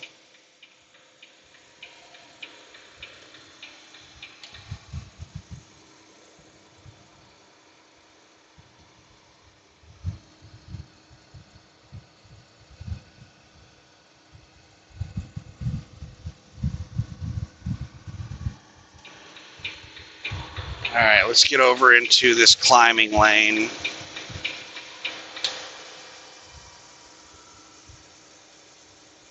And the truck behind me is going for the pass. Still doing 55, so I don't know why they're going so fast uphill. Whenever we were not going uphill, they were just chilling behind me doing 55, but for some reason, whenever we start going uphill, they want to go 65. Flammable solid.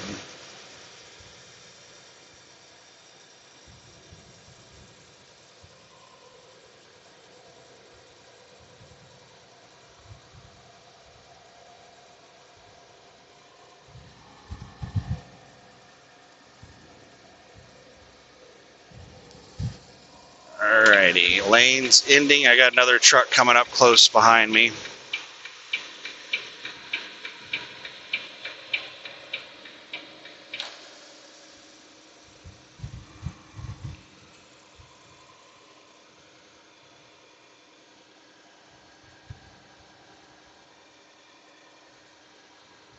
I think I'm like the only person that does the speed limit in California.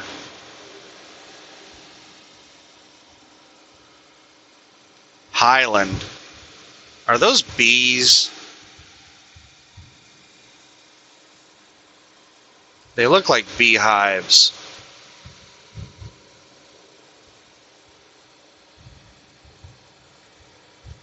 Used to, whenever I would see trucks carrying beehives, there would be a lot of bees flying around the truck. But I think that, I don't know if it's,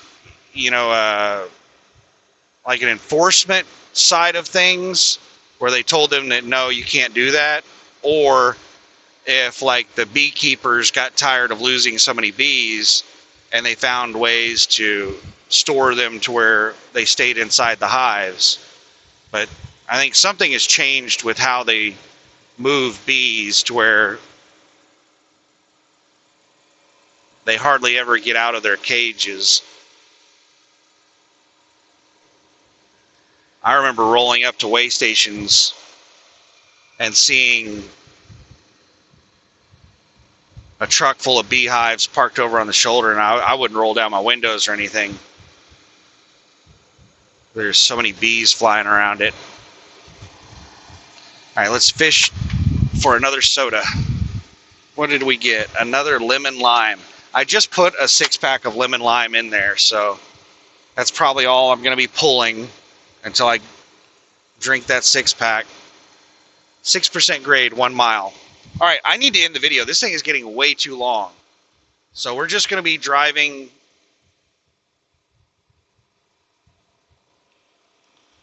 through this mountain pass till we get to Oregon, and then I think it's mountain driving almost all the way to Medford.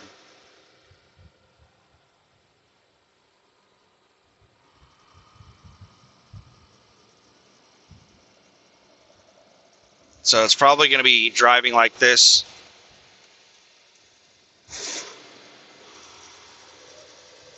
basically all the way to Medford, just up and down mountains.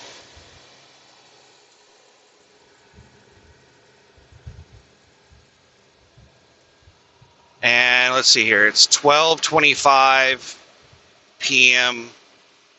and I'm about a little over 2 hours away. So I should be getting there like maybe 2:45.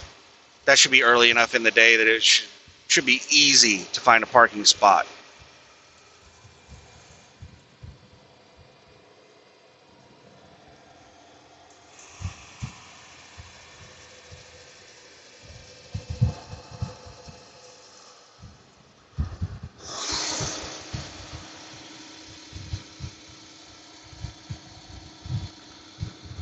Just went down, now we're going up.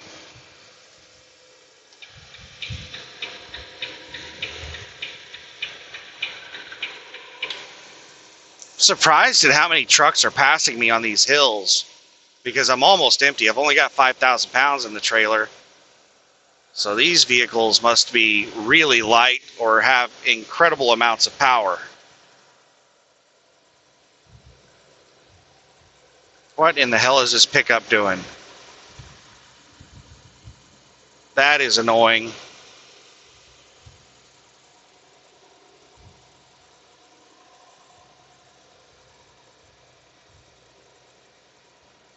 I think that truck's, is it going to cut me off or is it going to go out into the left lane? It's going to come over. All right, the pickup sped up, created a little bit of distance, so it didn't cut me off.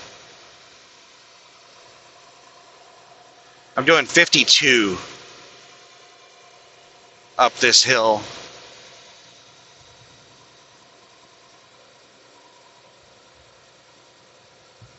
All right, Portland is 400 miles.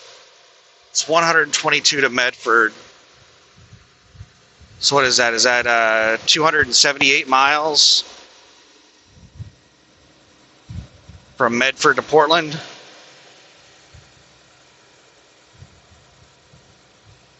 And I think Staten, Oregon is 60 miles or so south of Portland.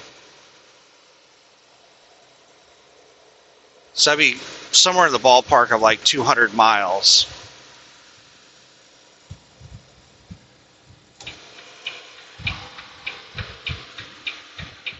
To go from Medford to Staten. So that'd be 3.5 hours approximately. So after I make the delivery in the morning, let's say I get out of there by 7:30, that means I can make it to Staten by about 11 a.m.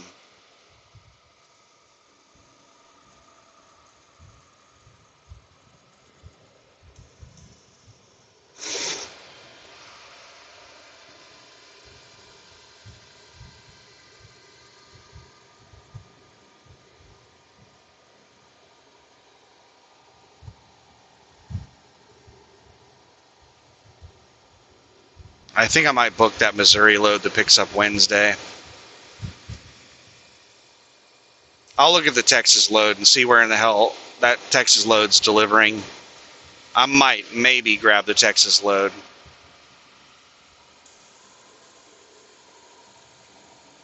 But I just don't know if that's $700. Well, it's about $500 to me. It's gonna be about an extra $500 for me. I don't know if that's worth the extra like 500 miles.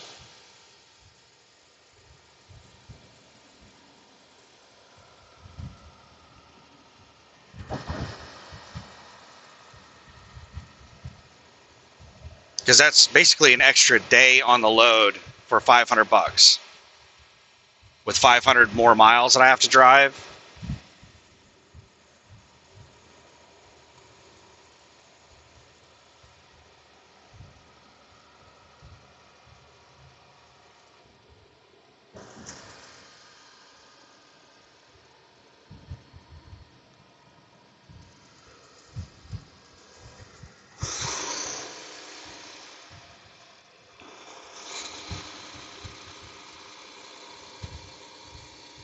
Anyway, I keep saying I'm going to end the video and I don't. So have a good one.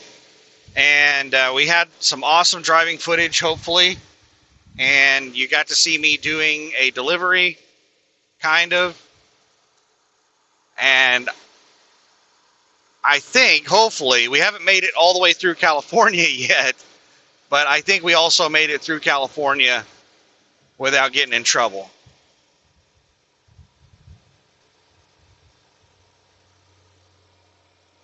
So, have a good one. Bye.